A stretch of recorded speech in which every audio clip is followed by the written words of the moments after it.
Arifureta, From Commonplace to World's Strongest. Volume 5. Prologue. A single man's footsteps echoed loudly through the palace's grand hall. Everyone he passed by was startled by the grim expression on his face. "Lord Fried." A strained voice called out to him. Though the man was clearly in a hurry, he turned around. "Mikhail." "Lord Fried. Is Katlia really dead? I heard from the others when I returned from my mission. Tell me it's not true.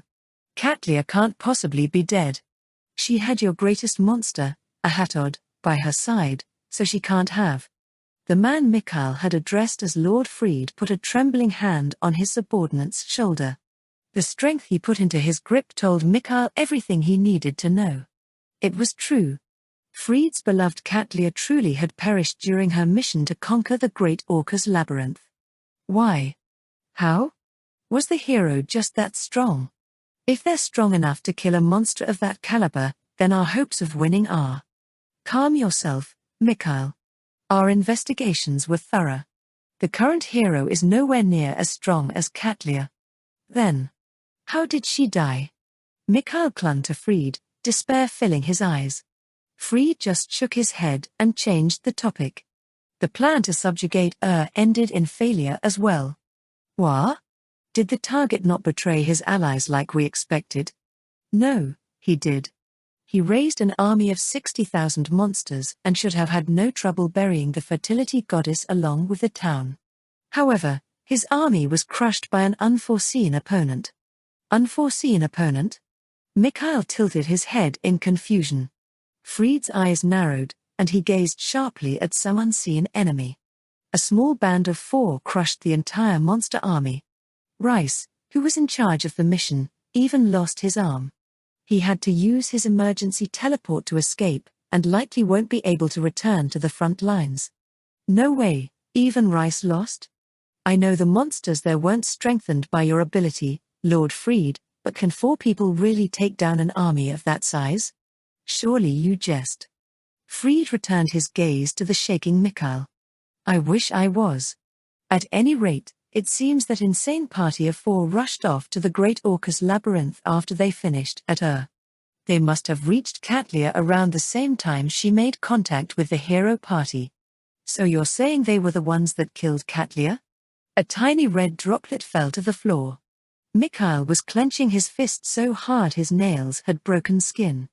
Anger welled up within him.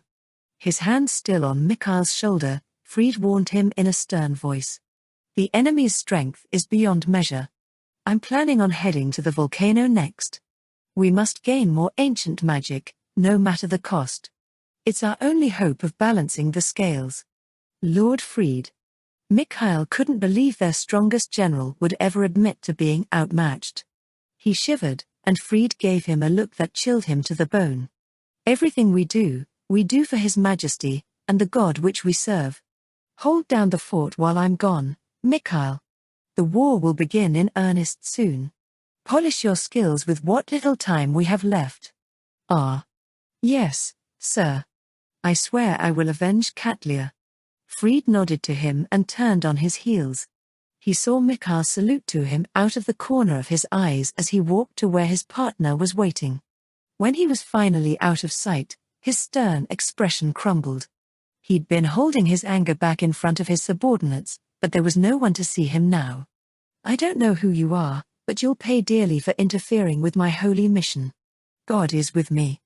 The day we finally meet will be your last. Heretics have no right to live. He muttered darkly to himself for a few more minutes before summoning his horde of monsters and leaving the castle. The castle that lay at the heart of Garland, the demon's capital. Fried was the demon who had single-handedly destroyed the delicate balance between the humans and demons. And as fate would have it, he was headed to the very same place the monster of the abyss was. Who would the goddess of victory smile upon when they finally met? Chapter 1, The Grand Gruen Volcano. Sand stretched on as far as the eye could see. Hajime and his companions had finally arrived at the Gruen Desert. The grains of sand were so fine that the whole thing looked like one unbroken brown sheet. The incessant winds had covered the sky in so much dust that even it looked brown. Anywhere one looked, all they would see is sand. The only thing breaking the monotony was the dunes that undulated through the desert like waves. The wind pushed them along at a steady pace, giving the desert the semblance of one massive living creature. The sun's harsh rays heated the sand below until it glowed red. It was easily over 40 degrees Celsius. With sand flying everywhere too, it made for an inhospitable environment. For normal travelers, anyway. Bryce tore through the dunes like it was nothing. And because it was completely enclosed, none of the sand or the heat bothered Hajime and the others. Furthermore, the magnetic compass Hajime had installed into the dashboard kept them from getting lost. Thank God we're not traveling by horse. It looks miserable out there. Indeed. I'm not so weak that a little heat and wind would hinder me, but it certainly is more comfortable not having to brave it. Shay and Tio stared out of the window at the unforgiving wasteland they were currently traversing. Tio may have been a masochist, but even she wouldn't welcome that kind of discomfort. It's so different this time. Mew's eyes don't hurt, and it's not hot. Daddy's amazing. That's right, Daddy is amazing. Mew-chan, do you want some cold water? Yeah. Thank you, Kaori One-ich and Tilda. Mew was sitting happily on Kaori's lap. She was excited at how different this trip through the desert was compared to the first time, when she'd been abducted. Her reaction was only natural. For an aquatic species like Mew, the desert crossing must have been doubly harsh. Considering how young she was, it was a miracle the trip didn't kill her. However, she was traveling in completely different circumstances this time. Bryce was air-conditioned, and it kept the wind and sand out. Not only that, he'd stocked up on chilled provisions for the trip. It still bothered him a little that his opinion had been completely ignored when Yue had agreed to let Kaori join their party, but he was getting used to having her around. Kaori pulled a bottle of cold water out of the mini-fridge Hajime had added to Bryce. Hey, Shahasa. I mean, Kaori. Could you please stop calling me Daddy? It just sounds really creepy. But Mew-chan calls you that all the time. It's one thing if it's Mew, but you know, being called Daddy by someone my age is pretty weird. Kaori'd always been good at looking after others, so she'd ended up taking on the role of Mew's caretaker. However, because of that, she'd also taken to using Mew's nickname for Hajime. It was acceptable, if still a little awkward, to have a little girl calling him Daddy, but it was another thing entirely when a girl his age was doing it. As an aside, the reason Hajime was calling Kaori by her first name was because she'd insisted until he'd finally given in. She'd thought it was unfair that he called everyone else by their first names, but only her by her last name. Really? All right, I guess I'll stop. Until we actually have kids of our own, at least. Kaori trailed off, blushing furiously. An awkward silence descended on the car. Hajime pretended he hadn't heard anything, but Yue wasn't about to let this go. Too bad. I'm going to be first. Hajime promised. Hajime-kun, what's the meaning of this? Is it really that surprising? It's not like I'm planning on having kids anytime soon, anyway. Fufu.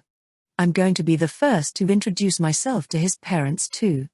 Wah. I've already planned everything out. Huh? Including all the dates we're going on when we get back. Ah.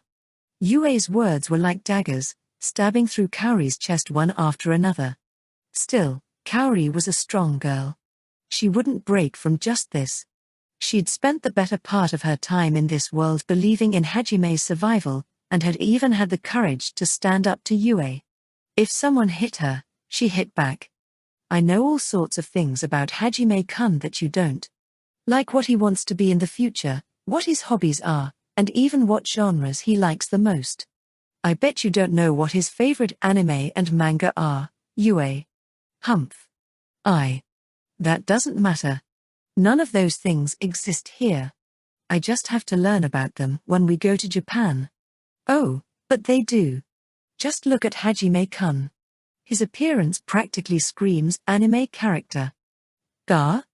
Though Yue and Kaori were the ones arguing, it was Hajime who was suffering. That last statement had gone right for his jugular. White hair, an eye patch, even a magical fake eye. I'm pretty sure Hajime's favorite character had all of those too. Even his weapons, those cross bits. They're definitely based off of the ones in Gundam. It doesn't matter what world we're in, Hajime-kun will always be an otaku. Ga? K. Kaori. Yuck. To think Hajime's weapons were based off entertainment. Hee hee. You don't even know what kinds of things the man you love likes. You've got guts, Kaori. But do you know what kinds of positions Hajime likes in bed? WHWH what? In bed? Ugh, you've already gone that far. Foo. That's how big the gap is between you and me. Everyone had gotten used to ignoring Kaori and Yue when they started arguing like this. At first Shay had fussed over the two of them, trying to mediate and make them get along. Eventually, however, she'd come to realize it was more trouble than it was worth. Especially since the two didn't seem to actually hate each other. In fact, the only person really suffering because of their arguments was Hajime. As almost all of their arguments were centered around him, many of his embarrassing secrets were turned into ammunition to make a point. All the things he was self-conscious about were poked and prodded at until he couldn't take any more. Kaori covered her ears, trying to shut out the truths Yue flung at her. Painfully gripping his heart, Hajime tried to break the two of them up.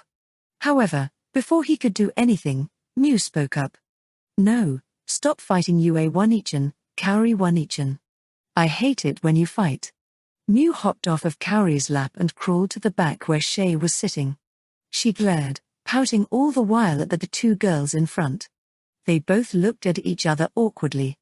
Having a little girl tell them she hates them was a surprisingly effective weapon. Sheesh, you two. You could at least stop when Mew-chan's around. You're a bad influence on her. I can understand getting worked up about Hajime-san, but you could at least act like adults about it. Unbelievable. To think I would be scolded by Shay. I'm sorry, Mew-chan, Shay. Never in her wildest dreams had Yue thought she would sink so low that Shay would be scolding her. While Shay was Yue's best friend, Yue also treated Shay like a younger sister. Though she was also vying for Hajime's affections, Shay loved Yue just as much.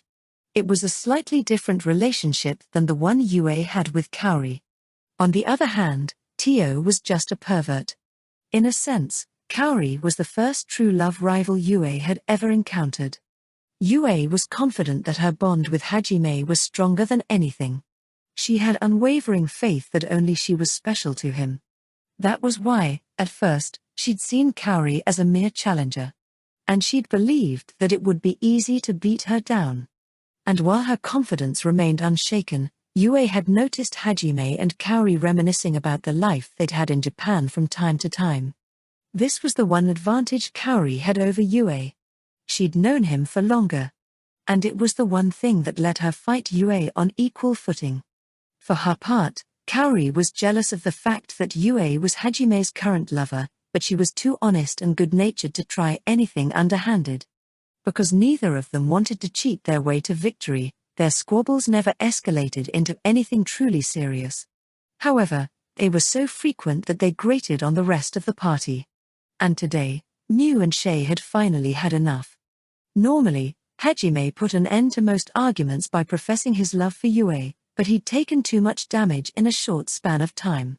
He simply stared off into the distance, ignoring everyone else.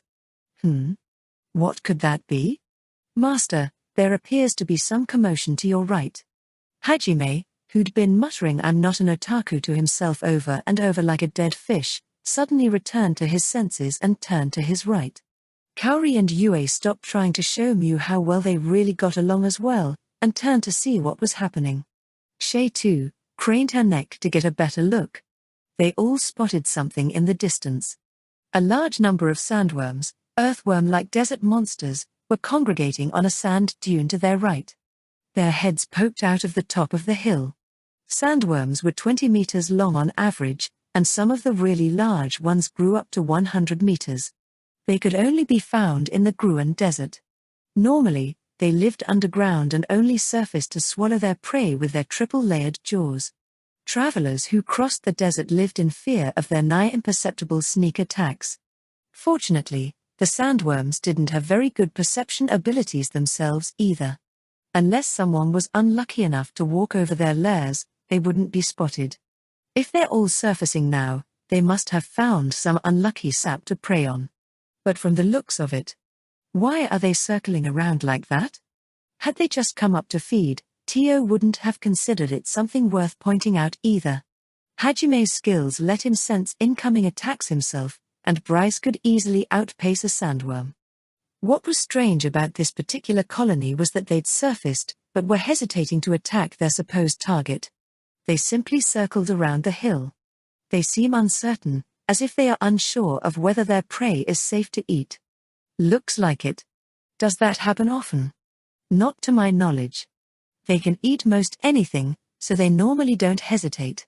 Tio might have been a masochist and a huge pervert, but she had also lived longer than even Yue. And since unlike Yue she hadn't been sealed for most of her life, her knowledge of the world was vast, including the habits of obscure monsters. So if this had even her confused, it was definitely something worth taking note of. However, it was also true that there was no reason for Hajime to get involved. He decided to leave before they got wrapped up in something troublesome. Just then. Wah! Hang on tight, guys.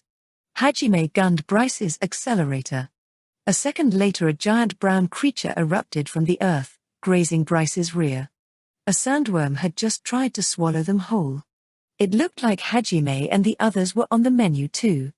Hajime swerved sharply, zigzagging through the dunes. Sandworms erupted one after another from the ground, each of them coming out from the spot Bize had been seconds before. Kia ah. Hi. Wah wah wah wah. Kaori, Mew, and Shay all screamed. Worried about Mew, Kaori turned around to check up on her. At the same time, Hajime made another sharp turn. Kaori lost her balance and tumbled forward. Right into Yue and Hajime. She collapsed with her butt in Yue's lap and her head in Hajime's. After a few surprised blinks, Kaori blushed slightly and clung to Hajime's waist. Much to Hajime's chagrin. His expression stiffened, and he tried not to think dirty thoughts. The lower half of Kaori's body was still sprawled across Yue's lap. Hey, Shira. Kaori. What are you doing? It's dangerous, so I'm hanging on to you for safety. Kaori, you vixen. To think you would stick to Hajime while sealing my movements at the same time. You're craftier than I gave you credit for. While they were fleeing for dear life, Yue and Kaori were still only interested in winning points with Hajime. Yue spanked Kaori's defenseless behind, but Kaori refused to loosen her grip. Instead, she buried her face in Hajime's crotch. Having failed their initial ambush, the three sandworms began an overland pursuit of Bize. They moved far swifter than their size would suggest. Had Hajime and the others been riding in a normal carriage, they would have been toast. However, Bize was an artifact with all of an otaku's ingenuity poured into it. Even if they managed to swallow it, it wouldn't suffer a single scratch. Moreover, come to think of it, this is a good chance to test that thing out. Hajime drifted so hard that he was driving in reverse, and then began pouring mana into another one of the attachments he'd put on Bize. A series of metallic clunks reverberated throughout the car. Bize's hood slid back to reveal a quadruple rocket launcher. The launcher swiveled back and forth, seeking out its prey. After a few seconds, it locked onto the nearest sandworm.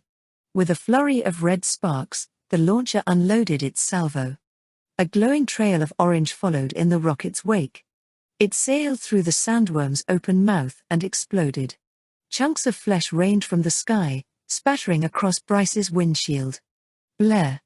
Shay, cover Mew's eyes, please. Already on it are. Mew-chan, I know it hurts, but don't pinch me there. Shay had buried Mew's head inside her ample bosom to shield her from the horrors Hajime was inflicting on the monsters. However, Mew had found it too suffocating, and pinched Shay in a rather sensitive spot. Hajime did his best to ignore the moaning coming from the back. Dealing with his own comrades was more mentally draining than fighting monsters. It didn't help that Kaori was still clinging to his waist either. After a Herculean effort, Yue finally pulled Kaori off and strapped her into her seat belt, locking her in place. She was blushing bright red, surprised at her own boldness. Hajime-kun. Sorry about that.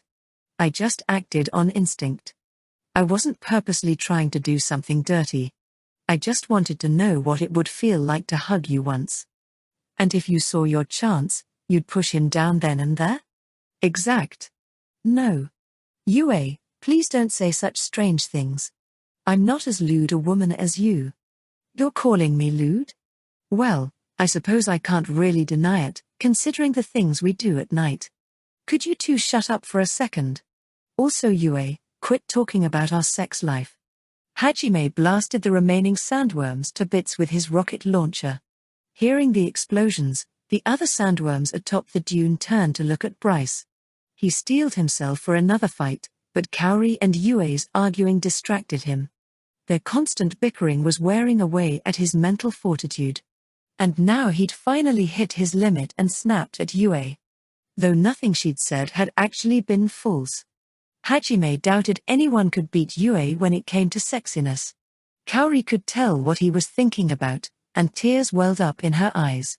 Yue smiled victoriously and licked her lips. Kaori groaned, lamenting her defeat. Hajime's annoyed outburst had only fanned the flames of their feud. Shay leaned forward and sympathetically patted Kaori's shoulder.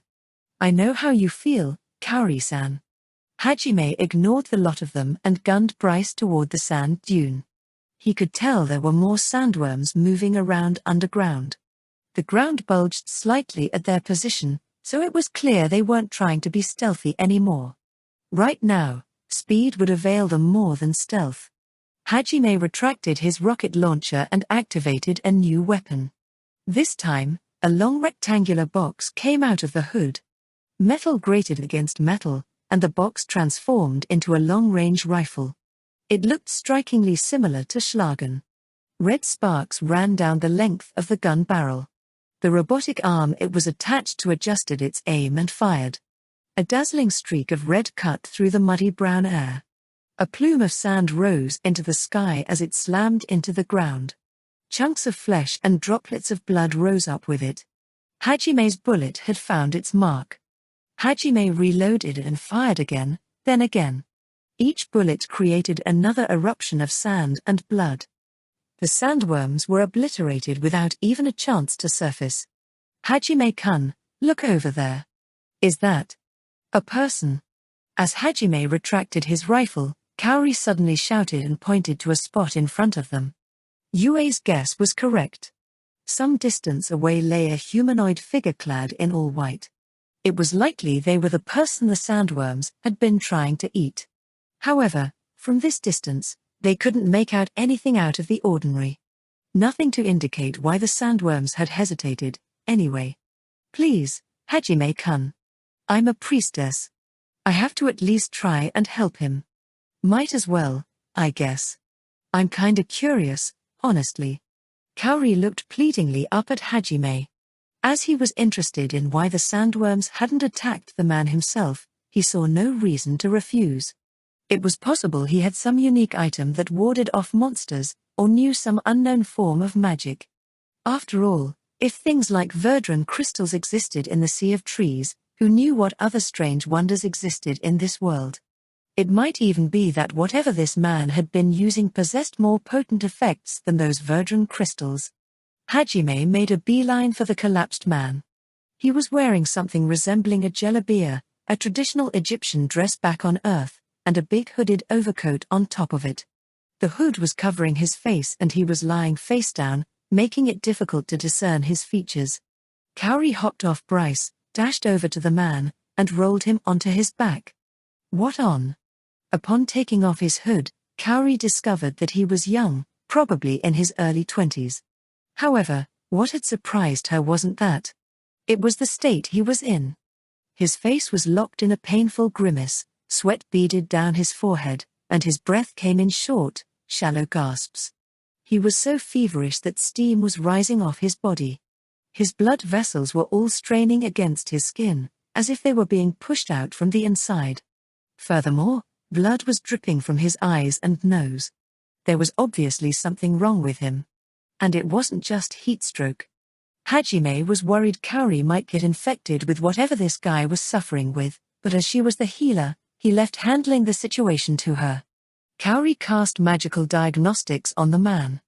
The spell used her mana to investigate the condition of her target and displayed its findings on her status plate. The results that came back were unexpected. Mana overload?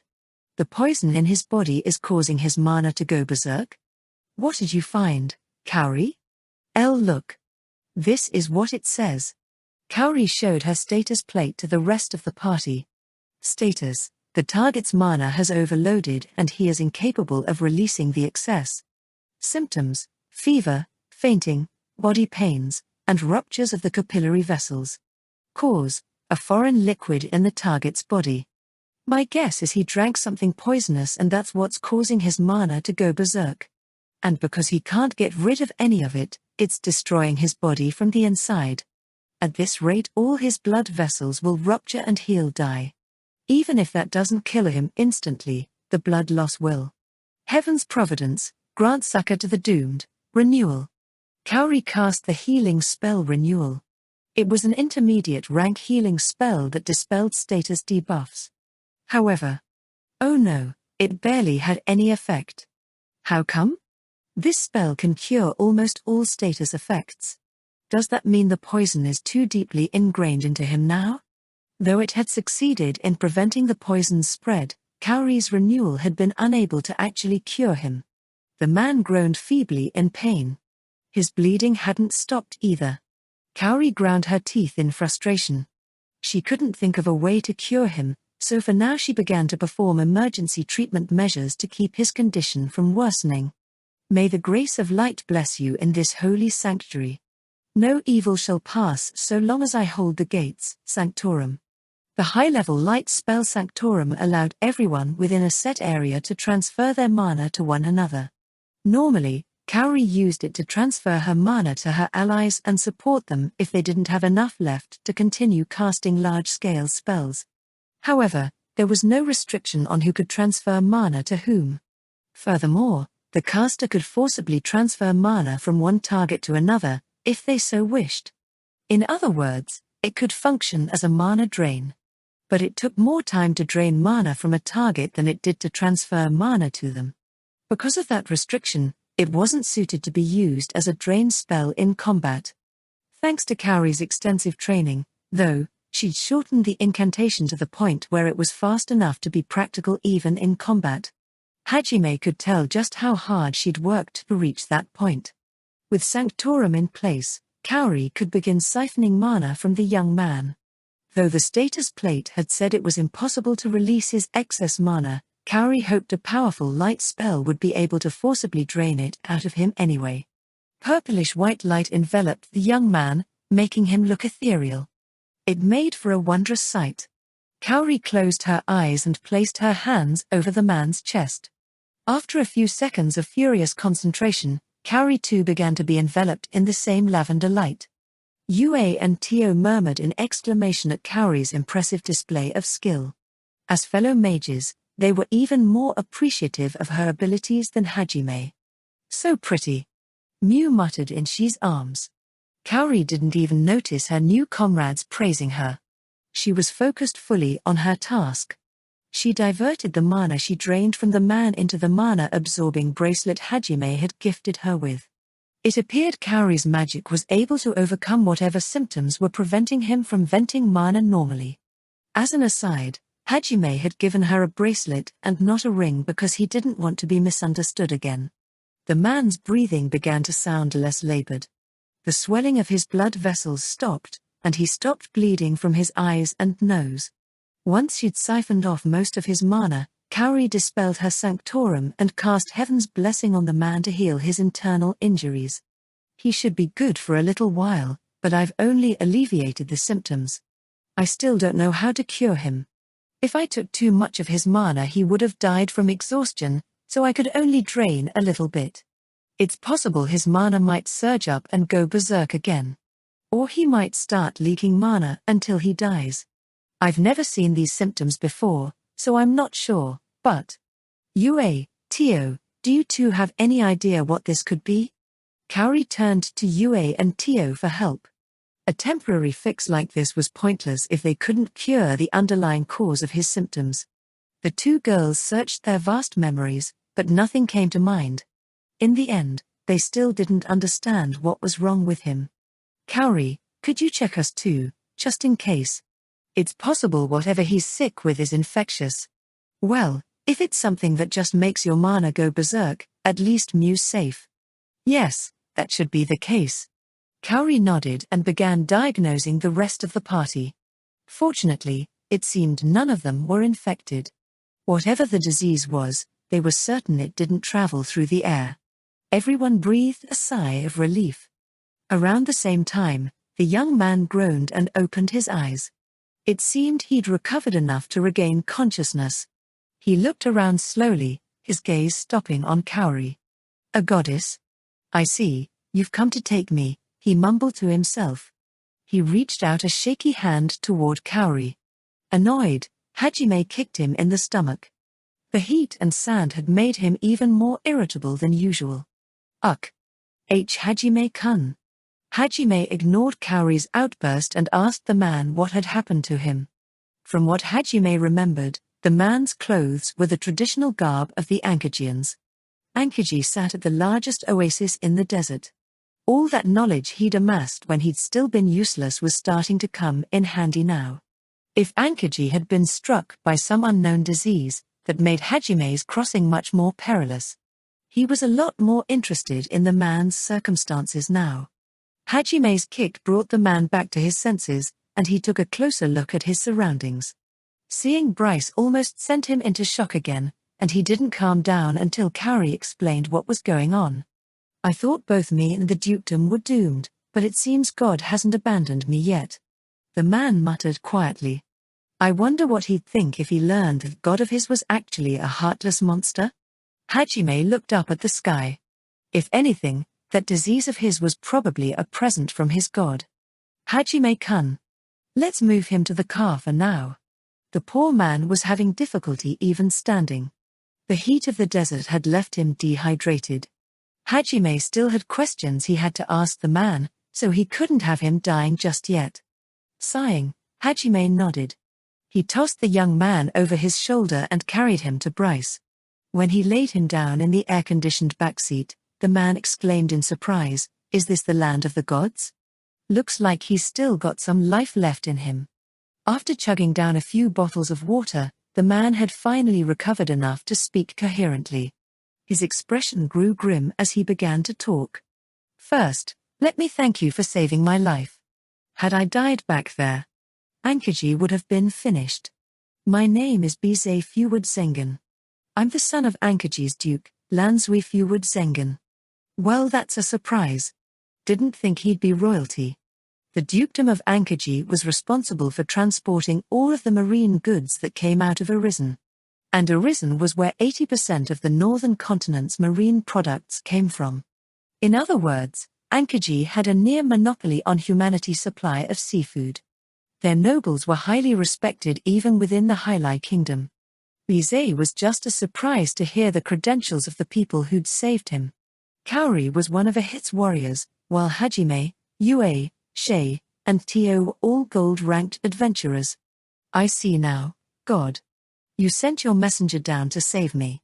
The man exclaimed upon learning who Kaori was. She stared at him blankly. She hadn't realized he was addressing her. Hajime activated his intimidation and once again pressed Bize to explain what was going on. Sweating profusely, Bize cleared his throat and began explaining. According to him, this was what had happened. 4 days ago, many people in Ankaji succumbed to a fever of unknown cause. It had come out of nowhere and struck 20,000 of the city's 270,000 people on the first day alone. Of those 20,000, 3,000 had symptoms so severe they'd lost consciousness. Doctors worked around the clock to try and figure out what the cause was, but it eluded them. All they could do was delay the symptoms like Kaori had. As the days passed, more and more victims appeared. Worse, many of the doctors fell prey to it as well. Soon, there weren't enough doctors left to look after all the patients. Finally, casualties started appearing. The remaining doctors were unable to siphon all of the patients' mana, and those who went without treatment for too long died. The city despaired. No one had heard of a disease that killed within 2 days of symptoms first appearing. On a hunch, one of the city's pharmacists cast a praise liquid on the city's water supply. Upon doing so, he discovered the wells had been tainted with a poison that made its victims' mana go berserk. Fearing the worst, they quickly assembled an investigation team to examine the oasis. As they'd expected, the oasis too had been poisoned. For desert cities like Ankajian, oases were their lifeline. They were guarded 24/7, and maintaining them was the city's highest priority. It would have been nigh impossible for an intruder to sneak past the guards and poison the oasis. The investigation team couldn't fathom who'd done such a thing, or why. However, they had bigger problems to worry about. This meant that the only drinkable water in the city was whatever they'd gathered before the oasis had been poisoned. Plus, they still had no idea how to save the people already infected. Actually, that wasn't strictly true. They knew of one way that might save those already infected. A mineral known as stillstone. It was a special mineral that could silence mana near it. It grew in small quantities inside the Grand Gruen Volcano to the north, and was extremely valuable. Magical researchers often used it as a safeguard against accidents. By crushing it into a powder, they could feed it to the patients and calm their rampaging mana. However, the distance between the city and the volcano was great. A round trip would take 1 month at the least. And all of the adventurers skilled enough to delve the Grand Gruen Volcano had already been knocked out by fever. Most adventurers didn't even possess the strength to make it past the eternal sandstorm that raged around the volcano. Besides, even if they had capable adventurers left, they didn't have enough water to outfit them for the journey there. Their only remaining option was to ask the kingdom for help. Of course, hoping the kingdom would provide Ankajian with enough water to slake the city's thirst for a month was a long shot. However, hoping they would dispatch adventurers capable enough to harvest stillstone in the meantime was even more of one. Ankajian may have been a vital outpost for the kingdom, but it would still be normal procedure for them to send an investigation team first. But by then it would be too late. Hence why it was necessary for someone of the influential Zengan family to personally relay the situation and ask for immediate aid. Father, mother, and even my sister were infected on the first day.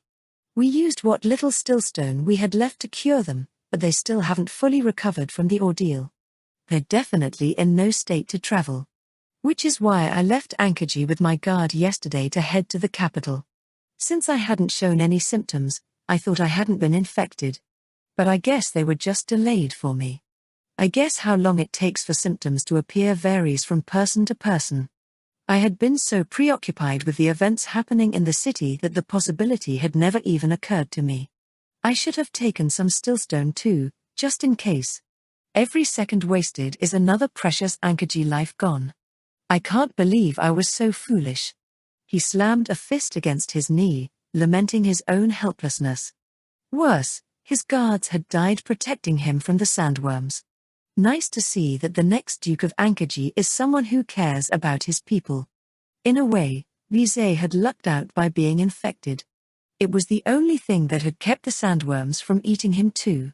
The poison had made him collapse, but it was also what had kept him alive, and what had led Hajime to investigating his location. Fate truly was a fickle mistress. That is to say, the Dukedom of Ankajian would like to formally submit a request to you. Please, lend me your strength. Bize bowed his head low. Silence fell inside the car. The sound of sand hitting the windows felt unnaturally loud. As the son of a duke, Bize knew bowing his head to others wasn't to be done lightly. However, this might have been his only chance to save his countrymen, so he couldn't afford to let pride get in the way. Everyone turned to look at Hajime. Though they were leaving the final decision to him, it was obvious Kaori and Shay wanted to help. Kaori especially. As a priestess, she felt duty-bound to assist those in need. Tio and Yue didn't seem to care one way or another. Miu was even more direct than the others. "Daddy, we're going to help him, right?" Miu asked with all the innocence of a small girl. She honestly believed that Hajime could do anything, no matter how absurd. He was basically her hero.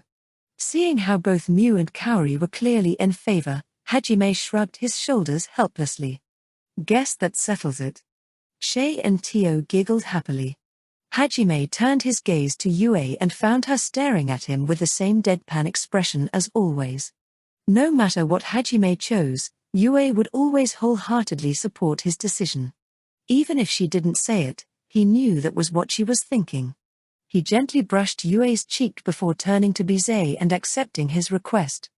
Hajime had been planning on visiting the Grand Gruen Volcano anyway. Plus, he'd been planning on leaving Miu behind at Ankajian while he did so. Strong as he was, he didn't want to bring a 4-year-old girl somewhere that dangerous. He could easily pick up the stillstone Bize needed during his quest to reach its center, and since Miu was from a beastman tribe, she was safe from the epidemic that was ravaging Ankajian. She didn't have any mana after all. Either way, all of Bize's problems were something Hajime could solve without going out of his way. "Hajime Dono, as you are a gold-ranked adventurer, I have no doubt you could easily procure the stillstone that I need. However, we also need to solve my city's water problem. Can anyone operate this artifact, or only you, Hajime Dono?" "Well, everyone here except Kaori and Miu can drive it, but there's no need to go to the capital. I'll do something about your water problem, so let's head back to Ankajian for now." "What exactly do you mean by do something about it?" Bize had no doubt of Hajime's prowess, but he doubted even a gold-ranked adventurer could procure enough water to sustain hundreds of thousands out of nowhere. His doubt was to be expected. However, there was one way to procure water that Bize hadn't thought of. Using strong water magic to collect the moisture in the atmosphere. Of course, most mages wouldn't be able to draw nearly enough water for that many people, but Hajime had a genius magician within his party. Yue. And because she had multiple ways of restoring her mana quickly, she wouldn't even tire doing it. At the very least, she'd be able to provide the town with water long enough for Bize or his father to appeal to the kingdom for aid. When Hajime told Bize as much, he was skeptical. However, it was also true that he was in no condition to make it to the capital. So with a little persuasion from Kaori, one of Ahit's trusted warriors, he finally gave in and agreed to return to Ankajian. Bize was shocked to see how much ground Hajime could cover with Bryce. However, at that point, it was just one surprise among an endless parade of them. He had no idea why a warrior of Ahit was traveling with these adventurers, why they had a Dagon girl with them, why she called Hajime daddy, why a rabbitman was traveling with them, or why the black-haired woman seemed so happy to be insulted. What he did know, though, was that there was still hope left. And that very hope was what allowed him to hold his head high as they continued their journey. After a short drive, the walls of Ankajian shimmered into view. They were truly a sight to behold, towering higher than even Foran's impressive ramparts. The walls and buildings were all built from the same milky white material, a stark contrast to the brown that surrounded them. One other thing of note was the pillars of light that jutted from the walls at regular intervals. The pillars of light curved into each other and converged high in the sky, creating a dome that covered the city. Whenever anything hit the dome, ripples spread from the point of impact, as if someone had thrown a stone into a pond. It made for a wondrous sight. From what Hajime could tell, the dome seemed to protect the city from the elements. The desert experienced fierce sandstorms every few months, so the dome was a necessity for the people living there. It turned raging storms into merely a cloudy day for the city's residents. Hajime and the others approached the city gates, which were enshrouded in the same veil of light. It stood to reason that even the gates would need to be ensorcelled if they wanted to be sure of keeping sand out of the city. The gate guards had been mildly surprised to see Bryce, but their reactions had been far more subdued than most people who saw it for the first time. Ankaji's plight was likely occupying most of their attention. They were barely focusing on their job. When they saw their lord sitting in Bryce's backseat, however, they instantly snapped to attention. Ankaji's gate stood at a higher elevation than the rest of the city. Apparently that had been done on purpose so that the first thing visitors would see was the entire city in all its splendor. The great oasis lay to the east, sparkling in the early afternoon sun. Great big palm trees grew all around it. They were the first bit of green Hajime had seen since entering the desert. Small canals branched out from the oasis, crisscrossing the rest of the city. Though it lay in the middle of the desert, it seemed most people traveled by boat. More trees dotted the streets, and there were entire squares that had been converted into gardens. To the north was the city's agricultural district. Hajime had read before that many fruit species thrived in Ankaji's warm climate. And it seemed that had been no exaggeration. The fruit groves stretched on past the horizon, further even than Hajime could see with his farsight. To the west was the royal palace. Unlike the milky white stone that seemed to be favored in the rest of the city, the palace was made of pure white marble. It set it apart from the rest of the city, which likely had been the intention of the architect. However, the effect was ruined somewhat by the crude rectangular buildings that surrounded it on all sides. Hajime assumed they were other administrative buildings. Despite being in the middle of a desert, there was more water here than Hajime had seen in any other city. It looks amazing. Yeah. It's a beautiful city. Hajime and Yue muttered, stunned. The others all exclaimed in awe as well. But it feels empty, Miu said quietly. She was right. Despite its magnificent appearance, an air of gloom hung over the city. Normally, the city squares would be bustling with traders haggling over fruit and fish prices and tourists exploring the city's marvels. Right now, however, the streets were practically empty. Everyone was hiding in their houses, as if waiting out a storm. An eerie silence filled the streets. I wish I could have shown you what the city looked like before the plague struck. At any rate, my apologies, but we have no time to waste. I promise I'll show you around the city once this crisis has been averted. For now, though, we must make for the palace. I need to report to my father.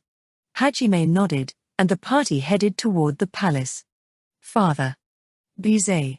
What happened? Wait, what in a hit's name is that? The party had been able to head straight to the audience hall without being asked any questions thanks to Bize. Though he was still weak from the poison, it seemed Lansui had forced himself to continue working, using a combination of healing magic and guts to maintain consciousness. His son had gone out to request aid just yesterday. That wasn't nearly enough time to make it to the capital and back. However, what surprised Lansui's more than his son's early return was the state he was in. It was only natural. After all, Bize was floating in the air. To be precise, he was lying on a crossbit that was floating in the air.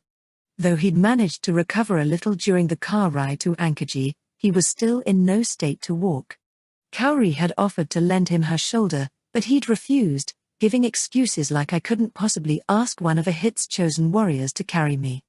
Hajime hadn't liked the bashful look he was giving Kaori, so he'd interrupted them by forcibly putting Bize on a crossbit. Hajime wasn't jealous of Bize. That was what Kaori had thought, but in truth he just didn't want to have to deal with people being jealous of her affection for him. He'd already had enough of that with Kuki and Hiyama. Bize clung to the crossbit, afraid of falling off, as he explained what had happened to his father. Once he'd explained the situation, a butler came and gave him a small vial of powdered stillstone. The stillstone, combined with Kaori's healing magic, was enough to get Bize back on his feet. He wasn't fully recovered just yet, but it was still a far cry better than how he had been minutes ago. The biggest issue was that this still hadn't cured him. The stillstone could suppress the symptoms, but the root cause of his mana going berserk, the poison, was still running through his veins. Though it was possible his body would eventually be able to expel the toxin. All they could do for now was wait and see. All right, let's get moving. Kaori and Shay, you two go check up on the patients. Take all the empty magic stones with you. The rest of us are going to get the city some water. Lord Lansui, is there a wide open space anywhere in the city? At least 200 square meters large, if possible. Huh? Oh yes, there's one in the agricultural district. That's where we're headed, then. Shay, once the magic stones are saturated, bring them over to Yue. Hajime swiftly gave out orders. His plan was simple. Kaori would use her sanctorum to drain the infected people's mana just like she had to Bize. Then, she'd siphon that mana into the empty magic stones Shay would bring her. Once they were full, Shay would pass them to Yue, who'd use the mana to create water. Hajime would then use his transmutation to create a makeshift reservoir to store all of that water in, after which he would start investigating the oasis. If he could analyze the poison, he'd solve the city's problem first. If he couldn't, he'd head to the volcano like he'd originally planned. Simple, but efficient. Everyone set about their respective tasks. Kaori and Shay headed off to the makeshift hospitals that had been set up near the palace, while Lansui, along with his guards and attendants, led Hajime, Yue, Tio, and Mew to the largest open area in Ankaji. The open field was over 3 times as large as Hajime's minimum specifications had been. The area was normally used to grow crops, but it had been left fallow this year to let the soil replenish. Lansui still wasn't convinced Hajime could do what he claimed. If it turned out it was all some sort of elaborate trick, he would order Hajime executed on the spot. His town was in desperate need of water, and he had no time to waste on charlatans. He'd only agreed to this crazy idea at all because he had no better options. Fortunately for everyone involved, Lansui's suspicions proved unfounded.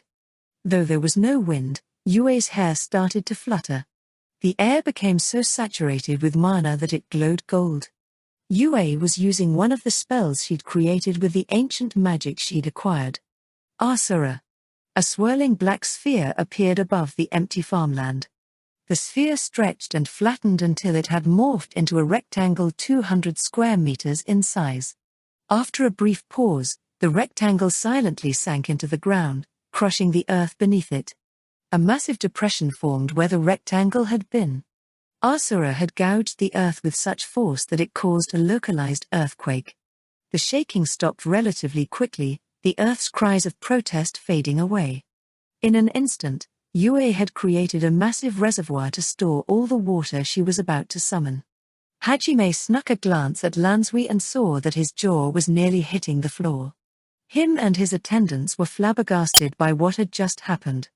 They were all at a loss for words, which was the only reason they weren't screaming in shock. Yue breathed a tired sigh. She'd only unleashed Asura at half strength, so it hadn't drained all of her mana. However, it had still taken a lot of effort to cast. She could replenish her mana using the jewelry set Hajime had given her, but she wanted to save what was stored in there for the volcano. There wouldn't be any time to restock in between, so the more she used now, the less she'd have later. And since she wasn't in the middle of a fight, she had the time to replenish her mana using an alternate method. Yue let her body fall backward. She didn't bother taking a falling stance or anything. After all, she knew she wasn't going to hit the ground. As she'd expected, Hajime caught her in his arms. He lifted Yue up and turned her around. Yue smiled faintly and wrapped her arms around Hajime's neck. She brought her face close to his. Thanks. Then bit into his neck. Drops of blood spilled forth. Yue ran her tongue down Hajime's neck, making sure to lap up every last bit of his blood. Yue had always acted more mature than her appearance would suggest, but she looked downright seductive when she was drinking Hajime's blood. The blood-sucking went on for a good few minutes. The way Yue moaned softly between gulps made it almost seem like a sexual act. Despite the fact that having your blood sucked should have been something to fear, most of the men were watching Hajime with a look of longing on their faces. Only Lansui had the presence of mind to maintain an austere expression. He recovered from his surprise and organized his thoughts. His breathing was labored and his eyes slightly bloodshot, but surely he wasn't thinking of anything lewd. Off to the side, Tio watched with an ecstatic expression on her face. She at least still had the presence of mind to cover Mew's eyes, though. Some things were too stimulating for a 4-year-old girl to see. Mew squirmed and complained, but she couldn't break free from Tio's boob prison. Once her mana was fully replenished, Yue removed her fangs from Hajime's neck. She looked up at him and kissed him, her lips still stained with his own blood. The two gazed deeply into each other's eyes for a few seconds until a loud cough brought them back to reality. Lansui couldn't bear to see much more of this, or his self-control would crumble too. Hajime and Yue smiled awkwardly at each other, before turning away from the group and kissing again. Wait. Whether we can see you or not isn't the problem here. There's a mountain of things I'd like to ask about the blood-sucking and all, but first could you get us that water you promised? Lansui was so nonplussed that he dropped his regal facade for a few seconds. Hajime and Yue shrugged their shoulders and reluctantly got back to work. Hajime hopped down into the reservoir and brought Bryce out of his treasure trove. He drove it around the reservoir, using his synthesis skill to separate out the components of the soil that could absorb water from those that couldn't. Once that was done, he coated the surface of the reservoir with a thin layer of metal. After he finished coating the floor, Yue stuck her arms out and cast a high-level water spell. Tidal Wave. As the name suggested, Tidal Wave was a spell that blasted its opponent with a wave of water. Normally, the wave wouldn't be that huge, but Yue's spells were on a completely different level than those of an average mage. She summoned forth a wave 150 meters wide and 100 meters tall. It flowed into the reservoir, filling it up a few centimeters. The reservoir was large enough to hold 200,000 tons of water. Yue repeated the process multiple times, stopping every so often to suck Hajime's blood. But he didn't have an infinite supply of blood, and by the time Yue had gotten the reservoir half full, he was starting to get anemic. If he lost any more, he'd probably faint. Fortunately, it was then that Shay came running over. Her arms were laden with magic stones Kaori had filled. Though she'd only drained a little from each patient, she'd already gone through thousands of people. Altogether, it was quite a lot of mana. What was even more impressive was that it had only been 2 hours since Kaori had started draining people. It was easy to forget because of how ridiculous Hajime and the others' abilities were, but Kaori was pretty overpowered herself. Shay handed Yue all of her magic stones and ran back to help Kaori. A few hours later, the reservoir was filled to the brim with pure, drinkable water. This is unbelievable. Lansui muttered to himself. He was staring at a reservoir of water nearly as large as the oasis itself. And it had been made from nothing in the span of a few hours. He didn't even know what to say. This should last you guys for some time. All that's left now is to investigate the oasis. If we can't purify it, then you should send a messenger to the capital for help. The water here should be enough to sustain you until then. Oh, okay. There's still a mountain of questions I have for you, but thank you. Truly. You've saved my people. Let me guide you to the oasis. Lansui still hadn't completely recovered from his shock, but he knew now that Hajime and his friends were people he could trust. He no longer suspected them of having ulterior motives. The party headed east, toward the great oasis. They arrived at a vast sparkling expanse of pure blue water. It was hard to believe something that looked so clear was poisoned. However. Hajime?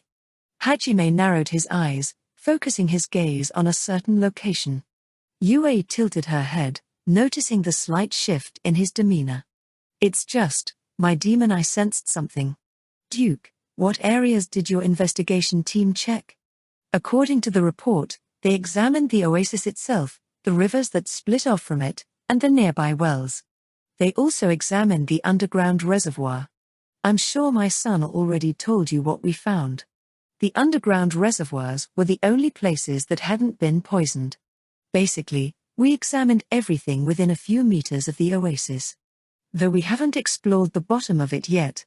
Is there an artifact or anything sitting at the bottom of the oasis? Huh? No.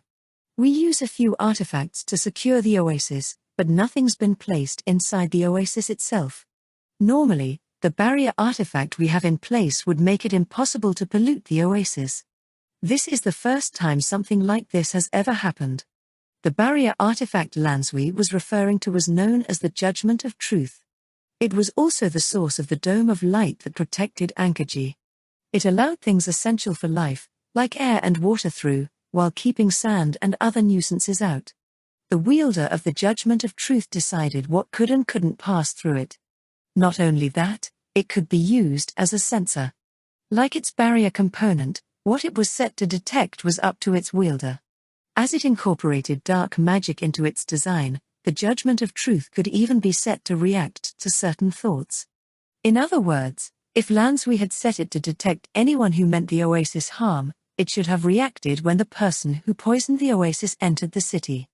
That was if Lansui had set it like that. Only he knew how he'd formatted the Judgment of Truth.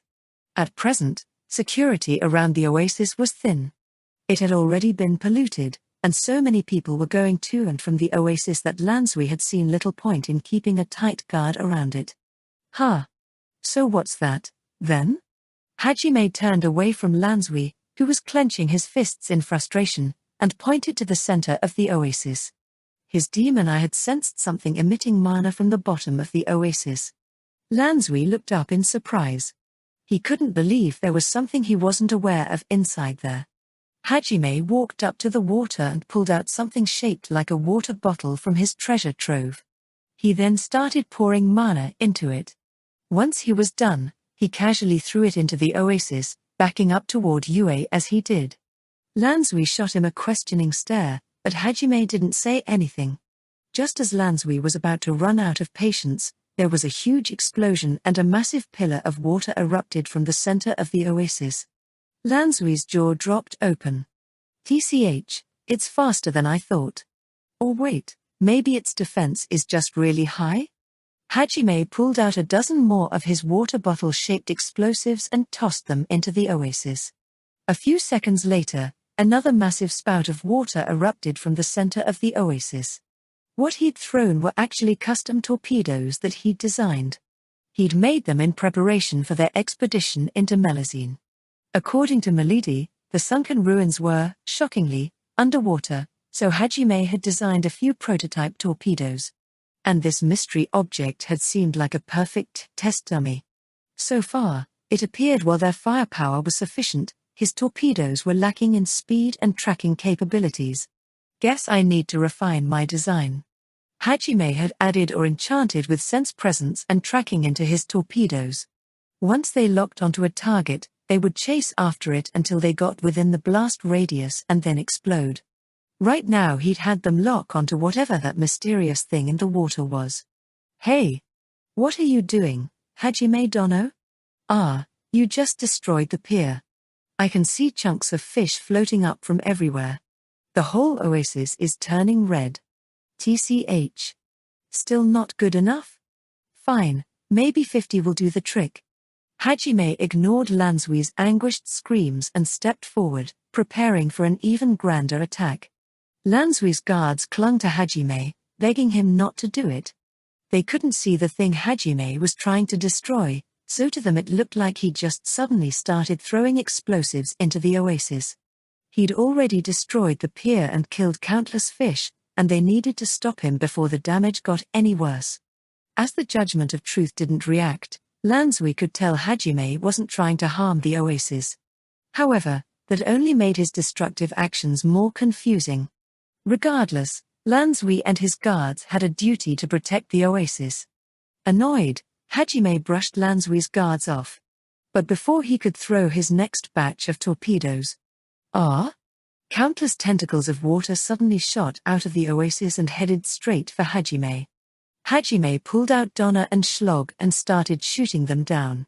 Yue froze as many of them as she could, while Tio evaporated the rest with fire magic. Lansui stared, slack-jawed at the surprising chain of events that had unfolded one after another. Infuriated by Hajime's constant bombardment, the water rose up. Seemingly defying gravity, it created a mound 10 meters high. What? In a hit's name? Lansui's hushed voice carried surprisingly far. The water morphed from a mound into a horrific creature. Numerous tentacles wriggled all over its body, and there was a glowing red mana crystal at its center. It resembled the slimes Hajime had seen in video games. However, its size was on a completely different level. It was 10 times larger than any slime Hajime had ever seen. Also, the slimes Hajime remembered hadn't possessed the ability to manipulate water. Nor had they shot water tentacles at people. What kind of monster is this? Some kind of Bacillum, maybe? Lansui tried to make sense of what he was seeing. Bacillum was the scientific name given to the slime species of monsters in tortures. Well, it doesn't really matter what it is. That's the thing that's polluting your oasis. Its unique magic probably has something to do with releasing toxins or something. That would certainly make sense. Still, how are you going to defeat it? The Bacillum had been attacking continually, even while Hajime and Lansui had been talking. However, Yue and Tio had kept its tentacles at bay. Hajime, too, had been firing Donna and Schlog continually while talking. He was trying to find an opening to shoot the Bacillum's core, but it kept moving around inside the slime, making it hard for Hajime to get a clear shot. It was as if it had a will of its own. Lansui had gotten so used to being surprised that Hajime's insanely powerful artifacts, his guns, didn't even faze him. Instead, he calmly asked whether or not Hajime had a plan to deal with the Bashulus. Don't worry. I've got it. Hajime barely registered Lansui's question and gave a perfunctory reply. His entire focus was on the whizzing mana crystal inside the slime. After a few seconds, he holstered Schlog and held Donna with both hands. Then, he wrapped his left arm around his right, bent his left elbow, and spread his feet slightly apart, with his right foot slightly in front of his left. He was copying the Weaver stance he'd seen back on Earth. If he wanted to get the mana crystal, he'd need ungodly precision. Hajime's eyes were as sharp as a hawk, and he'd finally grasped the crystal's movement patterns. He held the stance for a few seconds, silently waiting for the perfect opportunity. Bang! A single streak of light trailed through the sky. The mana crystal moved directly into the bullet's path, as if it had been magnetically pulled toward it. It was a clean hit, and the crystal shattered into 1,000 pieces. With the slime dead, there was nothing left to control the water. It fell back into the oasis with a splash. Waves of water rippled out from the point of impact, as if signaling an end to the town's pollution problem. Is it over? Should be. I don't sense any mana in the oasis anymore. Though I don't know if getting rid of the monster also purified the water. Lansui couldn't believe Hajime had solved their crisis so easily. Ankajian had been on the verge of ruin and he'd just waltzed in and fixed everything. One of his attendants hurried over to the water and appraised the oasis quality. How is it? The water's still polluted. Lansui had been hopeful, but his attendant shook his head. People who drank directly from the oasis had gotten sick as well, so everyone had known it was poisoned from the start. Still, it was disappointing that killing the slime hadn't also purified the water. Now, there's no need to feel so depressed. Now that the source is gone, poisoned water will stop spreading everywhere. The underground reservoir should still be clean, so if you dispose of all the infected water you can replace it with that. Then, you'll have your old oasis back. Tio tried to comfort Lansui and the others. Their gloomy expressions perked up a little, and they started thinking about how to revive their city. Their determination and unity showed Hajime just how much the citizens and their lord cared about the city. Even in these dire straits, no one was thinking of abandoning Ankajian. But just what kind of monster was that Bacillum-like thing? Was it some new species that found its way to the oasis through one of the underground tunnels? Lansui tilted his head and stared at the oasis. Hajime was the one who provided him with an answer. It was probably the work of the demons, right? Demons? Hajime Dono, you must have some basis for making that accusation, right? Lansui quickly recovered from his initial surprise and pressed Hajime for more information. After seeing how swiftly Hajime had dealt with both their water issue and the monster, Lansui had a lot of respect for him. Never again would he doubt Hajime's abilities. Since the Bashulus they'd encountered was a type no one had seen before, Hajime had guessed it must have been some new species the demons had created with their ancient magic. The slime had a lot of peculiarities that had matched up with the monsters that had attacked and the ones that had attacked Kaori in Orcus. Chances were, the demons were building up their monster army still. And they wanted the humans as weak as possible before the war started in earnest, so they were striking preemptively at the most important assets. Aiko had the potential to revolutionize the kingdom's agriculture, while the heroes the Holy Church had summoned were the humans' strongest trump card. They were definitely people the demons would want to eliminate as soon as possible. Ankajian, too, was an important lifeline for the kingdom. It was a major crossroads where almost all of the northern continent's seafood passed through. Best of all, since it was in a desert and all it was comparatively isolated. It made for a perfect target. That was why Hajime's first thought was that demons were responsible. When Hajime explained as much to Lansui, he groaned. "I've heard about the other monster attacks. We did conduct our own investigation into the affair, but we never thought they'd be able to launch an attack like this. We were too naive. Don't beat yourself up over it. Even people in the capital couldn't have guessed they'd be making new species of monsters. The hero party was attacked barely a few days ago. The whole kingdom's probably in an uproar and hasn't had time to properly spread information. I guess the demons are finally making their move. Hajime Dono, you said you were an adventurer. But given that inhuman strength of yours, and those artifacts you carry, I can only assume that like Kaori Dono, you too are one of a hit's warriors." Hajime simply shrugged. Lansui guessed that Hajime had his own reasons for not elaborating, so he didn't pry. Regardless of what secrets he was hiding, Hajime was still Ankaji's savior. Besides, there were more important matters that had to be dealt with at the moment. "Hajime Dono, Yue Dono, Tio Dono. I, Duke Lansui Fuwood Zengen, humbly thank you for saving the city of Ankaji and its people. We will forever be in your debt." Lansui and his attendants bowed to Hajime and the others. It was rare for the Duke of a city to bow their heads to anyone, but Hajime had definitely earned that honor. It didn't matter if he was one of a hit's warriors or not, his actions had saved thousands of lives. Hajime hadn't known Lansui for long, but he could tell the Duke cared deeply for his people and his country. His attendants knew that as well, which was why they didn't try to stop him when he bowed to Hajime, electing to join him instead. Hajime could tell where Bize got his personality from. Even their mannerisms were similar. Hajime grinned to himself and addressed Lansui. "That's right, you guys owe me now. Don't forget it." He could make use of their gratitude here too. When it came to turning things to his advantage, Hajime had no shame. Lansui had been expecting Hajime to be humble about it while covertly trying to curry favor with him, so he was taken by surprise when Hajime just laid it out like that. Still, he'd been planning to repay his debt regardless, so it wasn't a big deal.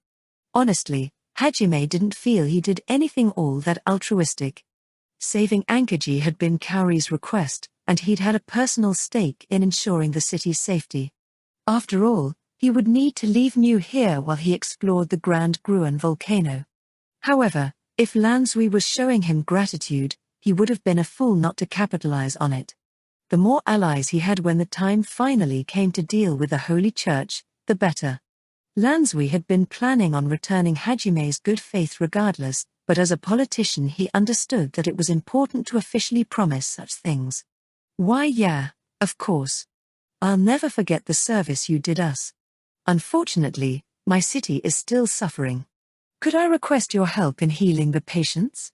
He'd grown accustomed to dealing with odd people in his time as a politician, and so he recovered from his surprise relatively quickly. Then, he smiled ruefully and agreed to Hajime's demand that they pay him back. Though he wanted his citizens restored to good health before he would do anything.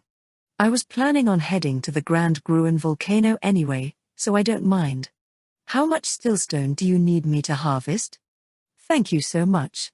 "Hey, someone get me the medical reports." Lansui sighed in relief and ordered one of his attendants to get him the reports on how many patients there were, and how much stillstone they'd need to cure them all. It turned out they needed quite a bit. We'll be needing quite a lot. Would you like me to send porters with you? Nah, no need. I've got a transportation artifact that merchants would kill to have. At this point you could tell me you command the heavens themselves and I'd believe you. It must be the blessings of a hit that guided you to us. Lansui threw his arms up in amazement. Is there anything this boy can't do? He thought to himself with a wry smile. Around the same time, Kaori and Shay were working frantically to treat the patients. Starting with the ones in the worst condition, Kaori absorbed their mana in batches, her sanctorum reaching everyone within a radius of 10 meters.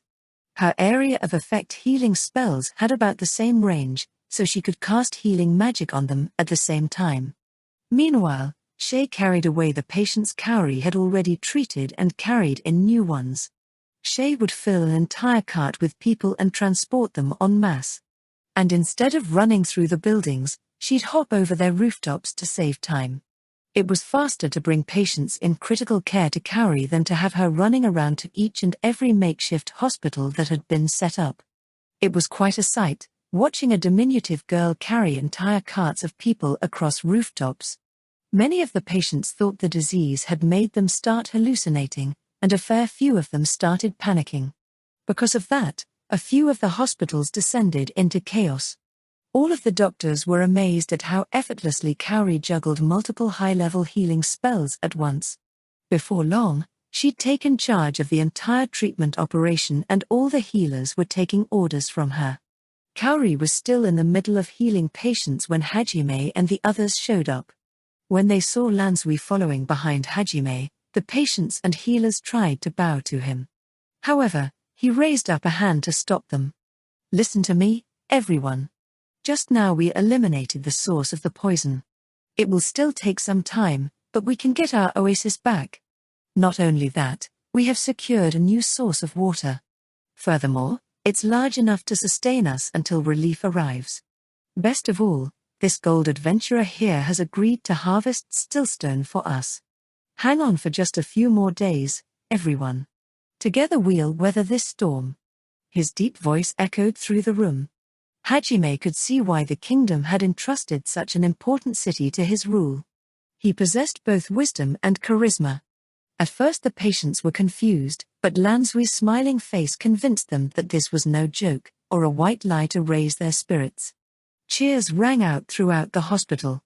The citizens had been in despair, but now hope colored their faces once more. This ordeal could end without more lives being claimed. Families hugged each other, weeping openly. The healers patted each other on the back, relieved that their efforts would not be in vain. A number of people thanked Hajime and Kaori for saving them. Lansui glanced over at Hajime. Noticing his gaze, Hajime turned over and grimaced. Duke, you don't look so concerned. If you don't come back, we'll just fall into despair. The implicit message of if you don't save us, we're all dead, so you better not let us down. You promised you'd fulfill my request, so you better hold your end of the bargain, hung in the air. Though he was grateful to Hajime, he had no one else he could rely on. He wanted insurance that Hajime would keep his end of the bargain. Hundreds of thousands of lives were on the line, after all. And so, Lansui had appealed to Hajime's conscience. He'd hoped this would make Hajime feel too guilty about running away to try it. You're a crafty one, huh? You have to be, if you want to survive as a noble. Hajime smiled ruefully and Lansui shrugged his shoulders. Though in truth, Hajime wasn't really mad. He'd expected something like this. In fact, if the Duke hadn't tried to secure some kind of insurance, Hajime would have begun to doubt his competence. Though Hajime wouldn't feel terribly guilty even if he did flee. The destruction of Ankajian and the death of its citizens wouldn't really have weighed on his conscience. Hajime turned away from Lansui and walked over to Kaori. Kaori, we're gonna head to the Grand Gruen Volcano now. How long do you think you can keep this up? Hajime-kun. Kaori smiled when she saw Hajime, but then her expression grew serious and she ran the numbers in her head. 2 days, she replied once she'd done the math. That was the longest she could keep the patients alive for. Hajime-kun, I'll do everything I can here to heal the patients, so please bring the stillstone back as soon as possible. Also, I'm sorry. I know you don't care about the people of this world, but I still. It was pretty much in our way, so it's not a big deal. Besides, I agreed to help. I can hardly leave Mew behind in a city filled with corpses. That's right. She's relying on you. Don't worry, I'll look after Mew-chan while you're gone. Hajime had explained everything he'd been through to Kaori while they'd driven through the desert. She knew about the mad gods and the fact that Hajime prioritized going home over everything else. He'd told her that if she couldn't accept that she was free to return to Kuki's party. But of course she'd elected to stay with him. Even if he'd decided to abandon Ankaji, she still wouldn't have left his side. She would have tried to persuade him, of course, but if he'd insisted, she would have accepted his decision. That being said, she had still wanted to help the people of Ankaji. Fortunately, her puppy dog look had been enough to get Hajime to agree to help. She wasn't conceited enough to think that she could manipulate Hajime with her charms, but she was glad to know that her opinion at least had some influence on his decision-making. At the same time, though, she felt bad for basically forcing Hajime to go along with her own selfish desires. That was why she'd apologized. However, Hajime apparently hadn't been all that bothered by the decision. He had seen through Kaori's worries, which was why he'd told her that it had been his decision in the end. Kaori, too, could tell Hajime was just trying to be considerate. She smiled at him, her gaze full of trust and love. I'll do my best here, so come back safely, all right?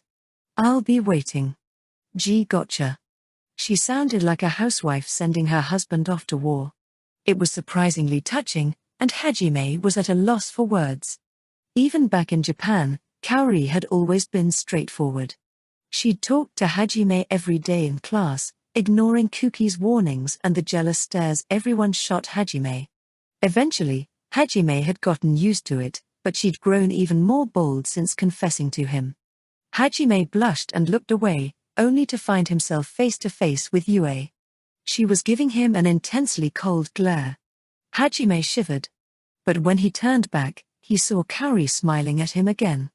Hajime despaired, trapped between two predators. It was then that Mew went and complicated things. Kaori One-chan, are you going to kiss Daddy like Yue One-chan did earlier? Oh, you could see that, Mew. Hui? I could see through the gaps in your fingers, Tio One-chan. Yue One-chan looked really cute. Mew wants to try kissing Daddy too. Even I have not kissed Master yet. Mew, you'll have to wait until you get older before you can do such things. Or. Hajime glared at Tio, though there was no way she would have been able to stop Mew from peeking. As always, Tio derived immense pleasure from being glared at. However, Hajime didn't have any time to spare for her. That strange sword-wielding demon had appeared behind Kaori again, and it looked angrier than ever. The arrival of her logic-defying stand was always bad news. Whatever could Mew be talking about, I wonder? Didn't you go out to fix the oasis, Hajime-kun? So how come you were kissing Yue? What happened to doing your job? Or was kissing her part of your job? Don't tell me you two were off having fun while I was working myself to the bone treating patients. You couldn't possibly have done something so cruel to me, right? You didn't just leave me to get some alone time, did you? The darkness in Kaori's eyes terrified Hajime. Cold sweat dripped down his forehead. He hurriedly tried to explain himself, but before he could say anything, Yue stepped forward. He mistakenly believed that Yue would solve the misunderstanding for him, but expecting anything from Yue when she was like this was a mistake. Instead, she put her hands on her hips and puffed her chest out, grinning triumphantly. It was great. That was all she said. Ah ha ha ha ha ha ha ha. Phew foo fa foo fa foo fa foo. Kaori and Yue's laughter echoed through the hospital room. Until that point, the other doctors and patients had all seen Kaori as some kind of saint. But now that they'd seen her true colors, they backed away, pale-faced. It was only natural. It was impossible to believe someone who had such a demonic spirit in their possession could be a saint. Worse, A giant thunder dragon had started forming behind Yue as well. Everyone was too scared to see what would happen next. Sighing, Hajime walked between the two of them and flicked both of them on the forehead. It was just a flick, but he put quite a bit of force behind it. Kaori and Yue crouched down in pain, nursing their foreheads. They looked up at him reproachfully. Exasperated, he tried to explain. Kaori, I didn't suggest we split up so I could spend time with Yue. You should know that. Besides, Yue's my lover. You don't have any right to complain about what we do. You agreed to those conditions when you decided to come along. I know, but I can't control my feelings. Kaori hung her head, but she still tried to argue back. Hajime sighed again and turned to scold Yue. And you, stop picking fights with her every chance you get. Upon hearing his words, Yue turned away, sulking. This is a fight between women. You have no right to interfere, Hajime. Is it just me, or am I being ignored more often now? Shay lamented to herself as she watched. Tio was still lost in the throes of ecstasy, so she'd missed the confrontation entirely, but Mew wasn't happy to see Kaori and Yue fighting again. It took some time before Hajime could calm everyone down, but finally they were ready to depart for the Grand Gruen Volcano. As Kaori would be busy tending to all the patients, Hajime asked Lansui to help her look after Mew. Lansui was still stunned at how convoluted the relationships between everyone in Hajime's party were. Regardless, he happily agreed to help. Hajime had already told Mew beforehand that he'd need to leave her behind for a bit while he explored the volcano, but she still wasn't happy about it. He bent down and patted her on the head. I'm going now, Mew. Will you be a good girl while I'm gone? Hick. I will. So please come back soon, Daddy. Don't worry, I'll be back as soon as I can. Mew clung to Hajime's shirt, trying her best not to cry. The way he comforted her was just like a real dad. People began to relax again. Hajime gave Mew's back a little push, and sent her off to Kaori. Then he turned to Yue, Shay, and Tio, telling them to get ready. Before he could leave though, Kaori stopped him. Hajime-kun. Stay safe. Will do. Take care of Mew for me. I will. Also, could you give me a kiss? A goodbye kiss? Definitely not. Where'd that idea even come from? Not even on the cheek? Please? Kaori blushed, but her voice remained firm. She knew that in order to stand any chance against Yue, she needed to be bold. She'd been relatively bold even back in Japan, but all of her restraints had disappeared after her confession. Oh, give me one too. Shay tried to grab Hajime's attention, but he ignored her. He opened his mouth, planning to refuse, but Mew butt in before he could. Mew wants one too. Mew wants Daddy to kiss her. She had decided she wanted to join the fun as well. Hajime tried to explain why he couldn't, but his words didn't get through to her at all. Do you hate me, Daddy? Hajime could feel his heart melting at that. In the end, he ended up kissing Kaori, Mew, and for some reason even Shay on the cheeks. The doctors and patients all watched on fondly. Feeling too awkward to remain even a second longer, Hajime hurriedly left for the Grand Gruen Volcano. Tio had asked for a kiss as well, but Hajime had ended up just slapping her. Her panting had creeped him out way too much. The Grand Gruen Volcano. It was approximately 100 kilometers north of Ankajian. It was around 5 kilometers in diameter at its base, and rose to a modest height of 3,000 meters. It wasn't conical like most volcanoes, but shaped more like a dome. Its summit was flat, however, unlike most domes. Its slope was so gentle that it seemed more like a hill than a mountain. A really, really big hill. Though the Grand Gruen Volcano was one of the only well-known labyrinths aside from the Great Orcus Labyrinth, it wasn't nearly as popular. It was more dangerous than the Orcus Labyrinth, and the monsters that roamed its depths had less valuable mana crystals inside them.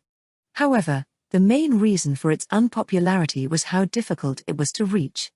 It wasn't just that it was in the middle of a desert. It looks like Laputa. Laputa? Yue and the others of course had no idea that Hajime was referencing a famous movie. Hajime just shrugged his shoulders and stared at the whirling sandstorm surrounding the volcano. Just as Laputa had been surrounded by a veil of thick clouds, the Grand Gruen Volcano was surrounded by a massive sandstorm. The wind and sand was so thick that it looked more like a spinning wall of dust than a tornado. However, that wasn't all. Sandworms and other deadly monsters lurked within the storm. Fighting them off would prove difficult with how low visibility was inside. Hajime could see why most adventurers weren't qualified enough to even make it past the sandstorm. I'm so glad we didn't decide to do this trip on foot. Even someone as sturdy as me wouldn't enjoy marching through that. Shay and Tio murmured their appreciation for Bryce as they stared out of the windows at the howling storm before them. They wouldn't be able to take their time conquering this labyrinth. The stillstone deposits on the surface of the volcano weren't large enough to cure all of Ankajian, so Hajime would need to harvest the stone deep below as well. If this was anything like the other labyrinths, there'd be a shortcut leading outside at the center of the labyrinth. It'd be faster to conquer the whole thing than to fight their way halfway down, then double back. Once they were out, making it back to Ankajian would be easy. Hajime wasn't that invested in saving the lives of Ankaji's citizens, but if it was possible to save them without risking himself, then that sounded good to him. If nothing else, it would spare him from having to see Kaori's and Miu's tears. Hajime gunned Bryce's accelerator and charged into the storm. Once inside, their vision was blocked by a wall of brown that surrounded them on all sides. Just like the mist they'd seen in the Haltina woods, the sandstorm cut their visibility to practically nothing. And since the sand could physically harm them, unlike the fog, it was even more dangerous. Even with magic barriers and good equipment, breaking through this wall of sand while surviving attacks from monsters was no easy feat. The sun's rays didn't penetrate down here either, so the only illumination was the green glowstone headlights Hajime had turned on. He slowed down to about 30 kilometers per hour. At that speed, he estimated they'd be out of the storm in another 5 minutes. She's bunny ears suddenly perked up, and a second later Hajime's eyes narrowed. "Hang on tight," he yelled, before gunning the accelerator. Seconds later, 3 sandworms burst from the ground behind him. Hajime swerved from side to side, dodging their attacks. Once he was clear, he started speeding up again. With Bryce's speed, it made more sense to push straight through the sandstorm than try to fight all the monsters that got in their way. 2 more sandworms erupted from the ground on either side of Bryce, bearing down in a pincer attack. Their aim was perfect, and they were headed straight for Bryce's side doors. While the impact itself wouldn't have been able to break the car's armor, Hajime wanted to avoid getting flipped over. He was just about to turn hard into a drift when Yue and Tio stopped him. Leave this to us. Indeed, we can handle this, Master. Hajime nodded and straightened the steering wheel. The sandworms were so close that the party could see them with the naked eye. However, just before they slammed into the truck, they were stopped. Wind blades. Yue summoned a barrage of wind blades that cut through the sandstorm, heading straight for the sandworm on the left. The blades sliced right through it, cutting it in half. Blood spurted everywhere as the sandworm was split down the middle. The sandworm on the right suffered a similar fate as it was torn to shreds by Tio's spell. A wonderful display, Yue. You executed your magic magnificently. You're pretty good too, Tio. I didn't think you could use the sandstorm's winds like that. Wind Blades was a beginner-level wind spell, but the amount of mana Yue and Tio had poured into theirs had given them the force of intermediate spells. On top of that, they had utilized the sandstorm's winds in different ways to further increase its force. Skilled magicians didn't just have vast amounts of mana, they also knew how to utilize their environment and pick the best spell for the situation. While it sounded simple, it was easier said than done. Yue and Tio had both spent years practicing these skills. The 3 sandworms that had popped up earlier caught up to Bryce. Their underground speed was truly impressive. Annoyed by their persistence, Hajime activated one of Bryce's weapons. There was a loud clang from the back of the truck, and a couple of black, round objects rolled out from underneath it. The moment they got close to the sandworms trailing behind Hajime, they exploded. The ground shook from the force, and chunks of sandworm flesh flew through the air. Hajime threw out another handful of grenades, finishing off any survivors. One of the sandworms was blown in half, and its head whirled through the sky before it was swallowed up by the sand. Wow, that was amazing. Hajime-san, how many different things did you add to Bryce? Shay watched from the rear window as Hajime's grenades decimated the sandworms. He grinned wickedly as he responded. It can also transform into a giant human-shaped golem to fight. It sounded unbelievable, but knowing Hajime, he might really have actually done it. Shay, Yue, and Tio all started looking around the car, searching for hints as to how it would transform. I'm kidding. Even I wouldn't go that far. Though I did want to, Hajime added with a smirk. The girls were certain he'd do it eventually, even if he hadn't already. As they drove further into the storm, they found themselves being attacked by giant ants and giant spiders as well. But the combination of Yue and Tio's magic, and Bryce's built-in weapons, made short work of all of them. The monsters didn't even have a chance to fight back. Shay sulked in the back, lamenting her own uselessness. Hajime and the others ignored her, breezing through the sandstorm that was the bane of so many adventurers. After a few more minutes, Hajime and the others burst through the other side of the sandstorm. Up close, the volcano looked an awful lot like Ayers Rock, just scaled up. The center was surprisingly silent. Without the wind whipping the sand everywhere, they had a clear view of the dazzling blue sky. So this is what the eye of a storm is like, then? The entrance to the volcano was at its peak, so Hajime began driving Bryce up its gently sloped side. The dark red rock sizzled and sputtered, vapors of steam rising here and there. Though it was an active volcano, it had never once erupted. Chances were, it had something to do with the fact that it was a labyrinth. Finally, the mountainside grew too steep for Bryce, and Hajime reluctantly put it away. They'd have to finish the trek on foot. Whoa. It's hot. Yeah. The stone's even hotter than the sand was. Even if we didn't have a time limit, this is one place I wouldn't want to spend much time in. Personally I find this temperature quite agreeable, but it certainly is a shame I cannot suffer the heat as you can. Want me to drop you in some magma? Then you can suffer too. Everyone except Tio found the volcano's temperature suffocating. The effects of the heat were made even worse because of how stark a contrast it was from the air-conditioned car they'd been riding in so far. I probably shouldn't have spent all my life in Japan holed up in my air-conditioned room. You reap what you sow, I guess. Aware that the clock was ticking, the group hurried up the mountainside, complaining about the heat all the while. They reached the summit in less than an hour. At the top they found a disorganized mess of boulders strewn all about, creating a complex rock maze. The juxtaposition of jagged, glossy boulders with polished, smooth ones made it look like a rock exhibit in a science museum. Also, the sandstorm looked close enough to touch. One boulder stood out far more than the other among the mass of stones. It had been shaped in the form of an arch, which was at least 10 meters high. As he approached it, Hajime spotted a staircase heading deeper into the volcano right beneath the arch. He stopped at the top of staircase, looked back at Yue, Shay, and Tio, then gave each of them a confident nod. Let's do this. Okay. You got it. Very well.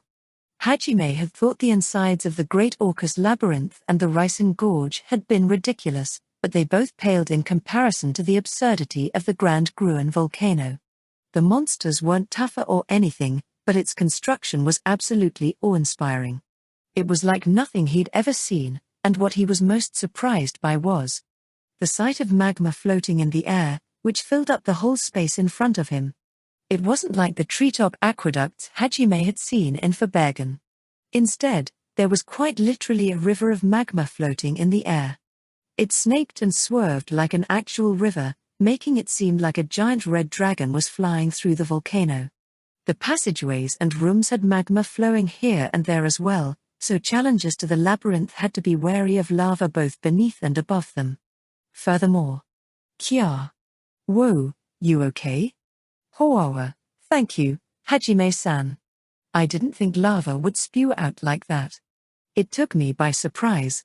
As Shay had said, there were spouts in the wall from which magma erupted at irregular intervals. There was no warning either, so it was hard to prepare for.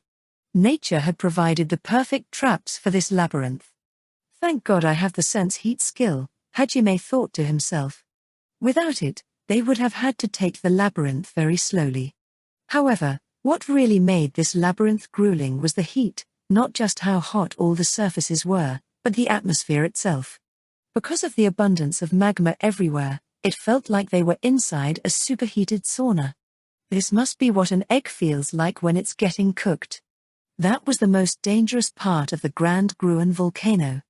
Sweat poured off the party in buckets as they headed deeper into the volcano's bowels.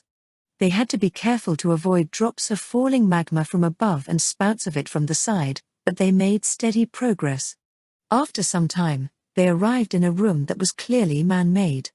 The room had been hollowed out by a rough tool, likely a pickaxe, and there was a glowing pink jewel slotted in one of the walls. That's stillstone, right? That glowing thing? Indeed it is, Master. Tio answered, drawing upon her vast library of knowledge.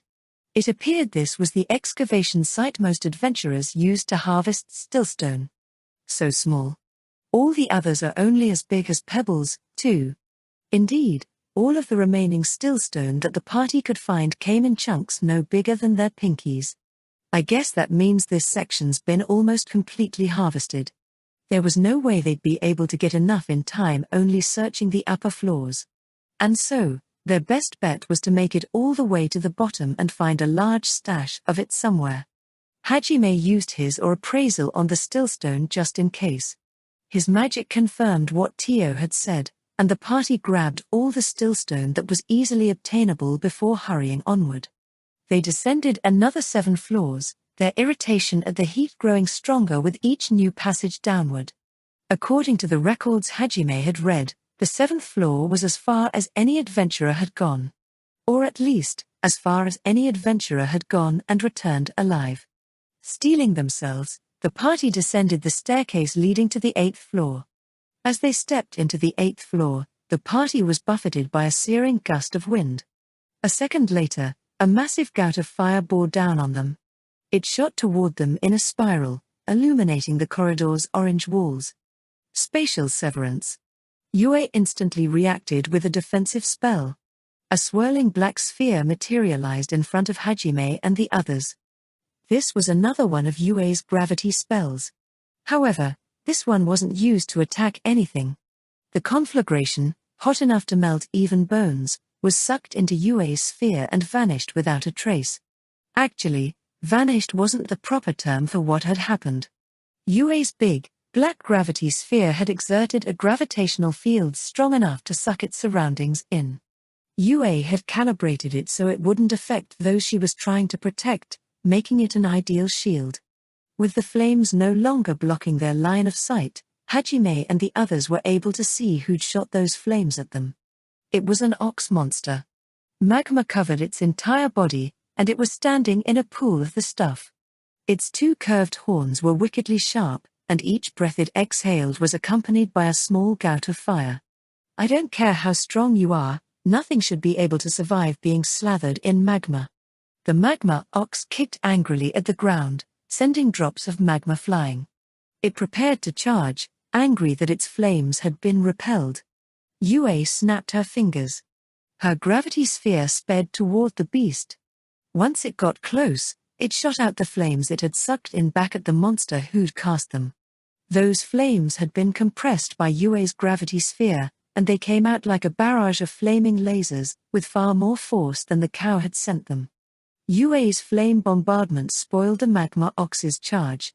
It was rather ironic that it would be stymied by its own flames. There was a loud boom and the magma the cow was standing on was blown away by the force of Yue's bombardment. The ox was blown away with the magma, and it flipped through the air a few times before crashing into the wall behind it. It screamed in pain, but quickly got back up and charged again. It wouldn't let these intruders live. MRGH.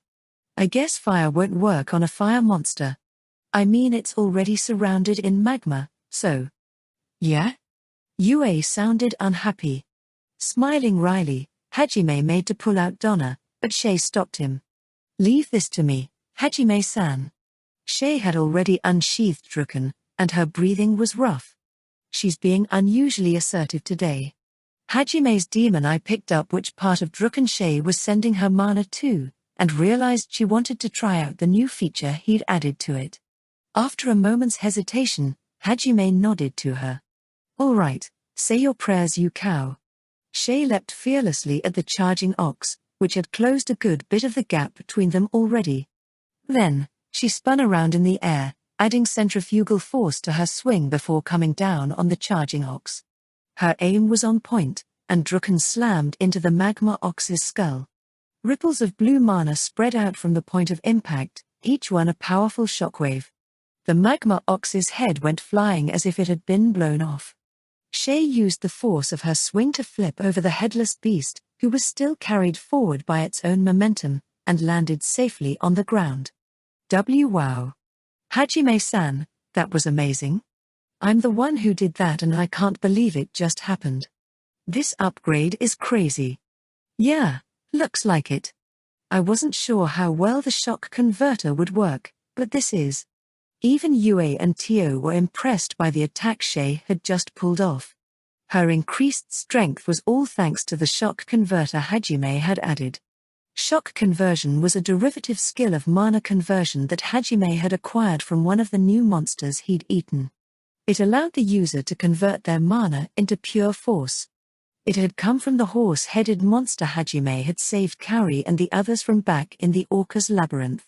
When he'd recovered his pile bunker from its corpse, he'd taken some of its meat with him as well. Normal monsters had long since stopped giving Hajime new skills, or even improving his stats. But as the horse-headed monster was something Kuki hadn't been able to defeat even while he was using his overdrive, Hajime had guessed it must have been stronger than most others. And as he'd expected, it had indeed possessed a new skill for Hajime to absorb. His stats hadn't seen too much of a jump, but the new skill had been worth it. Then, with his creation magic, he'd added shock conversion to Druken. Hajime wanted to examine the ox's head that Shay had knocked off, but Yue hurried him onward. As they continued down the floors, the monsters grew more varied. They encountered bats that shot burning hot magma from their wings, eel-like things that swam through the walls, melting them as they passed, porcupines that fired flaming spines, chameleons that attacked with whip-like tongues from inside the magma, snakes that swam in the magma rivers and could ignore gravity. The list went on. Not only did their magma coating provide an excellent defense against most lower-level spells, they could use the magma as camouflage to launch surprise attacks. What made them truly dangerous, though, was that just touching one would kill most humans. And because they could utilize the magma in their surroundings, everything was a potential weapon for them. On the off chance the battle went poorly for them, they could use the magma as a cover to hide in, too. Even adventurers who could clear the sandstorm wouldn't stand a chance against magma monsters like this. Now Hajime understood why no one had made it past the 7th floor. Not only was it dangerous, but the reward didn't match the risk. The monsters themselves were no stronger than the ones found on the 40th floor of the Great Orca's labyrinth, they just had magma to enhance them. However, that meant their mana crystals weren't that large, and the amount of stillstone to be found wasn't that much higher than what was harvestable on the higher floors. Worst of all, though, was that the heat kept growing. Ha! Ha! It's so hot. Saying that out loud will only make you feel hotter, Shay. Just imagine that we're swimming through water. Nice, cool water. He. Master. Yue's finally snapped. Her eyes have glazed over. Aside from Tio, everyone was taking most of their damage from the heat. Hajime had taken out all of the cooling artifacts that he possessed, but it was like trying to push back a storm with a fan. Drenched in sweat and barely conscious, Yue, Shay, and Hajime were nearing their limits. We're going to need a break soon, Hajime thought to himself as he wiped sweat off his chin. In the next room they found, Hajime went to the wall furthest from any magma and transmuted himself a hole. Once everyone was inside, Hajime closed it up, leaving just a small hole for air to come in. He then used desynthesis and compression synthesis to coat the walls with a superdense metal. That way stray eels or jets of magma had no chance of getting into the room. Phew. Yue, can you make some ice for us? We'll take a short break here. If we keep going like this, we'll probably slip up sooner or later. Okay. Though her eyes were still glazed over, Yue easily summoned a massive block of ice in the center of the room. Tio then cast some basic wind magic to circulate the cold air around the room. The temperature quickly began to drop. Hurrah! It feels so good, I feel alive again. Foi tilde. Yue and Shay sank to the floor, enjoying the cold breeze wafting over them. They looked like half-melted snowmen. They look cute like that, Hajime thought to himself as he pulled towels out of his treasure trove and passed them out to everyone. Yue, Shay, you can relax all you want, but wipe yourselves off first.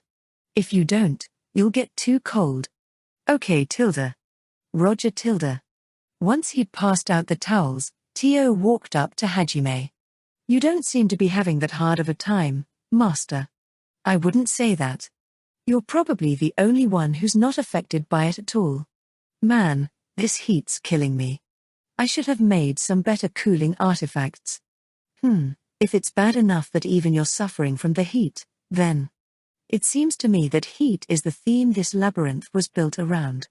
Even Tio, who hadn't been affected by the heat at all in the beginning, was starting to sweat. She wiped herself off with the towel Hajime handed to her as she talked. Theme. Indeed. From what you told me, Master, the labyrinths are all trials, correct? Trials to determine who is worthy to challenge the gods. From the way you described them, it seemed as if each had its own theme. For example, the Great Orca's labyrinth is filled with a large variety of monsters, and is designed to help challengers obtain different kinds of battle experience. The Ricin Gorge is designed to force challengers to clear obstacles without the aid of magic.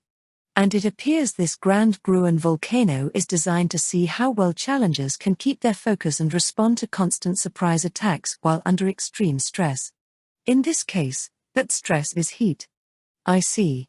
I figured I'd have to clear them all eventually, so I didn't give it that much thought before, but now that you mention it, the trials certainly seem like lessons the liberators left behind for us.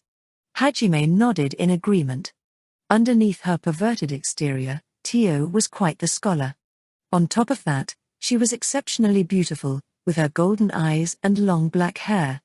It's a shame her personality puts all of that to waste. Hajime watched as a bead of sweat trailed down Tio's neck and vanished into her voluptuous bust. Embarrassed, he turned away. Unfortunately, on the other side sat Yue and Shay, their clothes so drenched with sweat that he could see the skin underneath. This time, he was captivated by Yue's alluring figure. She'd unbuttoned the top of her white shirt to wipe off the sweat underneath. Because of the heat, her skin was slightly flushed. Glistening with sweat and panting slightly, Yue looked extremely seductive without even trying. Hajime found himself unable to look away. After a few seconds Yue looked up, and her gaze met Hajime's. Hajime mentally berated himself for letting his lust distract him and tried to look away. However, Yue's captivating smile held him in place. He couldn't turn away even if he wanted to. Shirt still unbuttoned, Yue crawled toward Hajime. Her back was arched like a cat's. Hajime's eyes darted between her inviting gaze, her flushed cheeks, and her nearly exposed breasts. Once she was next to him, Yue looked up and said something in a pleading voice. "Will you clean me up, Hajime?" Those were dangerous words. Hajime silently accepted the towel she offered him. He still couldn't look away. Crap, I'm screwed now. There's no way I can get myself out of this one. Hajime smiled bitterly to himself and moved his hand toward Yue's neck. But before he could do anything, Shay interrupted them. You too. This isn't the time or the place for this. We're in a hurry, and this is a labyrinth. Sheesh, I can't believe you guys. Well, I mean, it's not my fault. Yue's just too seductive. How am I supposed to refuse her?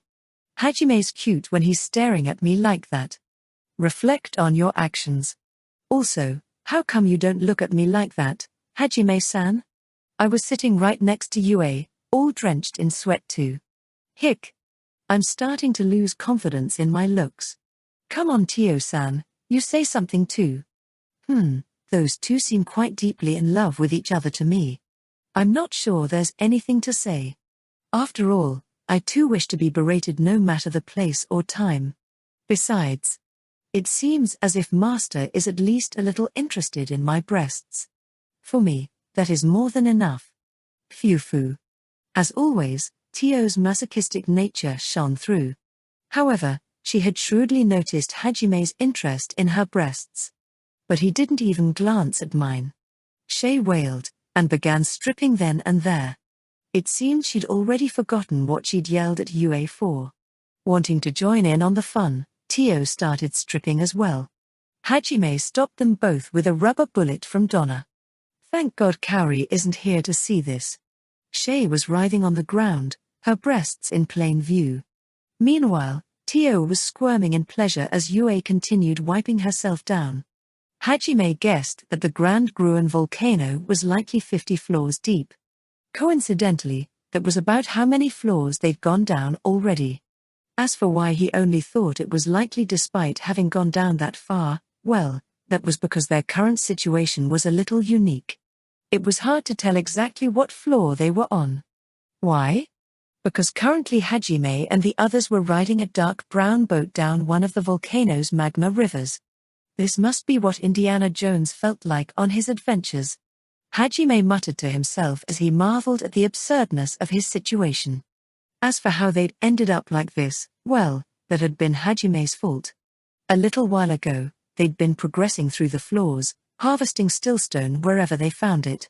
At some point, Hajime had noticed the magma that was surrounding them would occasionally move in strange ways. Despite the fact that there were no boulders, the rivers parted around the air as if there were, and at places the flow slowed, though there was nothing to slow it down. Plus, it dripped down from above only in certain places. Normally it had only dripped in places away from the path, where it wouldn't be an obstacle to their advance, so Hajime hadn't paid too much attention to it. However, at one point he'd used his perception skill near where a section of river was dripping and he discovered that it was stillstone that was causing such unnatural behavior. The magma was being propelled through the air with mana, and the stillstone neutralized that mana whenever the river got too close to a deposit of it.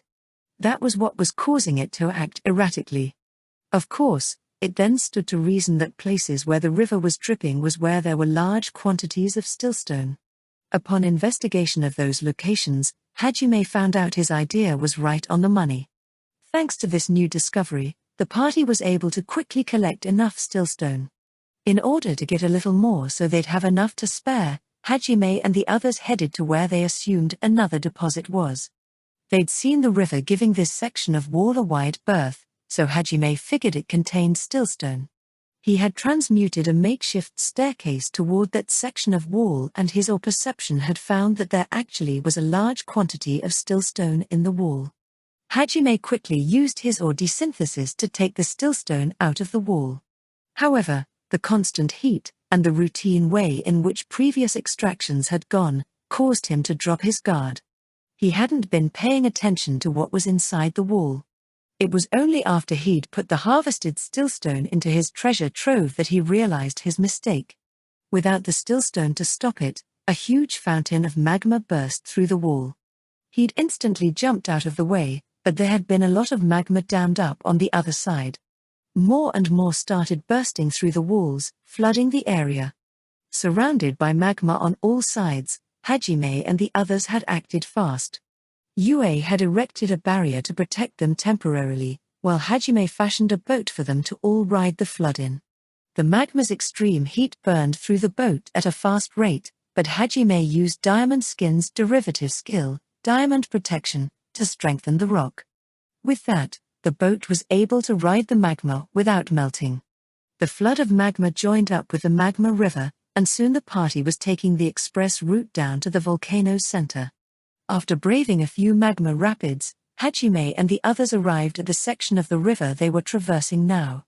On a side note, when Hajime and the others had first started riding the magma, the boat had threatened to sink, so Shay had used her gravity spell, Fluctuator, to make it float. Fluctuator let Shay regulate the gravity of anything she touched, much like she did with her own weight. Ah, Hajime-san. Look, it's another tunnel. By my calculations, we should be nearing the volcano's base. It's likely we'll find something on the other side. Hajime looked over in the direction Shay was pointing and saw a massive hole in the wall, which had the magma river running through it. The magma doubled as illumination, so everyone could see that the tunnel was angled downward. So far every time they'd gone through a tunnel they'd found themselves one floor lower. One good thing about riding the magma river was that it was much faster than descending normally. The party nodded grimly to each other as the current carried them through the tunnel.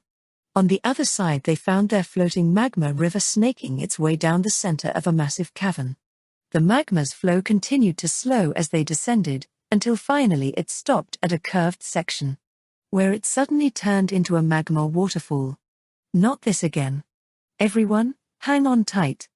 The girls nodded and hung on to the edges of the boat, or to Hajime. Hajime's stomach churned. It was just like riding a water coaster, except the water here was fatal. Finally, they reached the end of their slow descent and plunged down the falls. The wind roared in their ears as they fell. She's gravity magic and Tio's wind magic kept stray splashes of magma from pelting the party. They found themselves accelerating at a breakneck pace, even though magma was supposed to be viscous. Hajime transmuted the bottom of his shoes into spikes to hold him in place as he examined his surroundings. He didn't want to be caught off guard by anything. Knowing the liberators, this was the point where they set up an ambush. TCH, I knew it. Hajime clicked his tongue, pulled out Donna, then quickly took aim and fired. There were 3 loud bangs, and 3 streaks of red light shot out from Donna's barrel. A flock of magma bats had swooped down to attack them. On their own, the bats weren't much of a threat. They could fly pretty fast and fire magma fireballs, but that was about it. For Hajime and the others, they were basically small fry. In a group, though, they became somewhat more of a threat. Where there was one, there was sure to be more. They swarmed out of the walls like cockroaches, dozens of them appearing from every crack and crevice. Hajime had shot down 3 of them, but he heard many more flapping toward them. There was enough of them that the sound of their wings drowned out the roaring of the wind. Hajime, leave the left and the back to me. You got it. Shay, Tio, make sure our boat doesn't fall apart. Roger. Leave it to me. May I ask for a spanking as a reward? Hajime couldn't figure out if Tio was being serious or joking, so he ignored her. Yue and Hajime stood back to back, angled diagonally from the sides of the boat. As always, they were in perfect sync. The flock of magma bats bore down on the party in a single coordinated rush. They were so close to each other that they looked like one giant flaming dragon. Their burning red wings melded into each other seamlessly. As they approached, the bats split into 2 groups. One attacked from the front, while the other circled behind them. Weak as they were individually, when they came en masse like this they made for a formidable foe. Most people wouldn't have enough ammunition to take them all down even. Unfortunately for the bats, they were facing one of the most overpowered parties in existence. They'd fought a far larger group of monsters back in Fight numbers with numbers. Eat lead, you flaming freaks. Hajime pulled his Gatling gun, Metzelai, out of his treasure trove. Then, he braced it against his hip, took aim, and pulled the trigger. The distinctive rat-a-tat-tat of machine gun fire echoed throughout the cavern as Hajime mowed down the magma bats.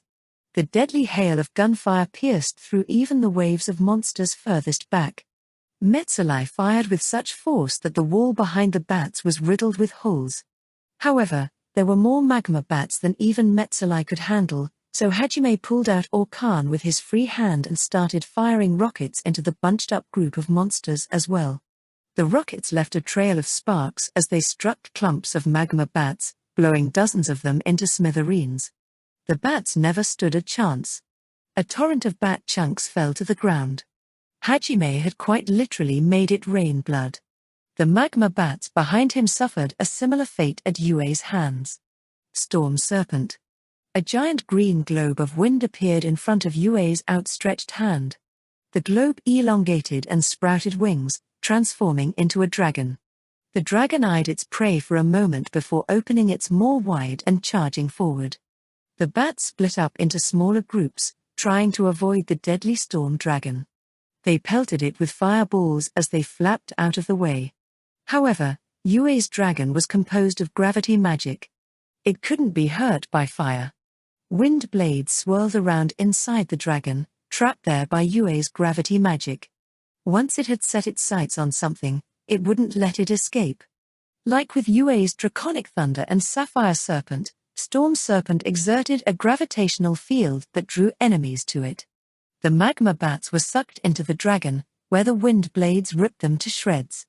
Yue had chosen a wind dragon this time because the bats were resistant to heat, and ripping their wings off with wind seemed the most efficient way of dealing with them. Once the dragon had swallowed up most of the bats, it flew to the center of the room and burst apart. The trapped wind blades flew out in all directions, cutting down the few bats lucky enough to avoid being sucked in. No matter how many times I see it, Yue and Master's ability to annihilate hordes of enemies never ceases to amaze me. Yeah, they're amazing.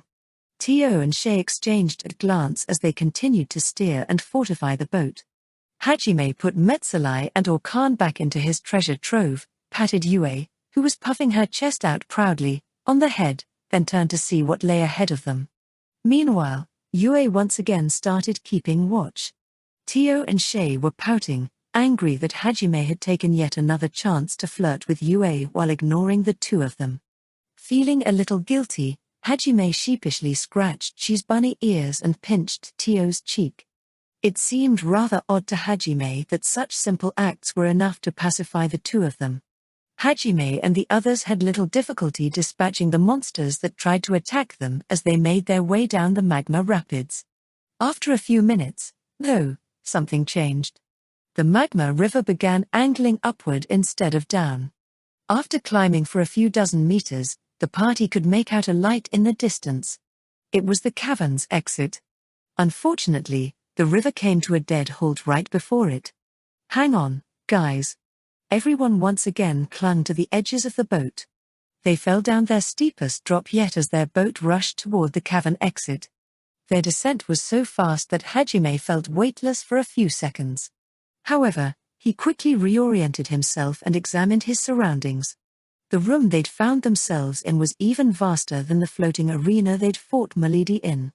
But unlike that arena, this room wasn't spherical. It seemed to follow the natural contours of the rock, making it difficult to grasp the exact size of the space. The floor was covered in magma, with a few boulders jutting out here and there to provide footholds. The walls also had protrusions large enough to stand on, and in other places the wall had sunken in to form alcoves. Numerous magma rivers crisscrossed each other in the sky, each of them spilling into the sea of magma below. Fountains of magma occasionally spewed from below. If there was a cauldron in hell, chances are it was based off of this. Hajime and the others exclaimed softly in wonder. Still, what was even more amazing than this marvel of nature was the island sitting in the center of the room. It was made from the same rock as everything else, and rose a good 10 meters above the boiling magma. That alone didn't make it anything special. What was special about it was the fact that there was a giant dome of magma on it. From afar, it looked like the island housed a mini-sun. It certainly wasn't a sight one saw every day. Updraft. The fall had tossed the boat nearly upside down, so Tio righted it with her magic. Once it was in place, Hajime and the others leapt through the air back onto the boat. Then, Yue adjusted the boat's speed with her own updraft. As they floated across the magma sea, Hajime and the others warily examined their surroundings. Is that where this labyrinth's liberator lived? Yue pointed to the island with the magma dome. Considering how far we've descended, it seems likely. But then that also means this is where we will have to face the guardian of this place? Tio finished Hajime's sentence, her eyes scanning the room like a hawk. Sometimes Hajime almost forgot that she was a hopeless pervert. Shay didn't let her guard down either, but she tried to take a more optimistic view of their situation. Maybe we skipped past it because we took a shortcut here? Hajime turned to where Shay was looking and saw a staircase that ended at one of the raised platforms above the magma sea. Chances were that was where they would have come out had they taken the normal way down. As unthinkable as it might have been for the labyrinth's designer that anyone would try and ride the magma rivers, Hajime doubted they would have been careless enough to let anyone skip the final guardian. Even Shay didn't really believe they'd somehow slipped past it. Unfortunately, Shay was right to be skeptical. Without warning, bullets of magma shot out of the sea, heading straight for the boat. Humph, let me handle this. Tio summoned her own balls of magma from the sea and fired them at the oncoming bullets, neutralizing them. However, that first attack had just been an opening volley. As the shattered magma bullets dropped to the ground, another salvo came at them. This time they came not just from the sea, but also from the rivers above. TCH, everyone scatter. If they stayed on their boat they'd be burned to ashes in no time. Hajime and the others leapt off the boat and onto nearby boulders. A second later, their boat was bombarded with magma and sunk into the fiery ocean. As the party landed on their respective footholds, they began beating back the barrage of magma balls. While the waves of bullets weren't so numerous that they couldn't handle them, Hajime and the others soon began to grow irritated at the endless hail of magma. Part of the reason for their irritation was the heat. The sky had grown so thick with magma that it had begun to blur. Hajime knew he needed to do something fast. He finished reloading his revolvers and, without turning around, aimed Schlog behind him. He fired a buckshot from his artificial elbow to clear the bullets closest to him, while also shooting down the ones that had been closing in on Yue behind him. Yue realized what Hajime wanted her to do without him having to say anything. She used the reprieve he'd granted her to cast one of her gravity spells. Spatial Severance. A black sphere materialized at a spot directly in between where the four of them were standing. It then began sucking in all of the magma balls the room was shooting out. Once inside the sphere, the magma was crushed by the immense pressure. Now that he no longer had to worry about fending off magma bullets, Hajime was free to move. He leapt through the air with aerodynamic, heading for the central island. The most dangerous thing about this endless barrage was that they could see no obvious way to halt it. This was obviously the final trial of the Grand Gruen Volcano, but unlike the other labyrinths Hajime had conquered, there was no actual guardian to defeat. Because of that, he had no idea what they needed to do to clear this one. Their only clue was the strange island in the center. As he sped toward the island, Hajime spoke to the others via telepathy. I'm going to investigate the central island. Cover me. Okay. As Hajime left the effective range of Yue's spatial severance, magma bullets started heading toward him again. Yue shot them all down with her own magma balls, maintaining her spatial severance all the while. Tio backed her up, supplementing Yue's magma balls with a few of her own. Shay helped as well, shooting down the bullets with Drucken's shotgun mode. With everyone's help, Hajime was able to progress quickly. However, just before he could make the final leap onto the central island, he was interrupted. Gra-ah-ah-ah-ah. Ah? A bestial roar shook him to the very core. A second later, a giant magma serpent flew out of the sea, its jaws open wide. Because of how hot their surroundings were, Hajime's heat perception hadn't been able to sense it at all. And because the entire magma sea was filled with mana, his mana perception skill hadn't been able to sense it either. For the first time since leaving Orca's labyrinth, he'd been caught truly by surprise. Hajime reacted with superhuman reflexes. He twisted to the side and just barely managed to dodge the serpent's jaws. It flew past him, its mouth closing over the spot he'd just been in. Hajime used aerodynamic to flip himself around in the air and fired at the serpent as it passed. His bullets sped toward the serpent's head, each one finding its mark. "What the?" Hajime yelled out in surprise. The serpent should have died, but it hadn't. Hajime's bullets had passed straight through the serpent's head, dislodging a bit of magma as they'd done so. The thing was hollow. All of the other monsters Hajime had faced so far in the volcano had possessed physical bodies underneath their coating of lava. This was the first time he was facing a creature created purely from magma. He quickly recovered from his surprise, and tried shooting at other sections of the serpent just in case. Unfortunately, the rest of its body was hollow as well. As he'd feared, the whole thing was made only of magma. Man, what a pain. I don't have time to be dealing with you. Hajime fired enough bullets through the serpent so that it could no longer maintain its shape. Once it was rendered impotent, he slipped past it and once again sped off toward the central island. Still, the serpent wasn't done with Hajime yet. Though the magma comprising its head and much of its body had been shot away, it could still move. It lurched toward Hajime, trying to tackle him. Hajime used the recoil of his elbow shotgun to push himself out of the way. Just then, chills ran down his spine. Trusting in his instincts, Hajime fired a second and third shotgun blast, pushing him even further backward. He augmented that with an aerodynamic-powered leap, trying to gain as much distance as possible. Not even a second later, multiple magma serpents shot out of the sea below, each of them chomping down where he'd been nanoseconds before. Hajime beat a hasty retreat and landed on a nearby platform. Yue alighted next to him. The storm of magma bullets had stopped once the serpents had shown up. "Are you all right, Hajime?" "Yeah, I'm fine. Looks like this is gonna be the real test." Yue placed a hand on Hajime's arm. He kept his gaze fixed straight ahead, but he did put his own hand on top of hers. More and more magma serpents popped up. "I guess that basically confirms the center island's our goal. And if we want to make it there, then we'll have to destroy all the serpents. But the one you destroyed is regenerating already. How are we going to get rid of them?"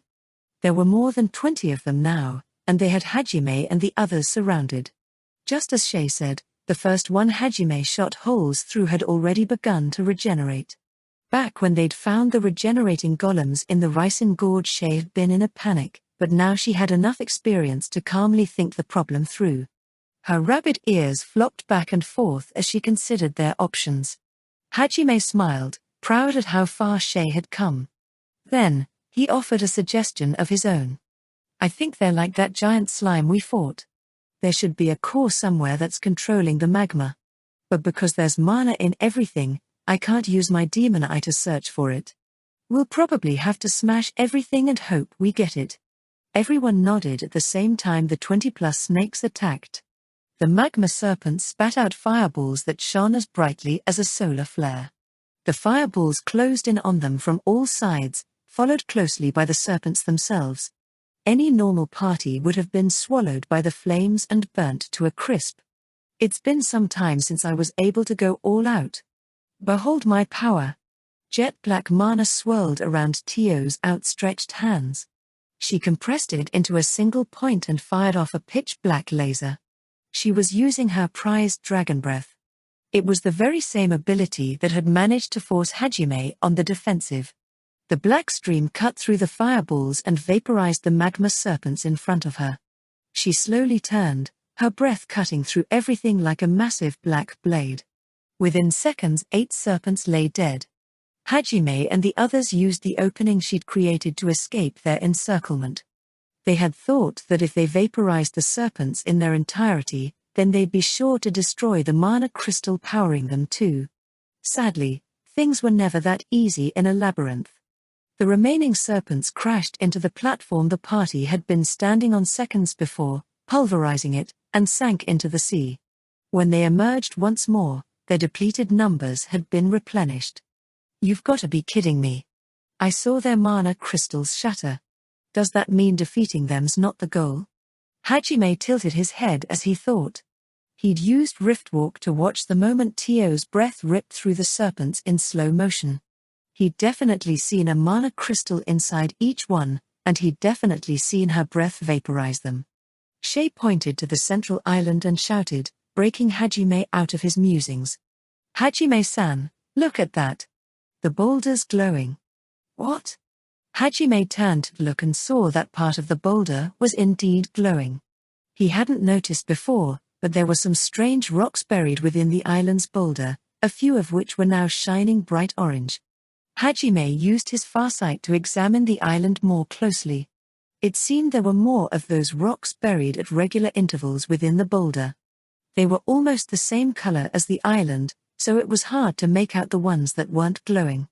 The island was cylindrical in shape, and Hajime guessed based on its circumference and the distance between each rock that there were around 100 in total. Of those 100, 8 were glowing right now. And Tio killed 8 of them earlier. I see. So we have to kill 100 of these things to clear this trial. So it's meant to be a battle of endurance in the heat. It seems I was correct about what this labyrinth's theme is. Anyone who made it this far would have been exhausted from the constant surprise attacks and the ever-present heat. And yet, this final trial required more concentration and focus than any up to this point. It was just like the liberators to ramp up the difficulty at the very end. Even Hajime and the others, overpowered as they were beginning to grow weary. Still, they were all smiling. As long as they knew how to clear the trial, they were confident they could beat it. Knowing what the goal was had revitalized everyone. They readied themselves for the magma serpent's next charge. The barrage of magma bullets began once more and the serpents began acting unpredictably, keeping the party on their toes. Hajime and the others split up again, deciding it would be easier if they all counterattacked individually. Tio sprouted dragon wings from her back and took to the skies. She then unleashed a tornado that shot out wind blades in a deadly barrage. She'd cast the intermediate rank wind spell, Infinity Gust. That's the 9th one. It looks like I'm in the lead, Master. If I destroy the most, will you please punish me? Of course it will have to be just the 2 of us, all night long. Tio shredded her 9th serpent with a smile. Hajime tried to tell her he wasn't going to do that even if she did destroy the most, but Shay cut him off. What?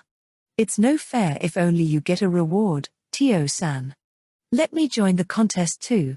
Hajime-san, if I win you have to spend a whole night with me instead. Shay leapt into the air as she said that and smashed Drucken down on the head of one of the serpents. Blue ripples spread out from the point of impact, creating shockwaves. The force of the blow was so great that even some of the magma sea below was blown away. Glimmering fragments of the serpent's mana crystal floated in the air for a few seconds before falling into the sea below. She's shockwaves had been enough to shatter it. A magma bullet hurtled toward Shay, who was still hanging in midair. However, she fired Drucken's buckshot and used the recoil to dodge out of the way. Still, one of the magma serpents had predicted she would leap backward and was waiting with open jaws, putting her in danger. But Shay didn't seem worried. She focused her mana into her boots. The metal plates inserted in her soles began to glow, and shockwaves of pale blue light spread out from under her feet.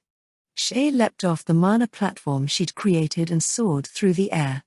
Since Shay was the only one who couldn't fly through the air naturally, Hajime had created boots enchanted with aerodynamic for her. And because she could render herself weightless with her gravity magic, she could utilize it to even more effect than Hajime. The magma serpent passed harmlessly by.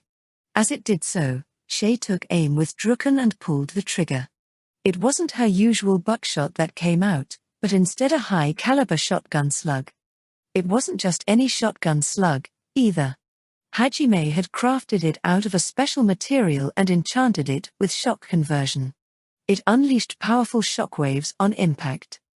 In terms of pure power, it was more destructive than his grenade launcher. The slug round slammed into the serpent, blowing off both its head and body in a massive explosion. Fragments of another shattered mana crystal flew through the air. Hey, you two. Don't just go deciding that on your. Then if I win, You have to go on a date with me. Yue interrupted him before he could finish, stating her desire to participate in the competition as well. With how many comrades they had now, Yue rarely had the chance to spend time alone with Hajime. She had him all to herself at night, but she wanted to spend a day with him too. Smiling faintly, Yue once again proved she was a mage to be feared. She pulled out her favorite spell, Draconic Thunder. But instead of just one dragon, she summoned 7. Her practice was finally beginning to pay off. Each dragon picked a target and flew off. Their howls shook the walls. The hunter became the hunted as the magma serpents heading toward Yue all found themselves swallowed up by dragons larger than them. Their mana crystals were all burnt to a crisp. I knew Yue-san was the one I should have been watching out for. Now that's hardly fair. Yue is far too strong to compete against. Grumbling to themselves, Shay and Tio began launching even more ferocious attacks. They were not going to let themselves fall behind. I guess it's fine. Everyone looks like they're having fun at least. Hajime shrugged his shoulders and sighed. He shot down the magma serpent closing in from behind without even turning around. The bullets all landed at once, their shockwaves blowing away the serpent's magma body. Its mana crystal flew through the air, exposed. Hajime nimbly dodged its head as he shot the falling mana crystal with Donna. He had loaded shockwave shells similar to the ones he'd given Shay into Schlog. These ones lacked Drucken's power though, as he'd had to make them small enough to fit into Schlog's chambers. If he'd wanted power, he could have always pulled out Schlagen. However, he'd wanted to see how well these new bullets worked with his handguns first.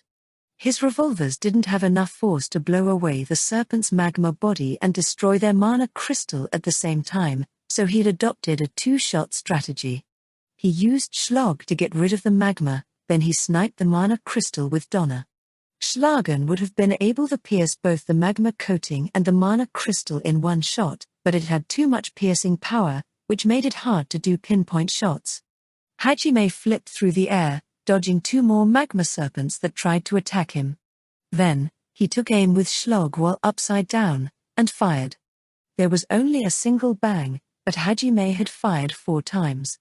The serpents didn't even have time to notice Hajime wasn't there before Hajime's bullets scattered their bodies. Hajime fired Donna twice, accurately destroying both of their exposed mana crystals. He glanced down at the central island and was surprised to see that they only had 8 more serpents to kill. Barely 10 minutes had passed since they'd begun fighting. If, as Tio had suspected, the theme of this labyrinth was to see how well challengers could handle a prolonged battle requiring intense concentration under strenuous conditions, then Hajime and the others must have completely surpassed the creator's expectations. Tio's breath mowed down another pair of magma serpents. 6 more to go. She's shotgun slug took out 2 serpents at once. 4 more to go. Another team of serpents tried to pincer Yue. One came up from below, while the other bore down from above. They found themselves stopped short by another one of Yue's thunder dragons, which had coiled itself around her. Then, they found themselves surrounded by 4 more of Yue's dragons and were summarily destroyed. 2 more to go. A magma serpent rushed up to Hajime and fired a barrage of fireballs at him. Hajime danced through the air like a leaf riding the wind, dodging the fireballs. He fired on it with Schlog as it opened its maw to swallow him. The serpent was blown back, and Hajime shot down its mana crystal without even looking. The last remaining serpent tried to launch a sneak attack from beneath the magma sea. Hajime leapt up with aerodynamic and fired Schlog into its open mouth. Red shockwaves spread out from the point of impact, pushing the magma serpent back. Its mana crystal glinted in the red light. Hajime took careful aim with Donna. Yue and the others watched with satisfaction as Hajime finished off the trial. And now it's over. Hajime glanced over at the others before pulling the trigger that signaled the end of the Grand Gruen Volcano's trial. A second later, an aurora of light poured down from above. What the? Crap, I won't be able to dodge in time. Hajime's eyes were glued to the light. It looked just like the rainbow-colored light that had nearly killed him back in the Great Orcus Labyrinth. Judging by how bright this is, it might be even more dangerous. It felt as if the very air was being torn apart by the light. The labyrinth's creator had purposely timed this trap to activate when everyone was at their most defenseless. Right when they thought they'd won. The light of destruction swallowed Hajime whole, and he vanished without a trace. Hajime. Yue let out a blood-curdling scream. Shay and Tio had just been standing in place, stunned. It was Yue's scream that had brought them back to their senses. They'd never heard her so much as raise her voice before. The giant wall of light swallowed up the remnants of the magma serpent Hajime had just killed and crashed into the sea below. The impact sent magma flying everywhere, and for a second, the base of the volcano was visible. The light grew fainter as it bore through the rock. Eventually, it faded entirely, vanishing without a trace, leaving not a speck behind. Yue flew through the air, rushing to see what had become of Hajime.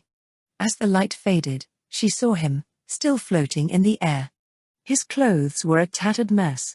He'd used his arms to protect his face and torso, keeping his vitals intact.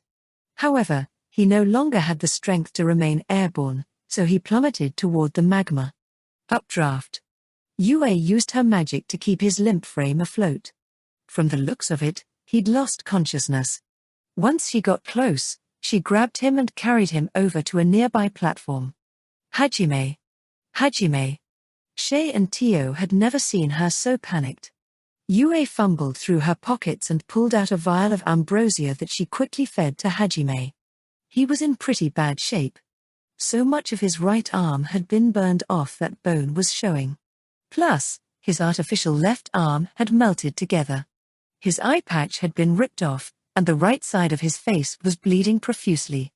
Worst of all, though, his stomach had been burnt black. The fact that his organs were intact was a testament to how much he'd grown since fighting the Hydra.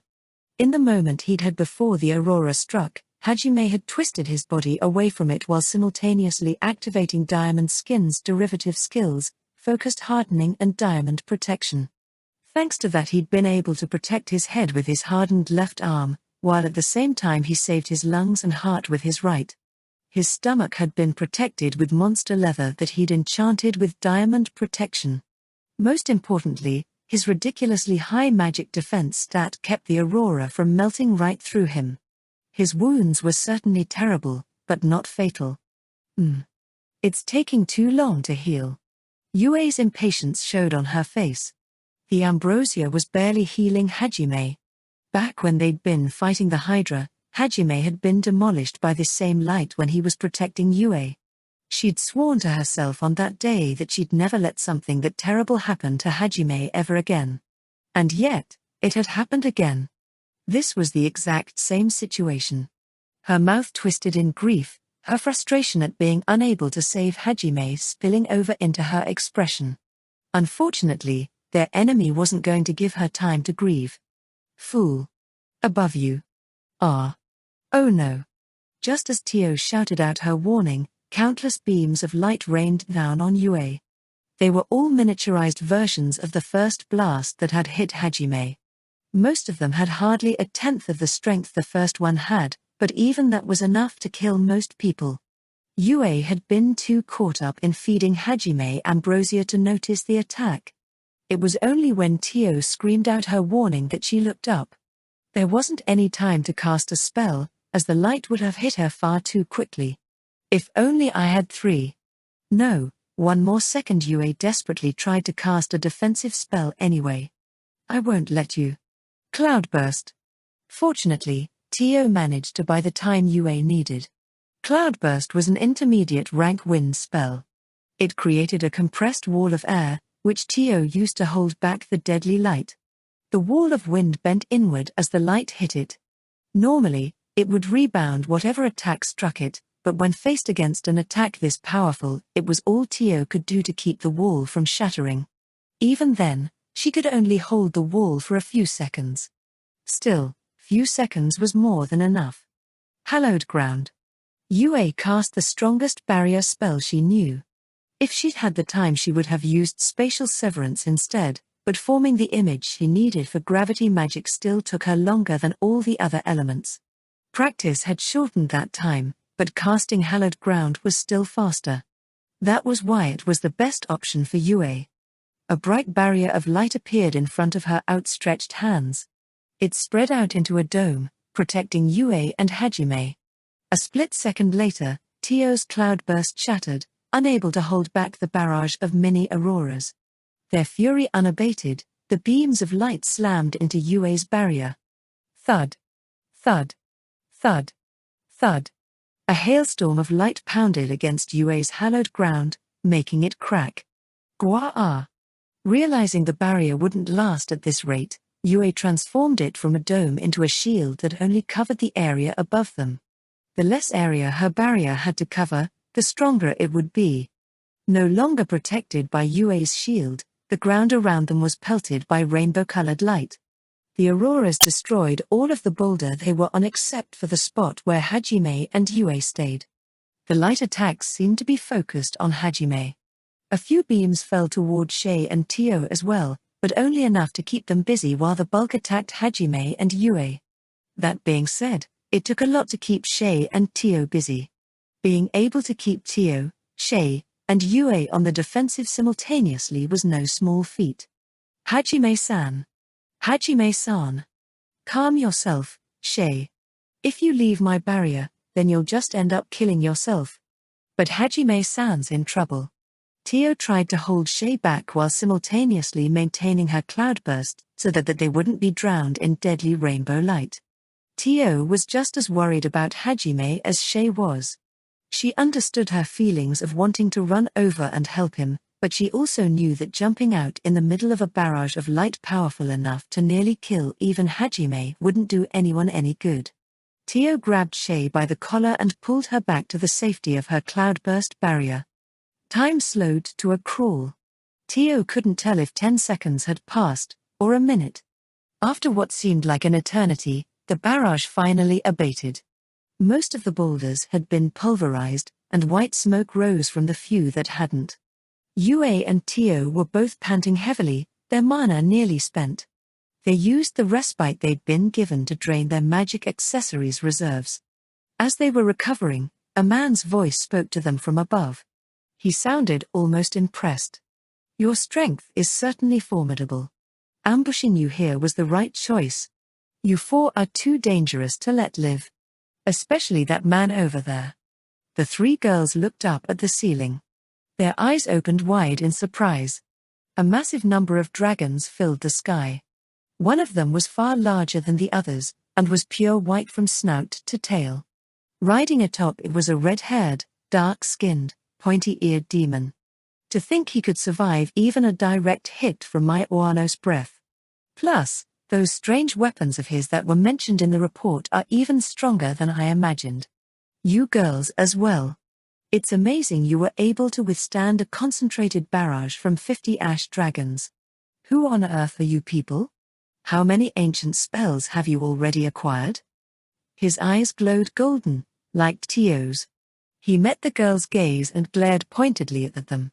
He seemed to be under the misconception that Yue and the others' strength came from the number of labyrinths they'd cleared.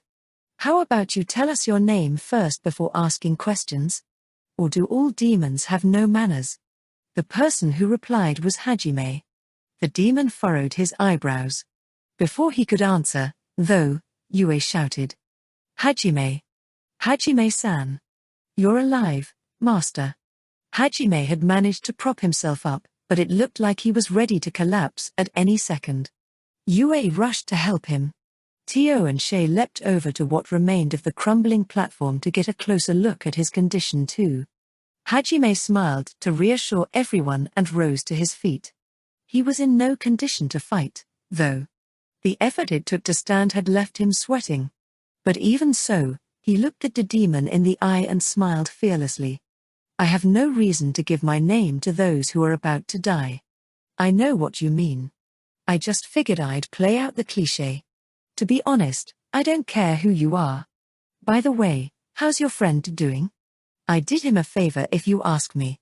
It was a pretty ugly arm. Hajime was only talking in order to buy time until he healed, which was why he purposely tried to goad the demon. From the demon's mention of a report and the fact that he'd been waiting to ambush them here, Hajime had already guessed that the demon who'd barely escaped with his life back in had told this one about Hajime and the others. He was the one who'd been sent to deal with them, presumably.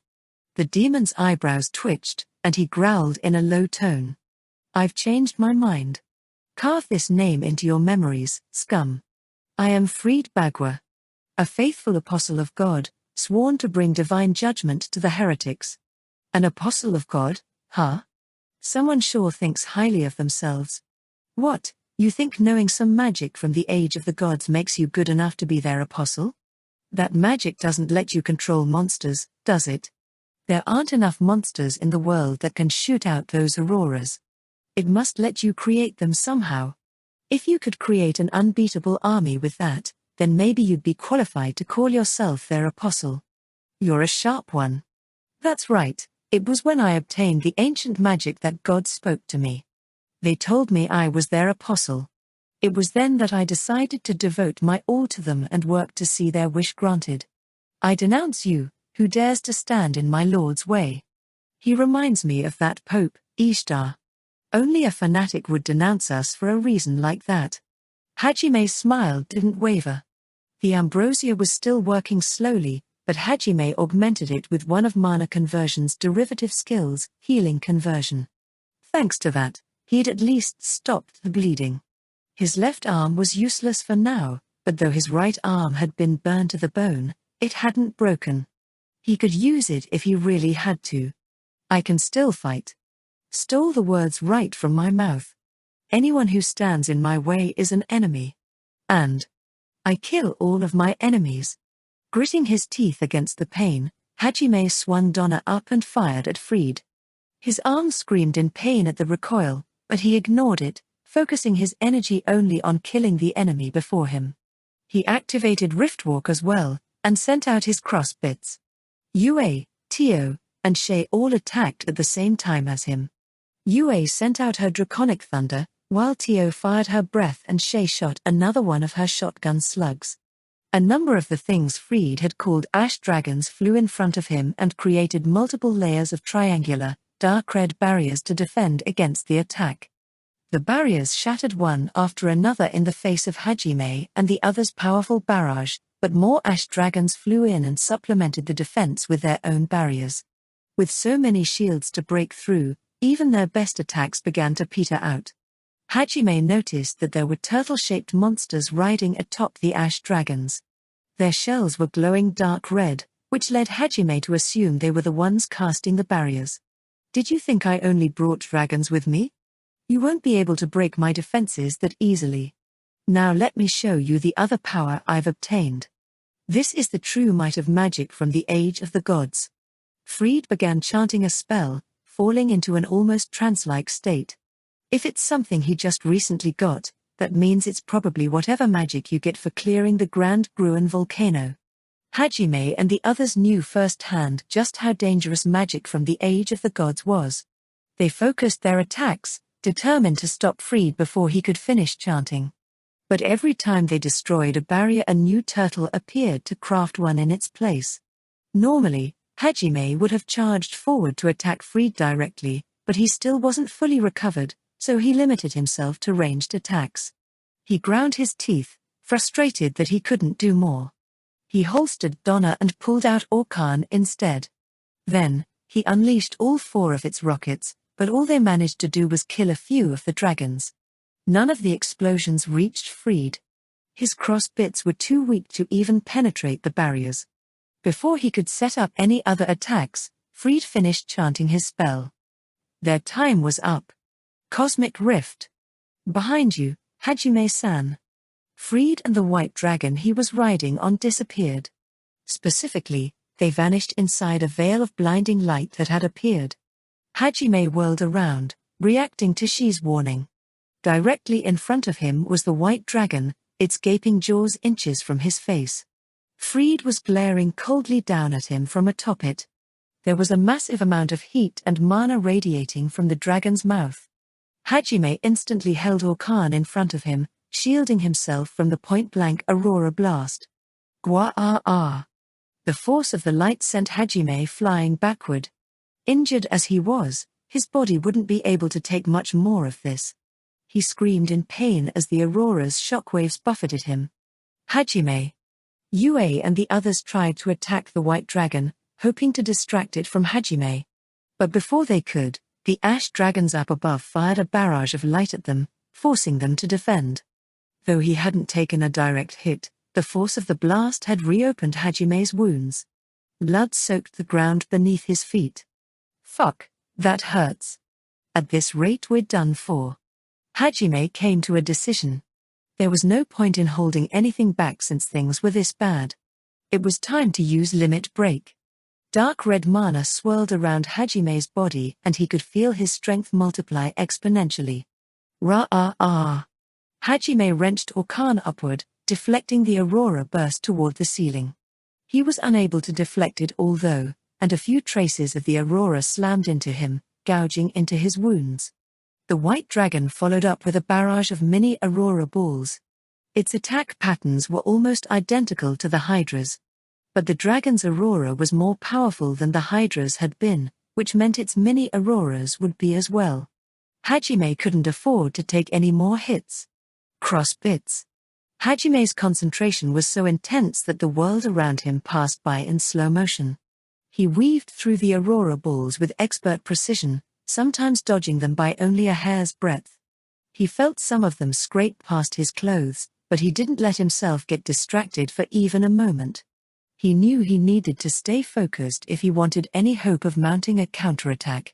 Hajime tossed Orkan, which had been mostly destroyed by the Aurora, back into his treasure trove and pulled out Donna. Then, he fired a short burst while summoning his cross bits to him. They also fired at Freed, supplementing the barrage. Such persistence. To think you can keep barely dodging for so long. Freed retreated behind the safety of his turtle's barriers once more. He hadn't expected Hajime, wounded as he was, to put up such a tough fight. He continued flying backward while he started chanting another spell. Not this time. Freed had been so focused on keeping his distance from Hajime that he'd forgotten about the rest of Hajime's party. He turned in surprise as a deep voice roared next to him. Before he could see what was happening, something crashed into his side. He clung to his dragon, barely keeping himself from falling off. The shock was enough to break him out of his chant. When he saw what had hit him, his jaw dropped open. Impossible. A black dragon, here? Don't be so proud of those mock dragons of yours. I will not allow you to hurt Master any longer. Tio had transformed into her dragon form. She knew it was dangerous to expose her existence to a demon, but she'd taken the risk anyway. Tio was smaller than Freed's white dragon, but the pressure she exuded was far greater. Tio had joined Hajime's party because she liked him, but she'd also done it to get a better idea of what these people who were summoned from another world were like. In order to do that, she had needed to hide the fact that she was a dragonman. If the world found out dragonmen still lived, her village would be in danger. Though each dragonman was strong individually, they were helpless against humans' sheer numbers. Tio had learned that lesson the hard way, 500 years ago. But Hajime, the one person she'd believed utterly invincible, had almost died. Seeing him crippled from the Aurora's light had shaken Tio. She'd been a fool. Strong as Hajime was, he wasn't invincible. A moment's carelessness could get him killed too. How could she have forgotten something so obvious? It was only now that she realized what her oath had really meant to her. She'd sworn to serve Hajime. Not just because she found him interesting, and not just because he was her master. No, it was because Tio didn't want to lose him. He was an irreplaceable friend, and the man she loved. That was why she'd thrown caution to the winds, choosing to reveal her dragon form. If she prioritized her mission over the lives of her friends, then she had no right to travel with them. Nor did she have any right to call herself a guardian. Even if this decision led to her clan being persecuted, she had to do it. More than anything though, Tio Claris would never put her own safety before the lives of her friends. Behold, Boy. This is what a true dragon's breath looks like. Deadly black light gathered in Tio's mouth. She unleashed it with a roar. The black light closed in on Fried with unbelievable speed. The white dragon turned to face Tio and countered with its own breath. White and black clashed, sending massive shockwaves across the room. Waves of magma spread out from beneath the point of impact.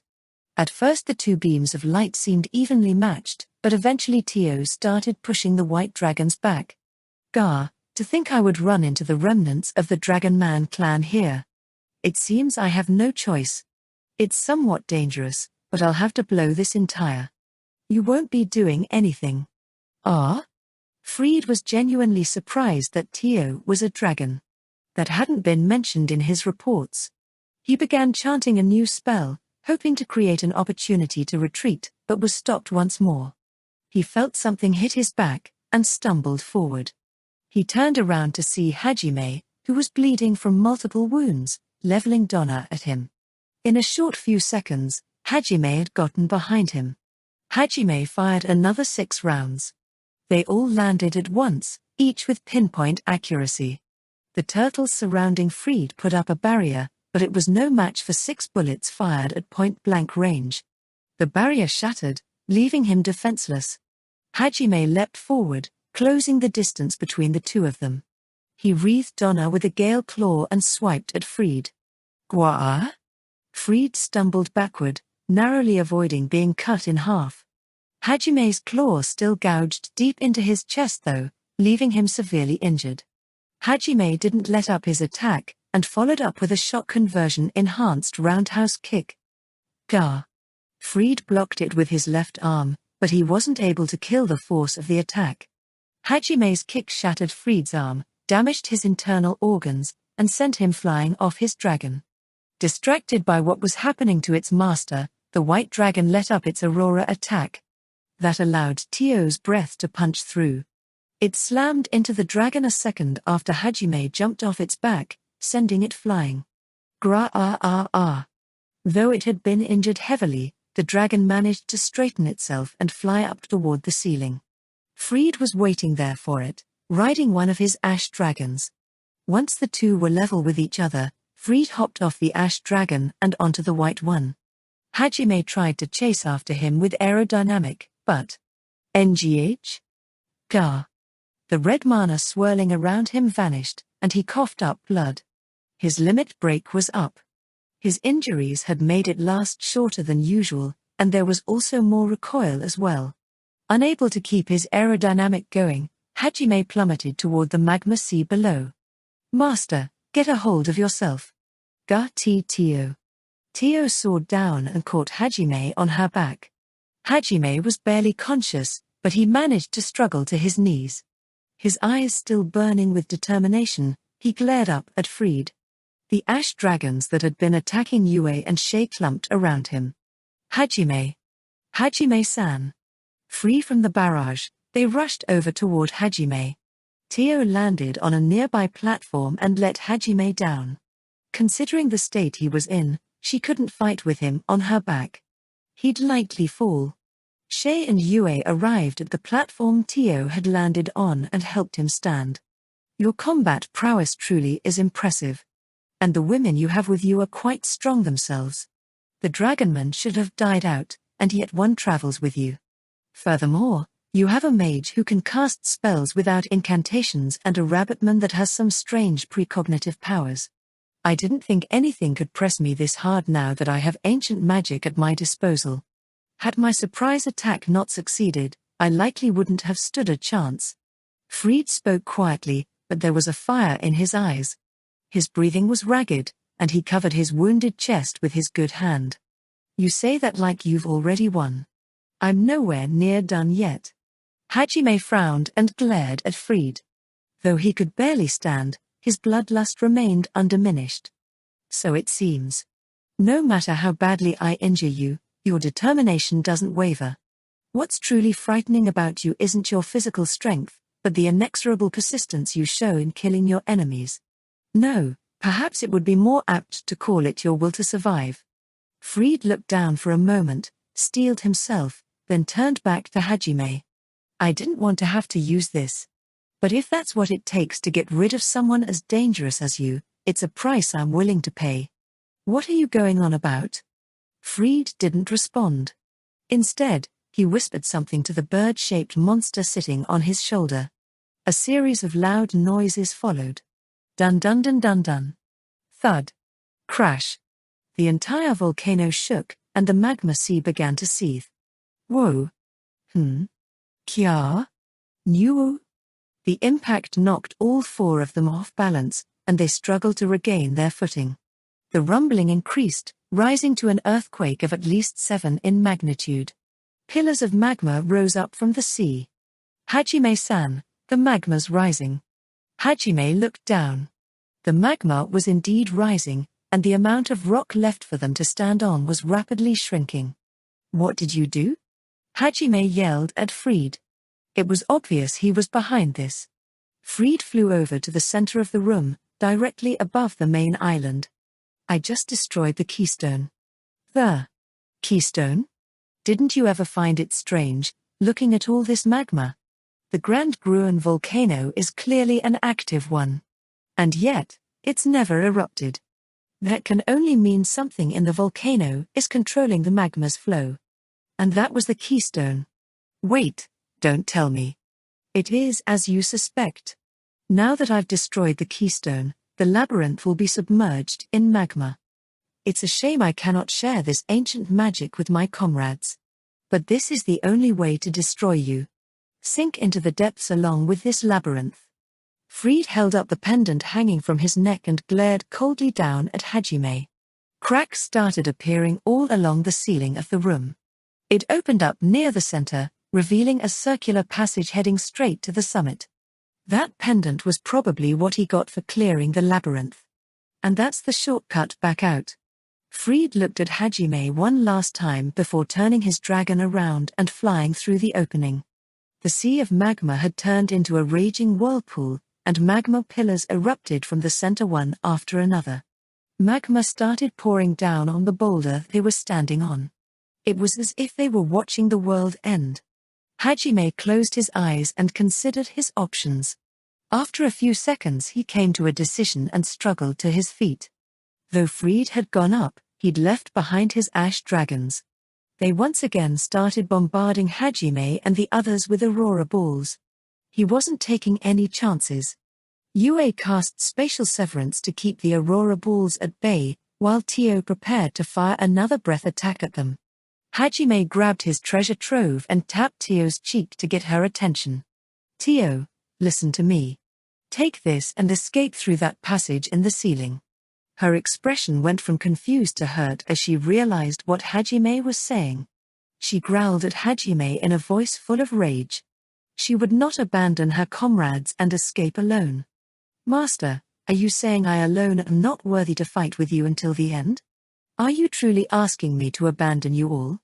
I will not. That's not it, Tio. We don't have much time, so I'm only gonna explain this once. I haven't given up. We're still gonna get the ancient magic from this labyrinth, and we'll get back at that bastard soon enough. We still have to keep our promise to bring Stillstone back to everyone, too. But I can't do it all alone. I need your help. Only you can get back to Ankajian in time. Please, Tio. I need you to do this. Hajime stared into Tio's eyes. This was the first time she'd seen him look at her so seriously. Hajime, who'd always been so confident in himself, was asking someone else for help. In order to fulfill all of his promises, in order to come out ahead, he needed her help. Without Tio, they'd fail. Hajime had no intention of giving up here, and this wasn't part of some noble self-sacrifice. When Tio realized that, her face lit up with joy. The man she'd fallen for had entrusted her with an important mission at this critical point in time. If she couldn't live up to his expectations, then she didn't deserve to travel with him. Filled with determination, Tio nodded. Leave it to me. Hajime stuck the treasure trove into a gap between Tio's scales. He positioned it so that when she transformed back into a human it'd already be in her hand. After making sure it was secure, Tio nuzzled Hajime's head. In this form, It was all she could do to show her affection. Hajime patted her gently one last time, and she took to the skies. Before she left, she glanced down at Yue and Shay. They nodded back at her resolutely. They hadn't given up either. Tio, tell Kaori and Mew that we'll see them soon. I'm counting on you. Fufu. I shall. She smiled at how casual Hajime's message was.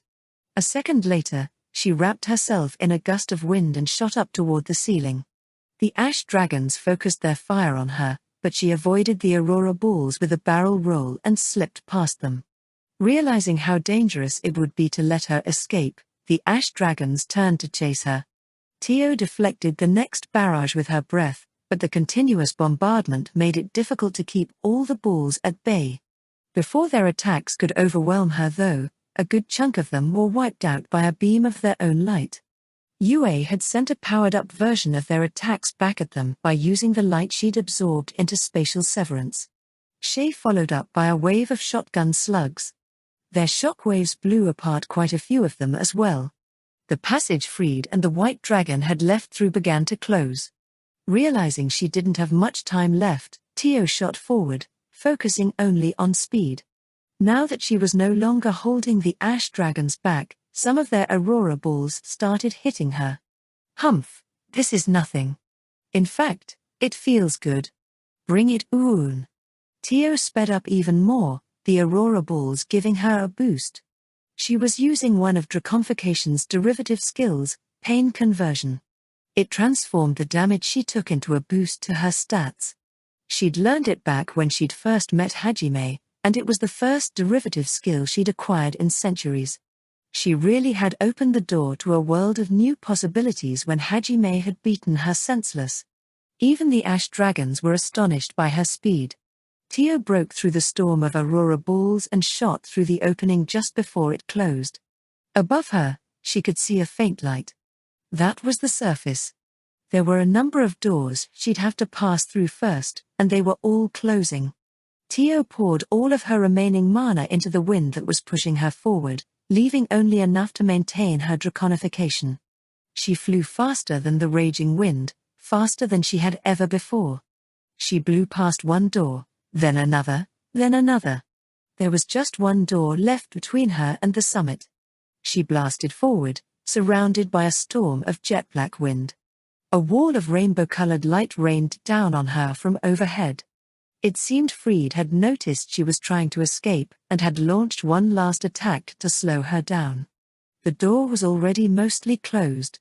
She had to decide now if she was going to dodge out of the way or take the hit and push through. The white dragon had burned through most of its mana, so the aurora didn't have as much strength as before. Tio guessed it was only half as powerful. But even so, it was far more devastating than the aurora balls the ash dragons had been firing at her. If she tried to intercept it or dodge it, she'd lose speed. In turn, that meant she wouldn't make it through the door in time. Let's see what you've got. Tio prepared herself to take the hit and convert the pain into speed. But just before it reached her, a few small shadows flitted past her and interposed themselves between her and the light. Tio recognized those shapes. They were Hajime's cross bits. He'd sent them to follow after her. 3 of the cross bits glowed dark red and angled themselves to deflect the blast. The light quickly melted through them, but they held on long enough for Tio to push through. The remaining 4 stuck close to Tio, protecting her as she flew. What a surprise! Master, I truly love you. Even when he was surrounded by a rising sea of magma, Hajime had managed to control his crossbits to protect Tio. She'd never met anyone who'd been strong enough to protect her before. Even among her village, she'd been the strongest. Until now, she'd always been the one who'd protected others. She'd never known just how wonderful it was to have someone else protecting her. Gra-ah! The white dragon let out a mighty roar as Tio slipped through the final door. A swirling black gale shot up into the sunlight. Though the sandstorm raged all around Tio, the eye of the storm was calm. You managed to escape under those circumstances? You truly are a pack of monsters. But even a black dragon of your caliber must be weak after sustaining all those injuries. I'll have no problem. Fried hurriedly tried to prepare a follow-up attack, but stopped short. The remaining 4 cross bits had freed and the dragon he was riding on surrounded. He instantly ordered the turtle he'd brought with him to create a barrier. He'd learned earlier the cross bits couldn't break through it. Had Hajime loaded his cross bits with the same exploding shells he'd put into Drucken, Donna, and Schlog, it might have been different, but he hadn't had time. His and she's primary weapons had taken priority. But what Fried didn't know was that the cross bits had one other powerful attack available to them. Fried was certain the cross bits couldn't harm him, and therefore let his guard down. It was in that instant that Hajime chose to activate his cross bits trump card. Fried had only a second to ponder why the cross bits were glowing even brighter instead of firing before they all exploded. There was a huge bang. Shockwaves assailed Fried from all 4 sides, followed by a hailstorm of bullets. The explosions had released all of the cross bits' remaining ammo in a deadly barrage. Gah! Gra-ah-ah-ah-ah! Demon and dragon screamed as they were blasted into the distance. With the last of her mana, Tio added her own powerful tornado into the mix. She wanted to make doubly sure they got him. She'd wanted to use her breath to guarantee the kill, but she no longer had the mana left for it. Tio observed the direction Fried had fallen in for a few seconds in case he miraculously got back up. Once she was certain he wasn't coming back, she looked back down at the oddly silent volcano. I believe in you, Master, Yue, Shay. Tio turned toward the sandstorm, her whisper carried away by the wind. Her destination was Ankajian. She needed to deliver what had been entrusted to her. She vanished into the sandstorm. A few minutes later, the Grand Gruen Volcano shuddered. The shaking was followed by a massive eruption. The force of it blew away the surrounding sandstorm for a short while. Black smoke rose from the volcano's peak as it spat out gouts of magma and chunks of white-hot rock. Forks of lightning flashed within the smoke released from the volcano. This was the first eruption of the Grand Gruen Volcano in known history. The historic event faded from view as the sandstorm veil covered the volcano again a few minutes later. Though the volcano itself was obscured, the plume of smoke rising from its peak could be seen as far away as Ankajian. The 2 girls who were waiting for Hajime's return watched it anxiously. There's just something cool about going out in a blaze of glory. Hajime? Hajime-san. Hajime grinned, prompting Yue and Shay to stare at him in confusion. They were still being assailed by the ash dragon's aurora balls. Hajime just shook his head and, with Shay and Yue's help, managed to leap onto the central island. In the few minutes since Tio had left, the magma had gotten even more violent. Only the central island was still above the writhing sea of death. In another 5 minutes, even the central island would be submerged. Yue's spatial severance was doing a perfect job of dealing with the aurora balls, and the ash dragons were starting to get desperate. They began diving down, trying to attack the party directly, but Shay swatted down any that got close. Another 10 dragons fell. The magma dome that had been covering the center of the island had vanished, revealing a jet-black building. Next to the building was a disk that was floating a few centimeters off the ground. It seemed that was what was normally used to transport people through the shortcut back to the surface. There were so many magma pillars shooting out now that the remaining ash dragons had to cut their attacks short to keep out of their way. Hajime watched them out of the corner of his eye as he walked up to the building. There didn't seem to be any door, but one of the walls had the familiar Liberator's crest on it. The party stopped in front of it, and the wall fell away to reveal an opening. They stepped inside just as the magma started flowing over the central island. The door closed behind them seconds before the magma reached them. The party watched the door warily for a few seconds, but it didn't seem like the magma was melting through it. Everyone breathed a sigh of relief.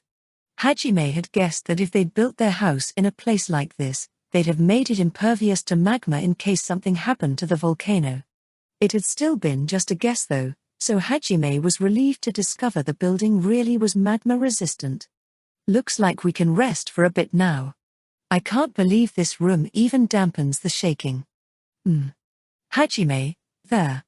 It's a magic circle. Hajime marveled at how well the building nullified the volcano's shaking. His musings were interrupted by Yue pointing out the magic circle. It was more complex than most he'd seen. Stepping into it would likely grant them this labyrinth's ancient magic. The three of them nodded to each other and walked into it. Just like the circle in Oscar's room, this one read their memories, tracing their path through the labyrinth. Once the circle had confirmed they defeated all the magma serpents, it imprinted the knowledge needed to use this magic onto them. So this labyrinth was spatial magic. As Yue had said, the Grand Gruen Volcano's magic was spatial magic. Looks like this magic's pretty crazy stuff too. Hajime wasn't even surprised anymore at how ridiculously powerful it was. We can teleport with this. Yeah, that's what he used to get behind us, isn't it? Yue thought back to their earlier fight. Shay nodded, remembering his sudden appearance. He'd probably used that magic to launch the first surprise attack, too.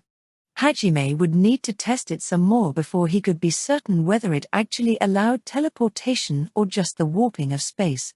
Either way, it was still unbelievably powerful. Had it not been for Shay's future sight, that first attack would have likely killed Hajime. He really got me good. As the magic circle's glow faded, there was a dull clunk and a section of the wall fell away, revealing a small alcove. Glowing letters appeared inside it. I pray the day comes where people can be free. Nice Gruen. Short and sweet, I see. Hajime gave his honest impressions. Looking around, they noticed Gruen's hidden hideout was rather Spartan. Unlike Orca's place, there wasn't even any furniture or household appliances. There was just the magic circle. I guess he put his affairs in order before coming here. Yeah, it looks like the only thing Nai-san left for us here was the magic circle. Come to think of it, Oscar's diary mentioned Nai's. It said he was a pretty quiet guy. Yue left Shay to support Hajime and walked over to the alcove. She groped inside it and pulled out a pendant. It was slightly different than the things they'd received so far as proof of clearing a labyrinth. The pendant was circular, inlaid with an ornate pattern. Yue walked back and put it around Hajime's neck. All right, we've got the magic and we've got our crest. Now we just have to figure out how to get out of here. Any ideas? You have a plan, right? The whole place must be filled with magma by now.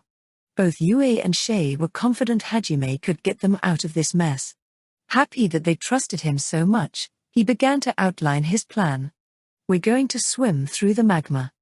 Come again? Has the blood loss finally gotten to him? The two girls thought at the same time. His suggestion definitely didn't seem sane.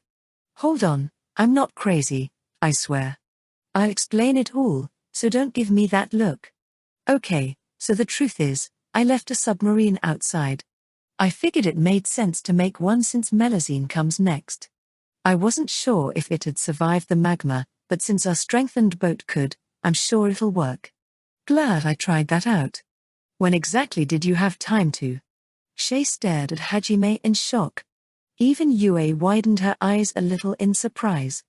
When Fried announced that he'd destroyed the keystone, Hajime had instantly pulled his submarine out and dropped it into the magma. If it had melted, Hajime would have told everyone to ride Tio out and forced his way through. He tracked its movements with the spirit stone he'd put in it and saw that it was perfectly fine. However, with how chaotic things were getting, there was a possibility they wouldn't make it back in time to save Ankaji. They would have had to take risks to make it back in time, and Hajime wanted to avoid that. And so, he'd sent Tio on ahead just in case. He knew she'd be able to make it back with time to spare.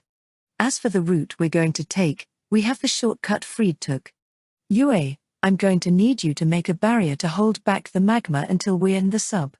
Can you handle that? Yeah. No problem.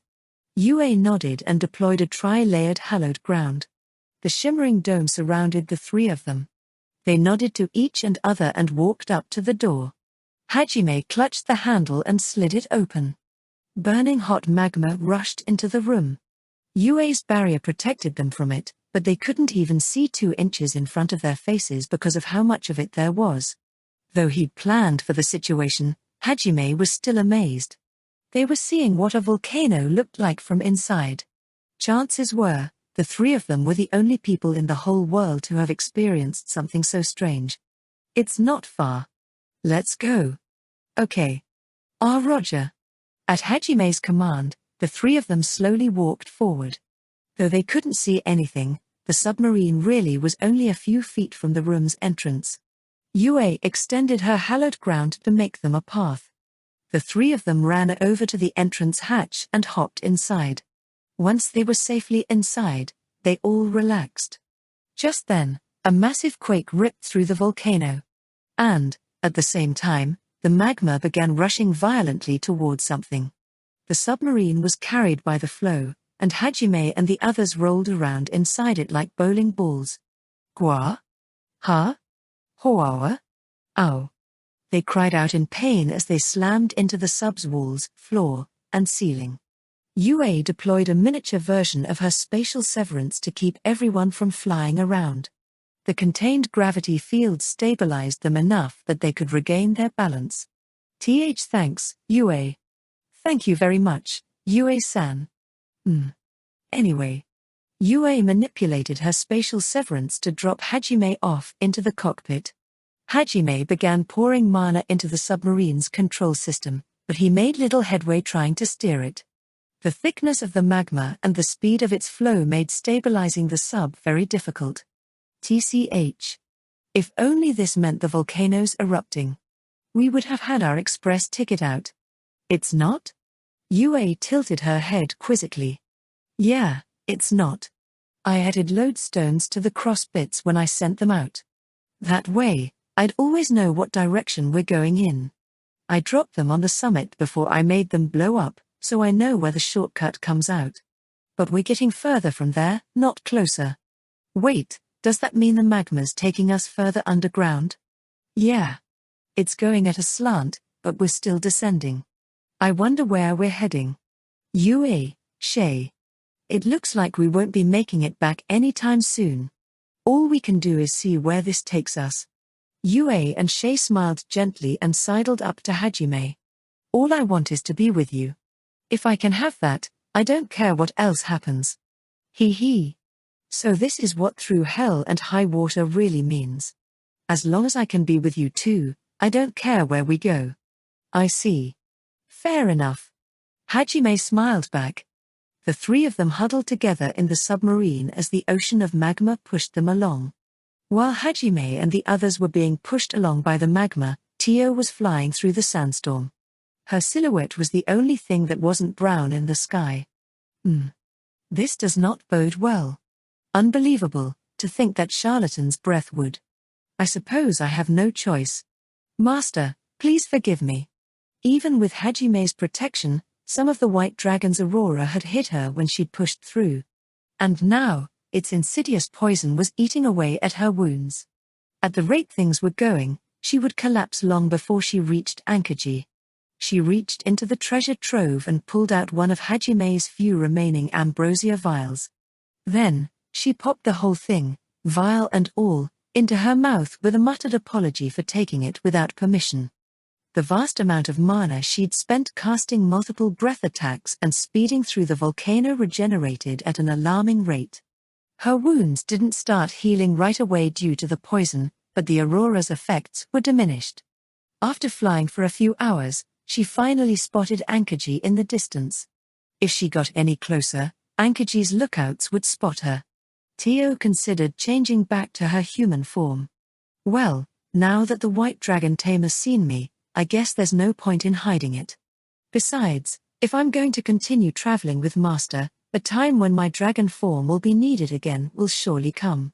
In the end, Tio decided not to stop. Her hidden village wouldn't be found that easily. Even if it was, her clan was notoriously hard to kill. More than anything though, she had Hajime. If by some chance the whole world turned against them again, then she could count on him to have her back. He tried to act tough, but Tio knew he'd do anything for those he cared about. Only a few kilometers remained between her and Ankajian. When she looked down, she spotted the lookout panicking and pointing in her direction. Tio didn't want to have to deal with them accidentally attacking her, so she angled down toward the main gate and landed there. She kicked up a massive cloud of dust as she landed. A contingent of Ankaji's soldiers were waiting for her. She glanced up and saw another squad of soldiers aiming their bows and staves down at her from the walls. The wind began to sweep away the dust cloud and soon Tio's silhouette was visible. The soldiers gulped nervously. However, when the sand finally cleared, all they saw was an exhausted woman. A girl pushed past the bewildered soldiers and ran up to Tio. It was Kaori. Bize and the soldiers tried to stop her, but she ignored them. She only stopped when she was next to Tio, who was doubled over and panting. Kaori had known Tio was a dragon, so the moment the lookout had reported that one had been spotted, she'd run to the main gate. "Tio, are you all right?" "Oh, Kaori. Despite how I look, I shall be fine. I'm just a little tired." Kaori paled when she saw how hurt Tio was. Every inch of her was covered in wounds. Kaori kneeled down next to Tio and began examining her injuries. When she realized the damage had been caused by an unknown poison, she quickly cast a cleansing spell, followed by a healing spell. "How come? Why can't I purify you?"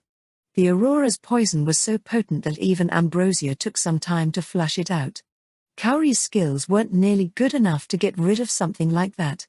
Though, she was still far better than any other healer. The combination of her magic and the ambrosia healed most of Tio's more serious injuries. Tio smiled and patted Kaori's head. "Don't worry, child, the rest will heal soon enough," she said. Kaori smiled in relief as she saw Tio's wounds begin to close up. It seemed there really hadn't been any need to worry. Still, her expression grew worried again as she noticed no one else was with Tio. "Tio. Where's Hajime-kun? Did you come back alone? And what was that eruption?" "Calm yourself, Kaori. I will explain everything. But first, can you please calm those soldiers, and find somewhere we can talk privately?" "Oh, of course." Kaori turned back, as if she'd only just noticed the army of soldiers behind her. Still a little worried, she nodded and began reassuring them. The only reason she wasn't panicking was because Tio didn't seem sad. Kaori explained the situation to Bize and Lansui before taking Tio somewhere they could talk in peace. "So then, Hajime-kun and the others are."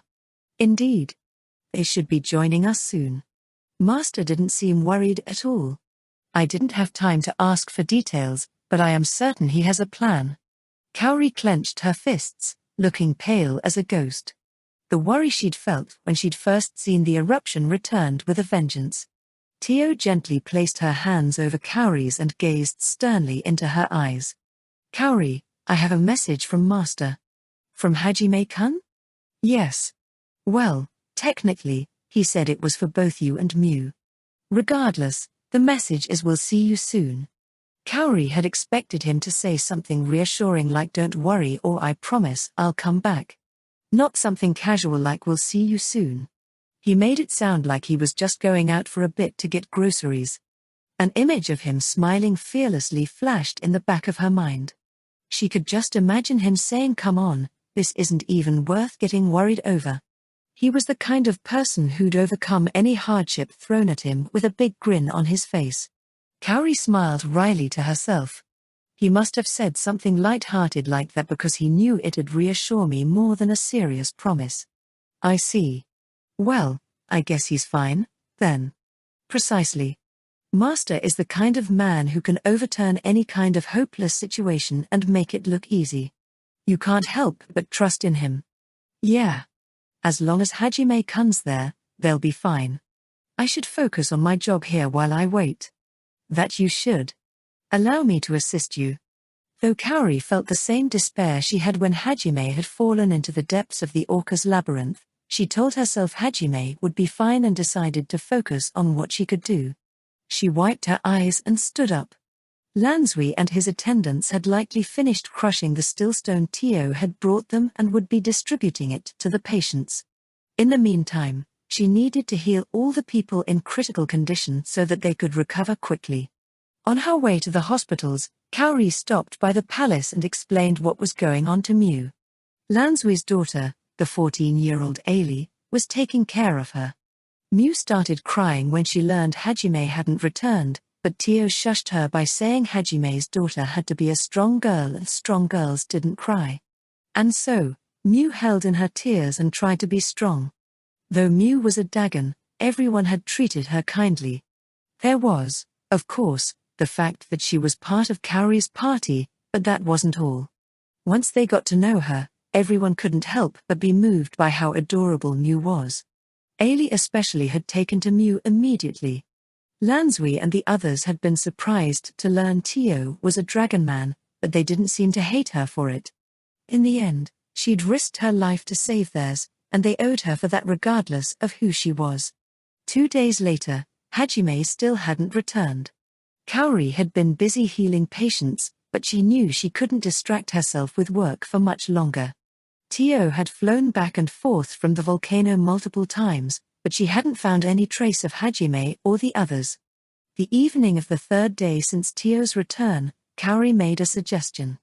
I finished healing all of the patients that were in critical condition. The ones left will heal naturally given time or can be looked after by Ankaji's doctors. So, I think it's time we start looking for Hajime-kun. We're going to find Daddy. I suppose we should. I was thinking of going to look for him myself. Miu leaned forward eagerly, while Tio lapsed into thought. But we can't really take Miu with us to the Grand Gruen Volcano, can we? Indeed. Master left her here because it was too dangerous to bring her along. Besides, searching the area will be difficult now, since it just erupted. Yeah. I agree. I think we should get Miu to her mom in Arisen first, then turn back to look for Hajime-kun. That does sound sensible.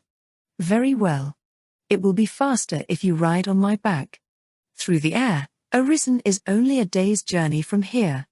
We should arrive tomorrow evening if we leave early enough in the morning. Miu watched the two of them with a puzzled expression on her face. The conversation was moving too fast for her to follow. Kaori kneeled down and explained what they were talking about to Miu. She frowned when Kaori said they couldn't go look for Hajime right away. However, she really wanted to see her mother again too. Reluctantly, she agreed to go home first and wait for Hajime there. Tio and Kaori smiled ruefully at how calculating Miu had been in her decision. She'd picked between Hajime and her mother, just like Hajime would have done in her position. They set off the next day.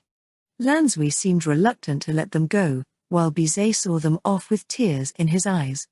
Kaori and Miu got on Tio's back and the three of them headed off to the west. The townspeople cheered them as they went, their voices resounding through the desert. Kaori was determined to find Hajime. She'd done it before and she could do it again. Little did she know they'd be reunited very soon. Around the same time back in Hylai, Kuki had thrown himself wholeheartedly into training. It wasn't because he wanted to improve his skills, though. He still didn't know if he could really kill someone when time came for it, so he tried to find the answers in his training. However, there was no way just training would hold any answers.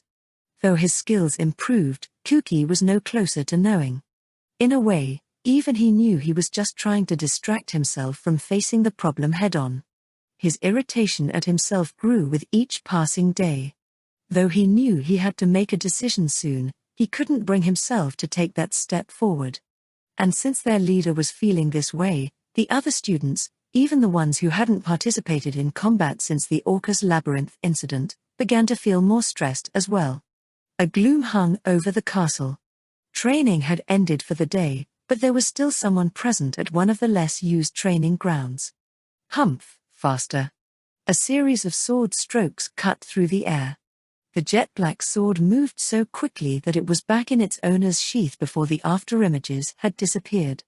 A second later, it shot back out with such speed one couldn't even see the drawing motion. Each stroke was sharp enough to cut steel. Every time Shizuku Yegashi swung her blade, her ponytail swayed from side to side. She was training alone in the deserted practice grounds, swinging the sword Hajime had given to her. After she finished her flurry of strokes, Shizuku took a deep breath and closed her eyes. A woman's face appeared in the back of her mind. Red hair and dark skin. The demon who had nearly killed them all. She'd controlled a horde of monsters and could use powerful earth magic. She had been a member of the army that had driven the humans into a corner. Shizuku could still remember every detail of that fight vividly. When she looked down, she noticed her right hand was trembling slightly. I'll cut them down. The next time one shows up, I'll do it. If I don't kill them, it'll be my friends who end up dead instead. Shizuku tried to steel her resolve. Back then, a miracle had saved them. Hajime had swooped in, like a fairy tale hero. However, miracles didn't happen that often. Shizuku couldn't count on one to save them again. She knew she'd lose someone precious to her if she didn't take this seriously. That was why she was training. Ha! She let out a yell and slashed at the air with all her might.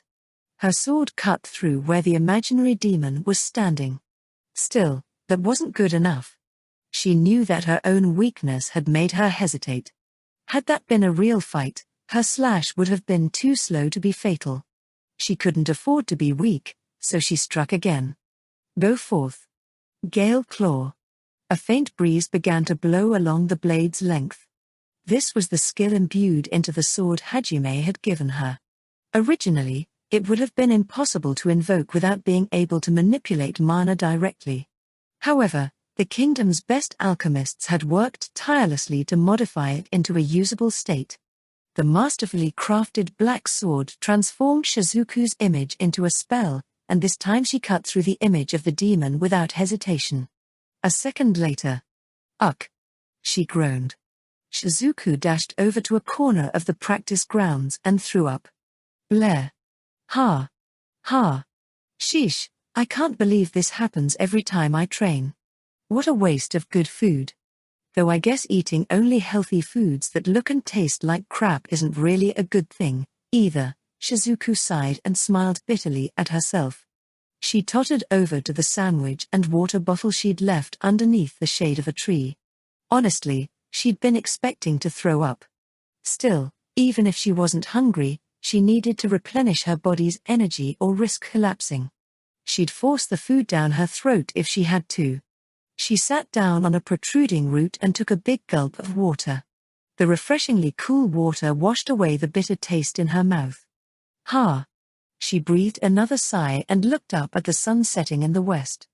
Just then, she heard something unexpected. Meow. Huh? Looking down, she spotted a chestnut-colored cat purring next to her. It seemed cats in torches looked just like cats back home. They were just as prevalent too. Where'd you come from, little fella? The practice grounds was inside the palace complex. In other words, it was surrounded by tall walls on 3 sides and the mountain behind it. There was no way a cat should have been able to find its way in. Shizuku tentatively reached a hand out to it, and the cat didn't shy away. It seemed content to let Shizuku pet it. Its fur was clean and well kept. Must be some noble's pet. Did you run away from your master? Meow tilde. Shizuku scratched it lightly on the neck. The cat purred happily and nuzzled against her.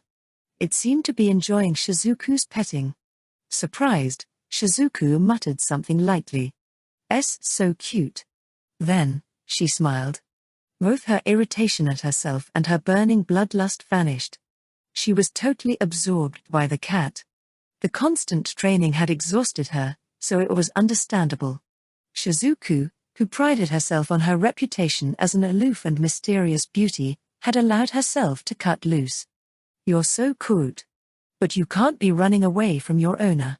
Bad kids like you need to be punished. Right, she started a conversation with the cat. If any of the noble ladies who'd taken to calling Shizuku Nei-san had spotted her, they would have likely doubted their sanity. Or possibly break out in a nosebleed. Shizuku continued petting the cat as she talked to it. Remember, Shizuku was exhausted from the constant training. After a few more minutes of petting, the cat padded over to the basket holding Shizuku's sandwich and poked its nose inside. Oh? Do you want meow sandwich? The cat gazed longingly at Shizuku. Its cuteness melted Shizuku's heart. She started cooing. Naturally, she wouldn't refuse the request. However, her sandwich was too big, so she would need to cut it into smaller chunks. Wait just a little bit. I'll cut it up meowsly for you. There was no one around to ask why she was cutting it with her sword and not just ripping it with her hands. Or even why she was getting in a battle stance to cut it. She got into the same stance she had when she was practicing cutting imaginary demons. She threw the sandwich into the air and prepared to draw. It was rather clear by this point, but to repeat once more. Shizukat was extremely tired. Go forth. Gale Claw. Hajime could never have guessed his sword would end up being used to cut a sandwich. But cut one it did, and splendidly too. The sandwich still looked whole when it fell back into Shizuku's hand, but the moment she sheathed her blade it fell apart into evenly cut squares. Shizuku struck a pose, as if her swordsmanship would somehow impress the cat. Meow, that's what I call a cut. Shizuku turned around and locked eyes with Princess Liliana. Liliana was staring at Shizuku with a dumbfounded expression on her face. Shizuku's smile froze in place. The princess didn't say anything. Silence stretched on for a few minutes. The cat finished its meal and ran off somewhere. After an ominous gust of wind, the princess finally broke the silence. Meow, that's what I call a cut? She asked. To which Shizuku replied, loudly. Meow wow. She was still talking like a cat. Don't look at me. Please, don't look at me. In fact, just kill me right now. See, calm down. It's not that big a deal. In fact, I thought you looked rather cute, Shizuku. Shizuku buried her face in her hands. Liliana squatted down next to her and tried to console her. It took some time before Shizuku was willing to look her in the eye. Once Shizuku had finally calmed down, she glared at Liliana and asked her something. So, what were you doing here, Liliana? Did you have some business with me? I can't think of any other reason you'd come to this practice ground. Liliana grimaced. It's true that I also had business with you, but I didn't see you with Kuki-san and the others. It seemed she'd been worried that Shizuku wasn't with her comrades. Shizuku smiled at Liliana. Thanks for worrying about me, Lily. But I'm fine, don't worry. Then why were you here alone? Because I wanted to be alone. Shizuku swallowed those words. Unfortunately for her, Liliana had grown up in the ruthless world of court politics, which meant she'd gotten very good at reading people. Shizuku, you always push yourself too hard. Perhaps it's presumptuous of me to say this when I'm one of the people who's making you fight for our cause, but I don't think it is. We all know just how hard you're working for our sakes, Lily. And I'm not pushing myself. It's just that Kuki and the others can be a bit difficult at times. Sometimes I just need to get away from them for a while. Liliana knew that couldn't be everything, but she also knew pressing any further would just make things harder for Shizuku. And so, she decided to go along with a change of topic. They can definitely be a handful sometimes. Yeah. It's not easy to get over the defeat we suffered in the labyrinth. It's worse for Kuki because there's what happened with Kaori, too. Shizuku stared westward, thinking of her best friend. Are you lonely? It didn't show on Shizuku's face, but Liliana guessed how she was feeling from the way she looked off into the distance. I'm not exactly lonely. Even if she's not here, I'll always be connected to Kaori. Yeah, I'm sure of that. Besides, I have a princess who's worried about me right here, don't I? Shizuku smiled playfully, and Liliana blushed. She felt like those noble girls who thought of themselves as Shizuku's little sisters. You really are like everyone's big sister. Shizuku pinched Liliana's cheek. She wasn't happy about everyone else calling her Oni-sama. Though most of the other girls considered a pinch from Shizuku a reward. Liliana could imagine how jealous the other noble ladies would be. So, what is it you needed me for? Tired of talking about herself, Shizuku brought the topic back to why Liliana had come. Liliana blushed again and answered. I was wondering about the change in the demons, and about Nagumo-san. I should have known. Have the king and the Holy Church come to a decision? Ever since the heroes returned from the labyrinth, the country had been in an uproar. It was only natural.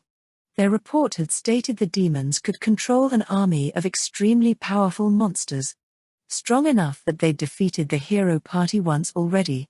If that was true, humanity was doomed. Hajime was another reason everyone was in a panic. Supposedly he'd annihilated monsters that had driven the hero party's strongest into a corner. Also, reports had come in from about Hajime destroying an entire monster army even before the battle in the labyrinth.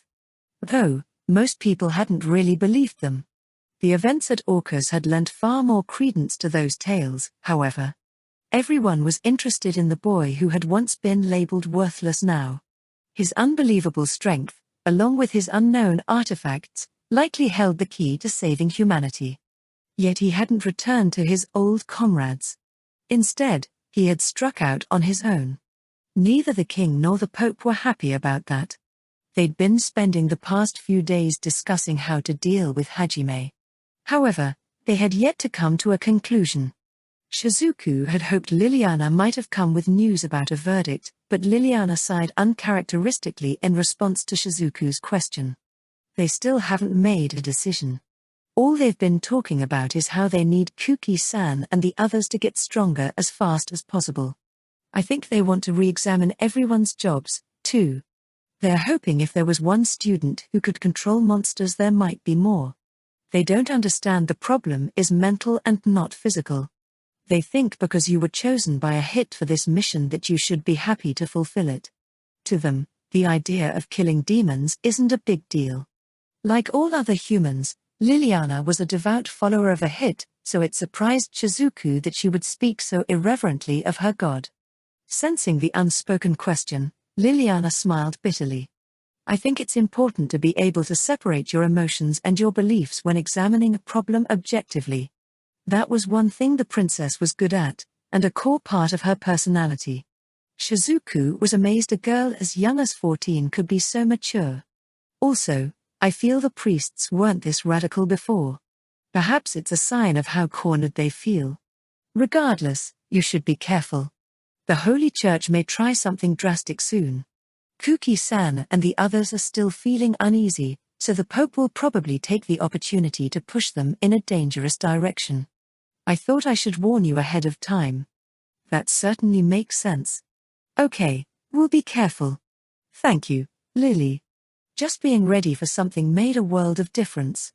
Knowing it was coming when it came would let you ride it out, and keep your thoughts from getting muddled. What about Nagumo-kun? Liliana hesitated for a moment. Shizuku suddenly had a very bad premonition. One that turned out to be true. They're considering declaring him a heretic. You're serious, aren't you? They were thinking of making him a heretic. That would mean any human was allowed to legally kill him. He'd be branded an enemy of a hit, which would mean he no longer possessed any rights. Worse, any humans would be forbidden from aiding him. The world would have effectively turned against him. It hasn't been set in stone yet. They're still just considering it at the moment. They can't just brand him one because he refused to obey the Holy Church's orders. It takes more than that.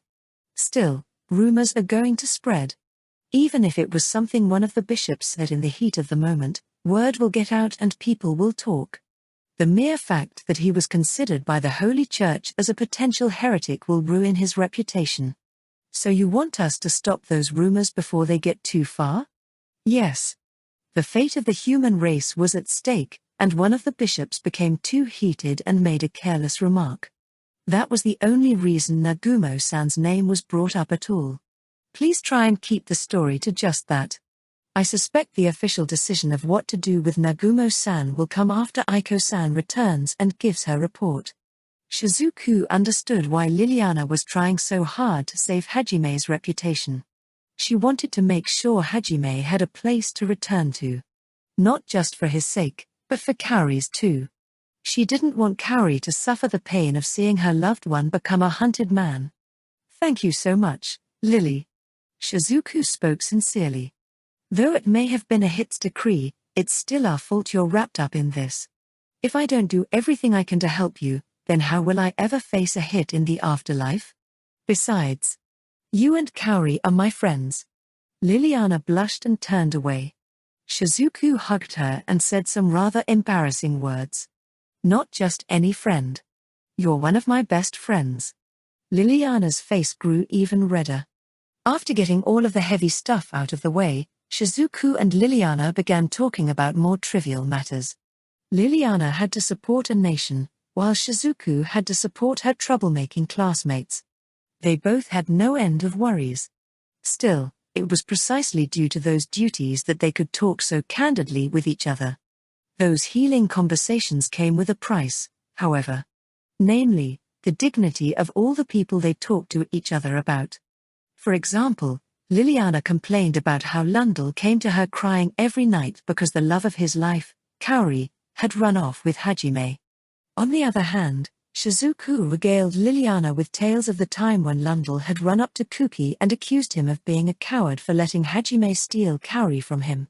The conversation had left Kuki writhing on the ground. Liliana followed up by telling Shizuku how she'd left Lundell on the ground afterward by saying the exact same things to him. At some point, the conversation shifted to Hajime's appearance. Had Kuki or Lundell or Hajime been present for the conversation, they likely would have cried themselves to sleep that night. Conversations between girls was something the men of the world were destined never to know about. Well, Shizuku.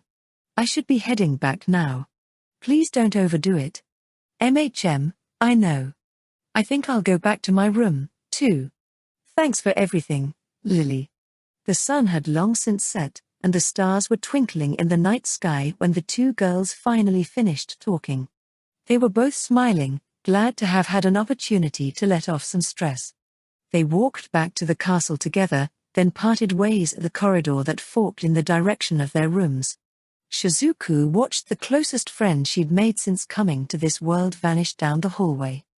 Feeling content, Shizuku turned the other direction and started walking back to her own room. For the briefest of moments, she felt a terrible chill fill the room. She placed a hand on her sword and fell into her battle stance.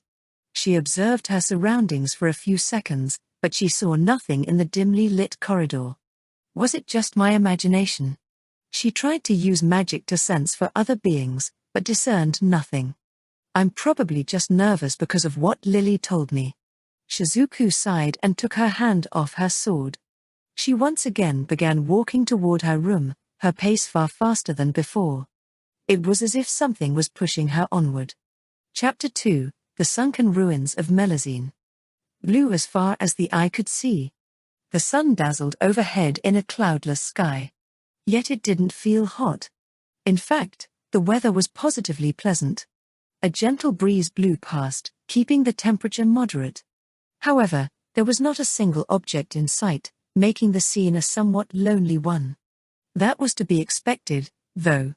After all, this was the middle of the ocean. A single boat drifted gently through the waves. Though perhaps boat wasn't the best term to describe it. At the very least, the people of this world wouldn't have considered it one. The knot boat was jet black, narrow, and had no visible place from which to board. Two wings jutted out from its side in a V formation, its rear had a propeller of some sort jutting out of it, and its rudder looked like a tail of sorts. Though, it wasn't in the best of shape, since the entire thing looked like it had been ravaged by a fierce storm. From a certain angle, it almost looked like a flattened whale. The people of this world would likely think it was some kind of monster, not a boat. In truth, it was the top half of a submarine. Specifically, the submarine that had saved Hajime, Shay, and Yue's lives when the Grand Gruen Volcano had erupted. It had been damaged by its journey through the magma, and was barely holding together. Hajime lay atop the submarine, admiring the scenery. He'd repaired his melted left arm using some of the material that made up the submarine. Right now, it looked as good as new. Though most of the features and abilities he'd packed into it didn't work. Hajime, how do you feel? He'd been about to nod off, but a voice from behind brought him back to wakefulness. Yue's head popped into view. She was looking at him worriedly. Hajime had taken quite a bit of damage from the White Dragon's Aurora attacks, and the poison had slowed the healing of his wounds. Pretty good. My wounds have all closed up. They'll probably be fully healed in another day or so. How about you, Yue? You were pretty exhausted after that fight, right? I'm fine. Shay let me drink some of her blood. Yue climbed out of the hatch and crawled over to where Hajime was lying. Then, as if it were the most natural thing in the world, she started straddling him. Her plump butt fell directly over a very sensitive part of Hajime's body. Yue, why are you climbing on top of me?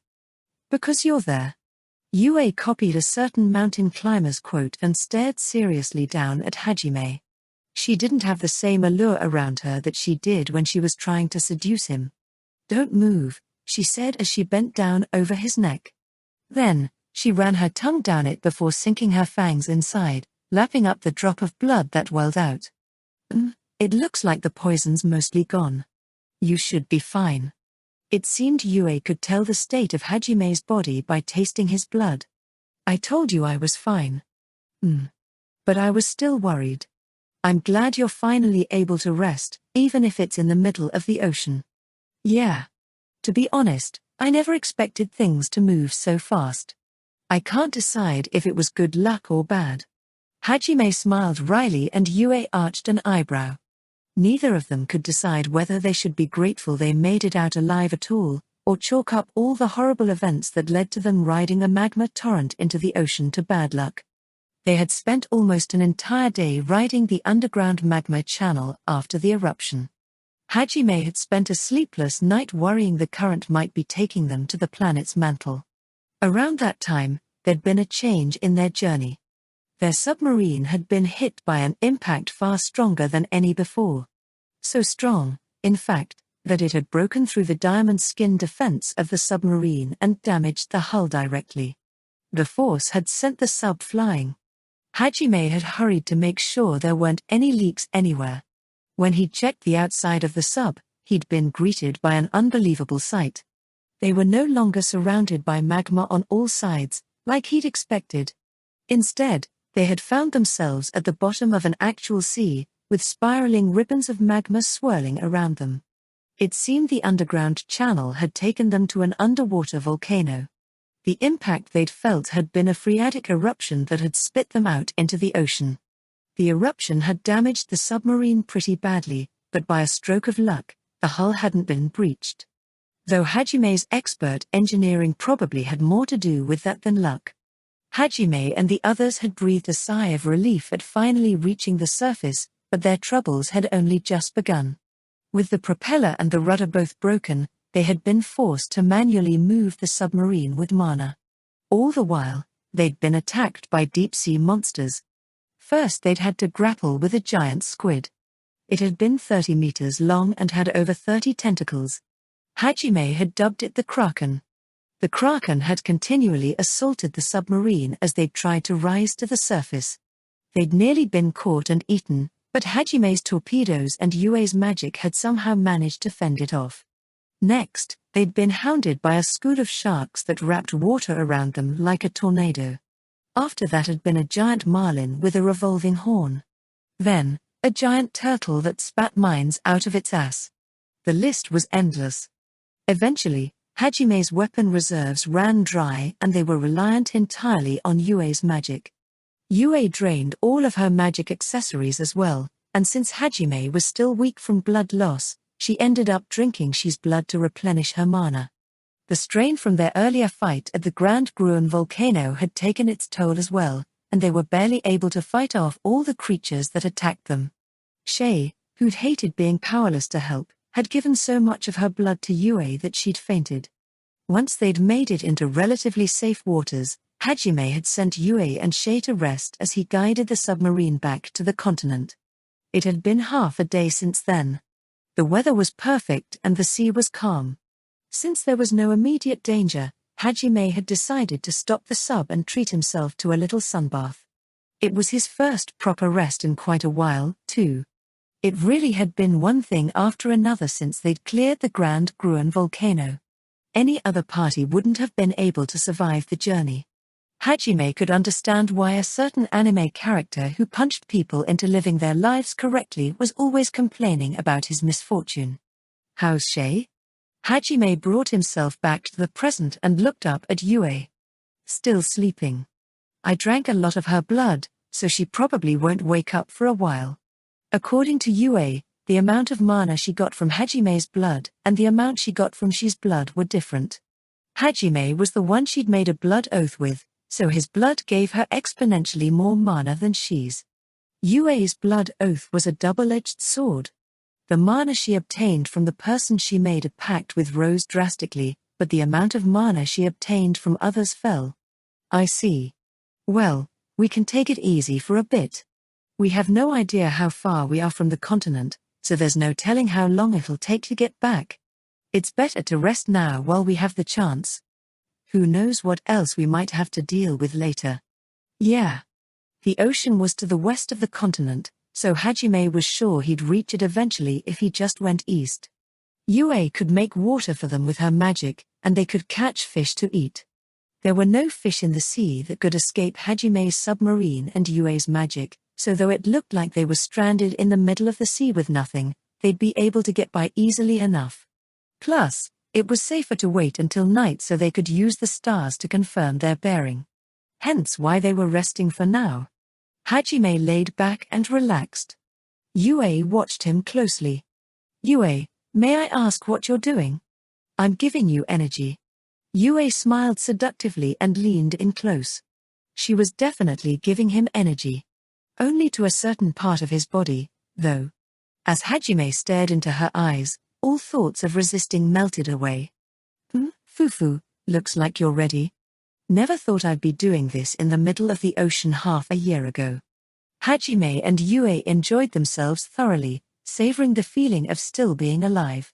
For a while, the submarine rocked from more than just waves. It sounded like you two were having fun. The two of them were met by a glaring Shay as they entered the submarine. I didn't know you woke up. How are you feeling? Thanks for glossing over that like it never happened. All of your rocking and moaning woke me up.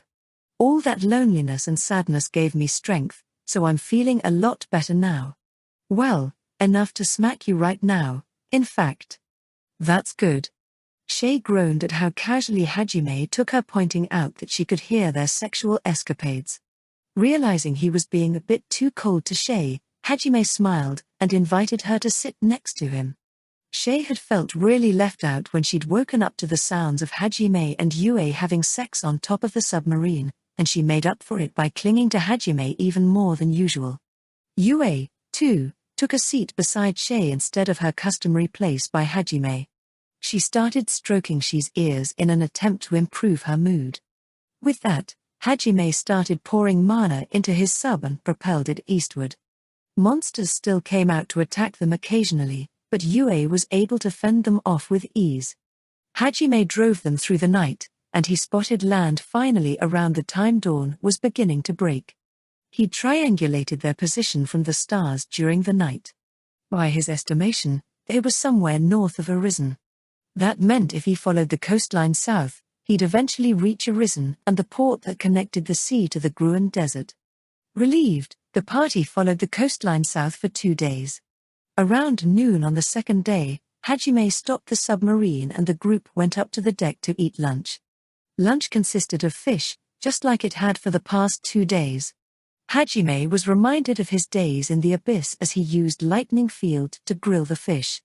Since he'd given Tio his treasure trove, they didn't have any seasonings or dishes. Still, the three of them enjoyed their meal as they gazed out at the sea. In a way, the spectacular scenery provided flavoring for their meal. It was the same way food tasted different on a beach, or at a festival. Just as Shay was finishing off some unknown species of fish, her ears twitched. She instantly began moving. A split second later Hajime noticed it too. His mouth, which was full of giant fish, turned toward the water. A number of human-shaped silhouettes surrounded the submarine. They leapt out of the water and pointed their tridents at the three of them. There were at least 20 of them. Upon closer inspection, Hajime noticed they all had emerald green hair and fins for ears. They were all Dagons. They watched Hajime and the others warily. The one standing directly in front of Hajime thrust his spear out and asked a question. "Who are you people? Why are you here? And what is that thing you're riding?" Hajime's mouth was still full of fish, so he couldn't answer. It was rather unfortunate as he had no intention of fighting these Dagons, but the fish was surprisingly tough and hard to chew through. It would take some time to get it all down. Hajime wanted to take this conversation seriously, but even he knew it must have looked like he was making fun of them. Instead of talking, he was just casually eating his lunch. A vein pulsed in the man's forehead. His anger seemed a bit overblown for just having found humans in the sea. Realizing the situation could blow up at any minute, Shay tried to placate the man. Please calm down. We're just... Silence. A mere rabbitman like you has no right to speak. It seemed even outside the sea of trees, rabbitmen were looked down upon by the other beastmen. There was also the fact that they wanted Hajime himself to answer. To them it seemed as if he were looking down on them by continuing to eat his lunch. The man turned his trident on Shay and thrust at her. The man's attack would likely not even have scratched her due to her body strengthening, but she still dodged out of the way. He'd aimed for her cheek, hoping that injuring Hajime's comrade would make him take the encounter more seriously. He seemed almost desperate. From what Hajime remembered, the Dagons weren't such an aggressive race. But regardless of what circumstances they had that had driven them to such aggression, they shouldn't have turned their fangs on Hajime or his friends. Even if it was just meant as a warning, Hajime didn't like anyone attacking his friends. And so, he unleashed a wave of intimidation so strong that it sent ripples through the ocean. The lead Dagon man turned to Hajime, his eyes nearly bulging out of their sockets. A second later, there was a loud thud. The Dagon man flew through the air in a tailspin and bounced off the surface of the sea a few times before sinking into the ocean. The other Dagons turned to look back at Hajime. He was holding one of his grilled fish, and it looked like he'd just smacked a golf ball with it. The sea glimmered in the sunlight. Hajime's dead fish glimmered, too. What? The Dagons still couldn't grasp what had happened. Hajime slung the half-eaten fish over his shoulder and glared at the Dagon man standing next to the one he'd sent flying. He'd already been scared senseless by Hajime's intimidation. The added pressure of his glare made him snap, and he charged forward with a wild yell. Zah-ah! It was perhaps the most noble moment in that man's life. In the face of certain death, he'd unleashed the strongest attack he could. However, Hajime blocked it with his dead fish. The man's trident stuck fast inside the fish's mouth. Huh? What the? Hajime spun the fish, pulling the trident clean out of the man's hands. The trident's shaft struck the other Dagons as it spun, leaving them reeling. Then, Hajime swung the fish again as they clung to their bloody noses. The Dagon who'd lost his spear stared dumbfounded at this human boy who was glowing dark red and slapping them around with a fish. Bois? Hajime sent this one flying the same way he had the last. A faint stream of water trailed behind him as he flew off into the ocean. Gulp. Okay, now I really don't want to fight you guys, so let's calm down and talk this through. I won't hold back if you try and hurt my comrades, but... Oh, I went easy on those guys I sent flying, so they should still be alive.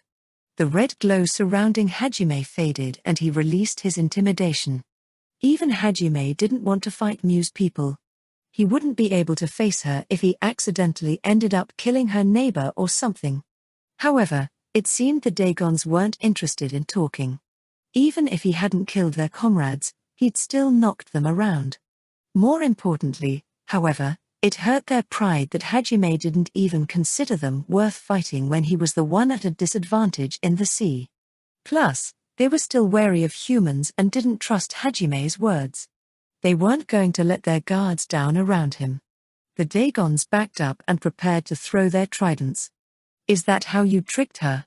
Are you here to kidnap more of our children? We won't let you use magic again. The sea is our domain. Don't think you'll be making it home in one piece. We'll get her location out of you even if we have to rip your limbs off. Don't worry, we won't kill you. We need you as a hostage to trade with the kingdom, after all.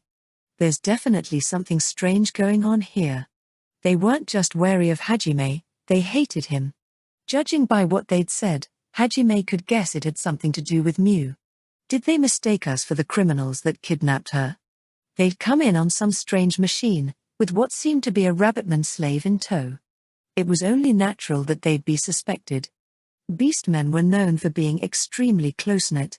They were protective even of other species, but especially so of one of their own.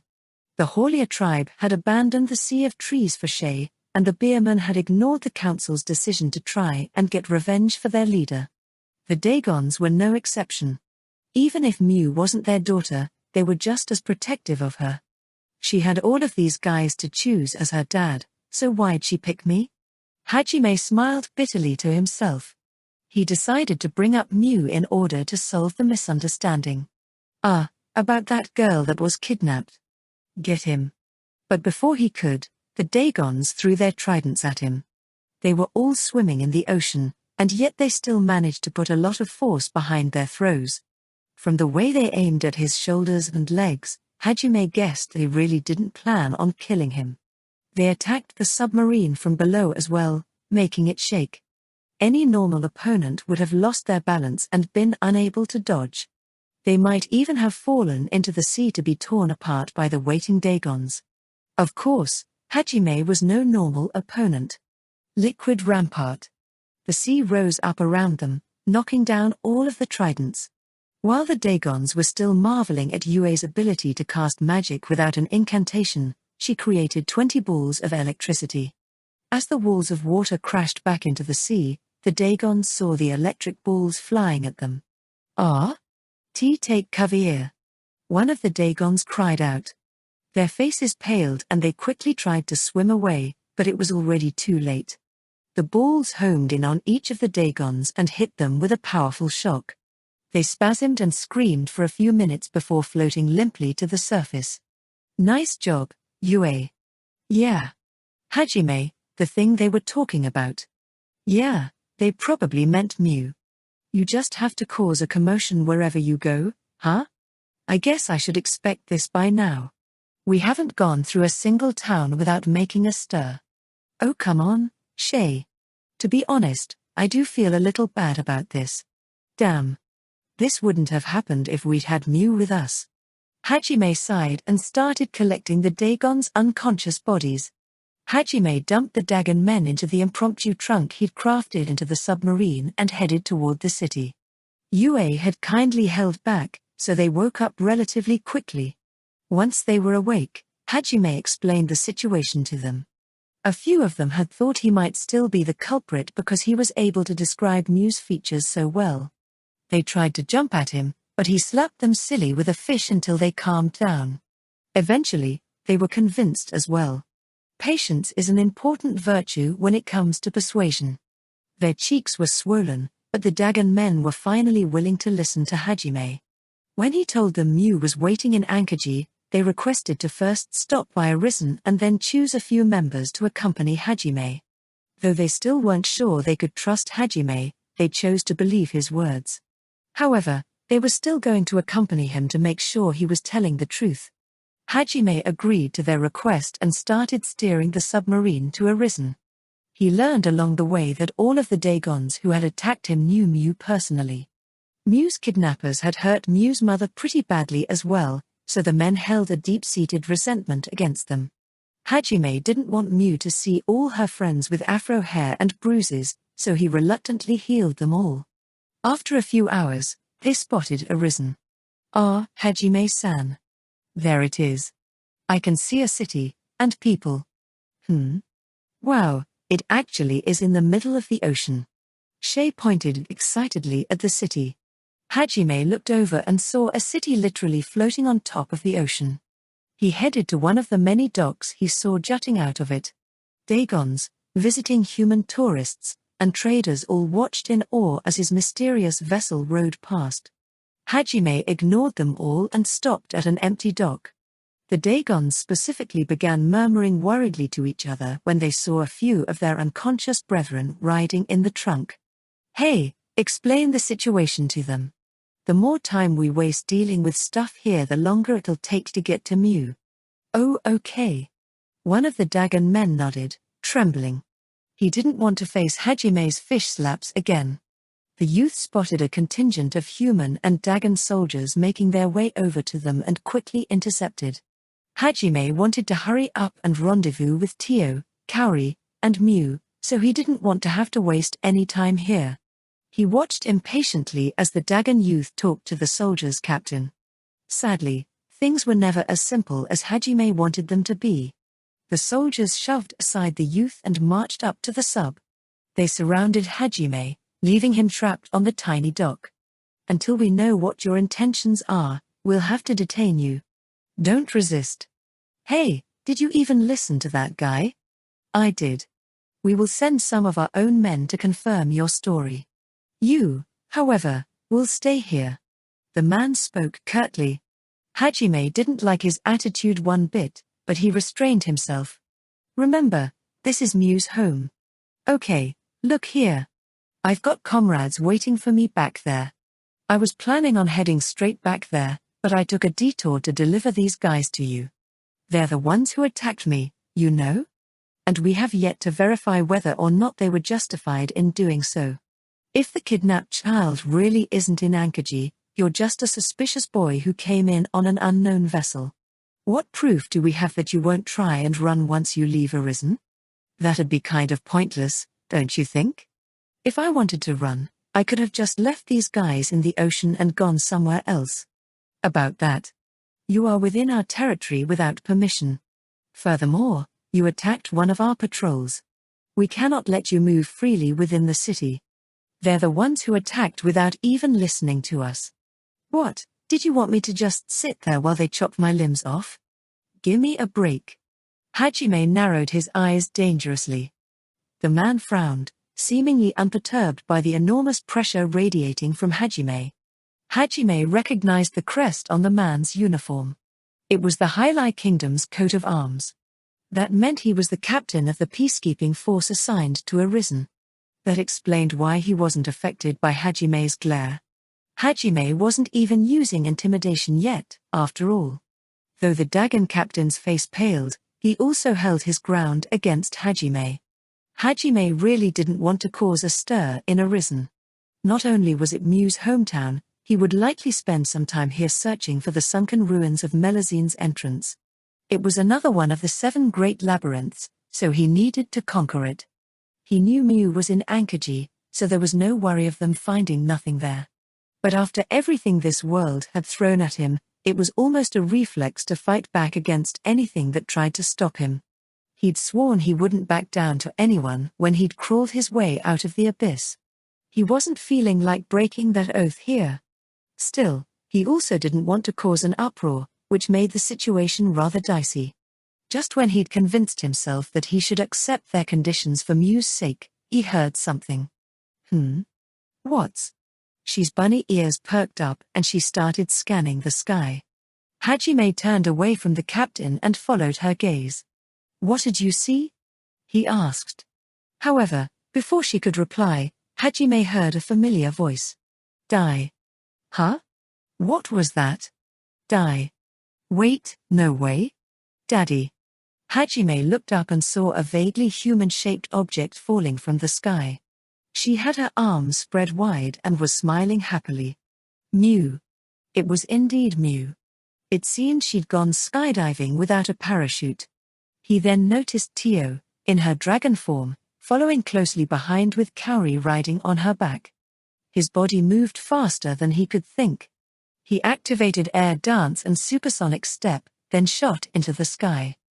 The force of his jump destroyed the wooden dock, making the soldiers scream as they fell into the sea, but Hajime didn't even notice. He used aerodynamic again in the air to propel himself further upward and activated Riftwalk. He caught Mew in slow motion and expertly controlled the speed of his descent to kill the impact of her fall. With Mew safely in his arms, he zipped back to the ground. His whole body was covered in cold sweat. "Daddy." Unaware of how panicked she'd made Hajime, Mew happily nuzzled his chest. Tio had probably told Mew she'd spotted Hajime. Then, either by accident, or perhaps on purpose, Mew had fallen toward him. Judging by her smiling face, she'd had no doubt that Hajime would catch her. Still, it took a ridiculous amount of courage to jump off a dragon's back in the middle of the sky. What kind of 4-year-old does that? Hajime frowned, then began scolding Mew for being reckless. Hick! Hick! Mew stood next to the destroyed dock, crying. The area was filled with onlookers and soldiers, but none of them said a word. The girl who'd been kidnapped had fallen from the sky, and a young boy had caught her in midair with superhuman abilities. Not only that, there was a dragon flying overhead. But what surprised everyone the most was that the boy was scolding Mew. That, and the fact that Mew called him her father. Hick! I'm sorry, Daddy. Do you promise not to do anything that dangerous again? I promise. Then it's fine. Now, give me a hug. Daddy. Hajime kneeled down and Mew launched herself into his chest. The whole exchange had looked exactly like a father scolding his daughter. In many ways, Hajime really had become Mew's father. Everyone watched with dumbfounded amazement. They would never have expected a dragon girl to start calling a human boy her father, especially since she'd been kidnapped. They were all thinking the same thing. What the hell is going on? Hajime lifted Mew into his arms and gently patted her back. As if that was some unsaid signal, the onlookers all started talking at once. Hajime ignored the commotion and started walking back when he felt someone hug him from behind. He turned around and saw Kaori resting her head on his shoulder. She was trembling. Thank goodness. I'm so glad you're okay. Now it was Kaori's turn to start crying. Though she'd acted strong, she'd been worried sick. She'd believed Hajime was still alive, of course, but that hadn't stopped her from worrying. Especially since he'd disappeared shortly after she'd finally reunited with him. She'd been through a lot. Sorry I made you worry. But as you can see, we're all fine. So, please don't cry. If a certain someone found out I made you cry, well, she'd probably kill me. Wah. Hick. Then, let me stay here like this for a while longer. Hajime looked away awkwardly, but he used his free hand to gently pat Kaori on the head. Her tears didn't stop though, and she buried her face into Hajime's shoulder. She hugged him with all her might. Hey, you. What on earth is going on? I demand an explan. What? Oh, my apologies. The captain had dragged himself out of the water and stalked up to Hajime, dripping wet. Before he could start yelling at Hajime, he was knocked back into the water by Tio. She'd turned back into human form upon landing and had accidentally bumped into the captain in her haste to get to Hajime. Tio didn't seem sorry at all, and she grabbed Hajime's head and pulled him into her bosom. Whoa. Hey, Tio. I believed in you. I believed you would return. Still, you made me wait quite some time, master. Hajime extricated himself from Tio's massive melons and looked up at her face. Tears dripped from her eyes. She hugged Hajime tight, as if he would vanish if she let go. He'd put Tio through a lot, so he let her do as she wished for a little while. Mew joined in as well, hugging Hajime around the neck. Yue and Shay didn't feel like being left out, so they crowded around Hajime and joined in on the fun. Hajime was buried underneath a pile of girls of all ages and sizes. The confusion gradually faded from the onlookers' faces, replaced by a gentle warmth. Even the Dagons who'd attacked Hajime before lowered their weapons. Though a few other guys picked up weapons of their own. As always, there were some that were jealous of Hajime's harem. You bastard. Not once, but twice now. Interfering with a royal soldier's duty is a criminal offense. The captain dragged himself out of the water again and stalked toward Hajime. He held his weapon at the ready. Considering Mew's attitude toward Hajime, it was unlikely he was the kidnapper, but there was still a lot about this situation that didn't make sense to him.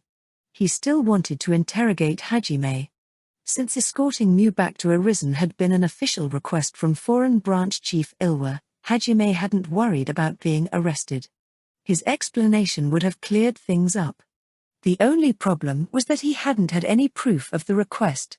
Fortunately, now he did. Tio gave Hajime his treasure trove and he pulled out his status plate and the letter Ilwa had given him. What? Just showing me your identity now won't. Wait, you're a gold rank adventurer. And you have a personal introduction from Foreign's branch chief? Hajime also pulled out the letter detailing his request and handed it to the captain. The letter was originally addressed to the mayor and the captain of the guard anyway, so Hajime would have given it to him eventually even if this hadn't happened. The captain scrutinized the letters. Once he was done reading, he sighed. After a moment's hesitation he shrugged his shoulders and saluted. I verify that you have indeed completed the assigned task, Hajime Nagumo Dono. Glad to know I've been cleared of suspicion. I'm sure there's a lot you want to know, but we're kinda busy here. Could you hold off on your questions for a bit? I want to bring Mew to her mother first. Is that all right? I suppose so. However, that dragon, those unbelievable abilities of yours, and this strange boat are all things I cannot overlook. The captain was no longer talking down to Hajime. In fact, he was being almost respectful. But still, he had to do his job, and his job required investigating all of these things. It's fine if we talk about all of that later, right? We're planning on staying in Arisen for a while, so it's not like we're going anywhere.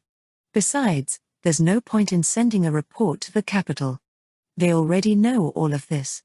I see. In that case, as long as we can talk, I'll be satisfied. You said you want to take her to her mother, but do you know what kind of state her mother is in? No, but it shouldn't be a problem. We've got some of the best medicine in the world and a top-class healer here. I see. Very well, then. In that case, I shall return once things have settled down.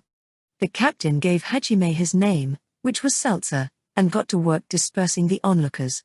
He seemed very dedicated to his job. All of the people who knew Mew came up to talk to her, but Hajime silenced them with a look. He appreciated their enthusiasm, but if they got started now they'd never make it to Mew's mom. Daddy, I wanna go home. Mommy's waiting. I wanna see Mommy. Yeah. Let's go see her. Mew excitedly took Hajime's hand and dragged him toward her house. It had been nearly 2 months since she'd last seen her mother. Her excitement was only natural. She'd laughed and smiled around Hajime and the others, but at night she'd cried for her mom. As they made their way to Mew's house, Kaori worriedly walked up to Hajime and asked something. Hajime-kun. About what that soldier said earlier. Well, it seems her life isn't in danger at least. Her wounds are pretty bad though, and it must have been a shock to lose her daughter. Seeing Mew again will probably help with the latter. I'll be counting on you for the former. Don't worry. Just leave it to me. Their conversation was interrupted by a commotion coming from further down the street. One of the voices was female, while the others were male. Remia, calm down. You can't go anywhere on that leg. He's right, Remia-chan. We'll bring Mew-chan to you. No. She's my daughter. I have to be there to greet her. I have to. The men were trying to hold the woman back. It seemed someone had told Mew's mother about her return. When she heard her mother's voice, Mew's face lit up. She called out to the 20-something woman, collapsed at the entrance of her house and dashed off toward her. Mommy. Ah? Mew. Mew. Mew tottered up to her mother and leapt into her arms. Mother and daughter embraced tightly, and the onlookers watched with smiles on their faces. A few of them even teared up. Remia apologized to Mew over and over. Hajime couldn't tell whether she was apologizing for taking her eyes off Mew, or for not coming to get her. It might have been both. Tears streamed down Remia's cheeks. She was both relieved to have her daughter back, and angry at herself for being unable to protect her. Mew patted her mom's head reassuringly. It's okay, Mommy. I'm here. It's okay. Mew. Remiya stared at her daughter. She hadn't expected to be consoled by her. Miu stared back at her mother, worry etched over her face. Before she'd been kidnapped, Miu had been a spoiled child who was quick to throw a tantrum. Despite that, even though she must have suffered far more than her mother, she was the one worrying about others. Miu smiled, and Remiya hugged her daughter tight. She'd spent many sleepless nights agonizing over what kind of horrors her daughter might be facing, but while Remiya had been fretting, Miu had grown stronger over the course of her journey. Remiya smiled, admiring her daughter's growth. Her tears dried up and the tension drained from her shoulders. The pair hugged each other again, but then Miu suddenly shrieked. "Mommy, what happened to your legs? Do they hurt?" Miu had finally noticed the wounds on Remiya's legs. They'd been bound with bandages, and looked pretty bad. Hajime remembered what Seltzer and the Dagons who'd attacked him had said. Not only had the Slavers kidnapped Miu, they'd hurt Remiya so badly that she couldn't even walk. No one had actually seen what had happened when Miu had gone missing, so at first they couldn't be sure she had actually been kidnapped. However, their suspicions turned to certainty after Remiya had run into them. She'd gone searching for her missing daughter, and ran into a group of shifty-looking men trying to cover their tracks at the beach. She hadn't wanted to approach them, but she needed all the information she could get, so she'd gone up to ask if they'd seen her daughter, and they'd attacked her. Realizing they must have been the group who'd taken Miu, she'd evaded the men's attacks and tried to get her daughter back, but Remiya had no combat skills to speak of. She could only dodge for so long, and eventually one of the mage's fireballs had hit her legs. The attack had sent her flying back into the ocean, and left her unconscious. The other Dagons had grown worried when she didn't come back and sent out a search party. They'd found her floating in the sea and brought her back. They'd managed to save her life, but the injuries had been grave, and she would likely never be able to walk or swim properly again. Naturally, Remiya had tried to continue searching for her daughter anyway, but with her legs the way they were, she'd been left with no choice but to leave the search to the other Dagons and the kingdom. Even now, Remiya could barely stand. She didn't want to worry her daughter anymore, so she smiled reassuringly and just muttered that she was fine. Still, now Miu had Hajime on her side, and he could do anything, so she turned to him for help. "Daddy. You have to help Mommy. Her legs are hurt." "What? Miu? Did you just say?" "Daddy, hurry." "Huh? Daddy? Miu, who's Daddy?" Remiya stared at her daughter in confusion. The other Dagons all started whispering to each other, too. Did Remiya remarry? No way. Remiya-chan's finally found a new husband. How wonderful. No way. Someone tell me this isn't real. My Remiya-san.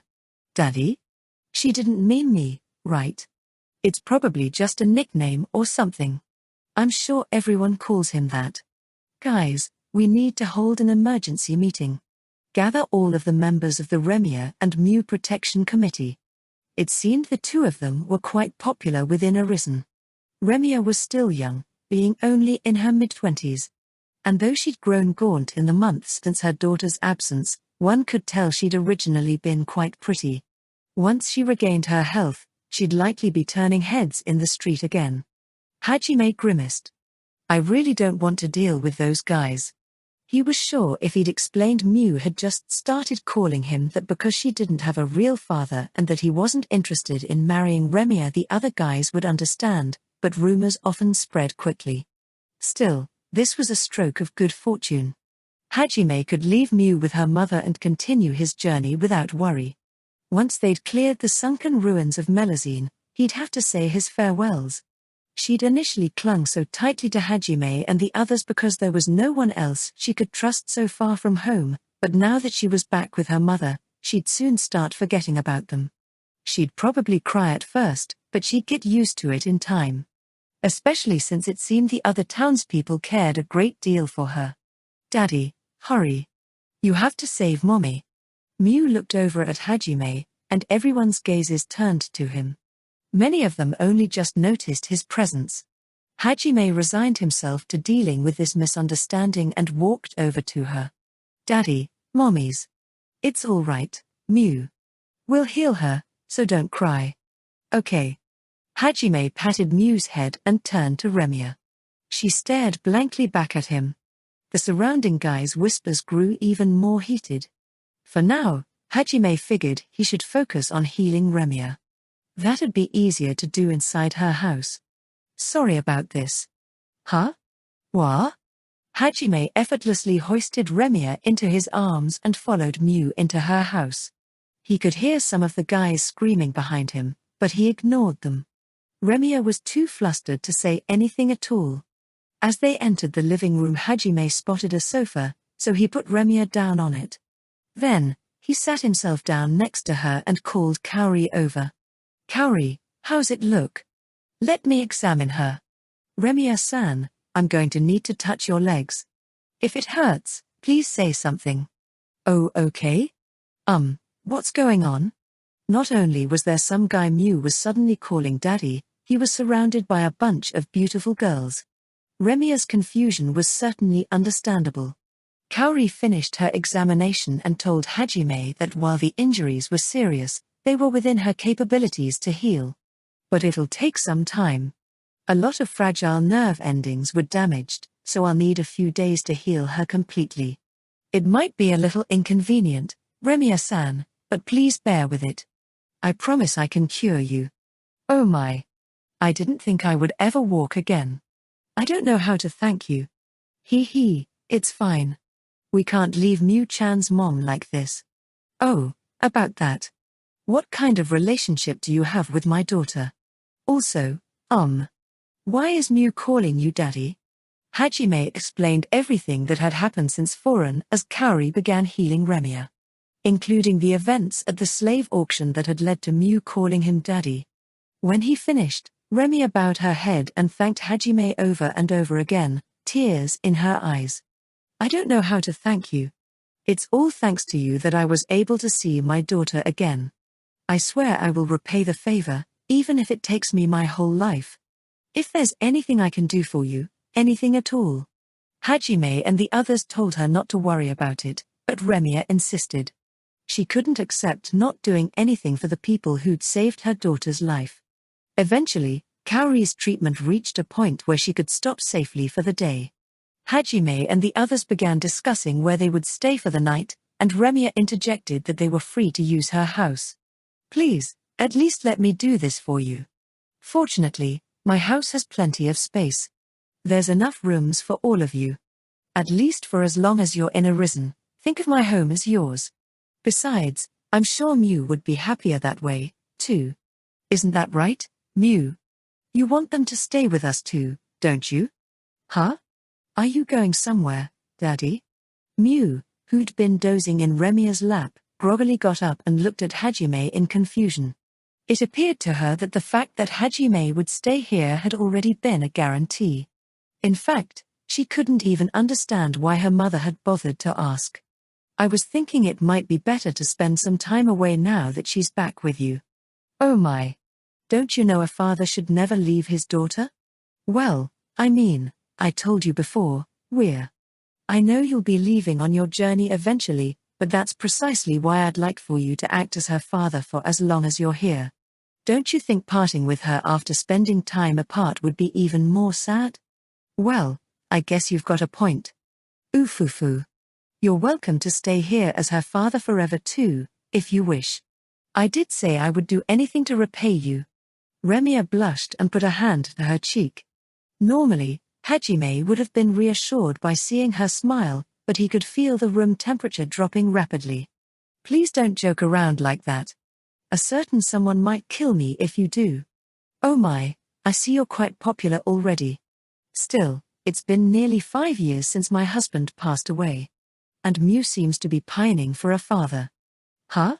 But Daddy's already my daddy. Oofufu. There you have it, Daddy. If the room got any colder, Hajime would freeze to death. It felt like he'd just stepped into the tundra. Remiya didn't seem to notice, or rather she didn't seem to care. She continued joking with Hajime despite the cold glares Yue, Shay, Tio, and Kaori were giving her. Remiya weathered their ire with a smile. She was surprisingly strong-willed. In the end, Hajime and the others decided to stay at Remia's house. She caused another stir later by saying husband and wife are supposed to sleep in the same room, right? And Mew had only made things worse by following up with Daddy and Mommy are going to sleep together. It was late by the time Remia and the girls finally stopped feuding with each other. They'd begin their hunt for Melusine tomorrow, so Hajime wanted to spend the night repairing his damaged gear, creating new weapons, and testing out the new ancient magic they'd acquired. However, he'd also wanted to make the most of his remaining time with Mew, so he made sure to play with her a bunch. By the time he crawled into bed, he was dead tired. 5 days had passed since Mew had reunited with her mother. The Dagon men had been extremely jealous at how close Remia and Hajime looked. He'd had to fight a good number of them off, and deal with all of the neighborhood ladies' gossip. Thanks to that, Yue and the others had come on to Hajime even more aggressively, and he'd spent every night pinned to the bed by Yue. In the end, they hadn't gotten any real exploration done the past few days, but now they were finally ready to embark. Even though this parting would only be for a short while, Mew was still sad to see Hajime go. She clung to him for dear life, but Hajime eventually managed to pull her off and head to his newly repaired submarine. Mew waved and shouted goodbye as Hajime ducked through the entrance hatch. "Goodbye, dear," Remia shouted. Hajime still couldn't tell if she was being serious or not. If nothing else, it certainly looked like his wife and daughter had come out to see him off at work. He could feel Yue and the others' sharp glares behind him. Out in front, the Dagons were glaring jealously at him, too. Maybe I should just leave right after we clear the ruins. They traveled roughly 300 kilometers northwest. That was where the sunken ruins of Melusine were hidden, according to Milady Ricin. However, they hadn't had time to get its precise location out of her before she'd flushed them out. On top of that, she'd mentioned something about the moon, and needing Gruen's crest. For now, Hajime decided to find the ruins' location, and then go from there. They arrived at the location Milady had mentioned around noon, and began searching the bottom of the ocean. Unfortunately, they found nothing of note.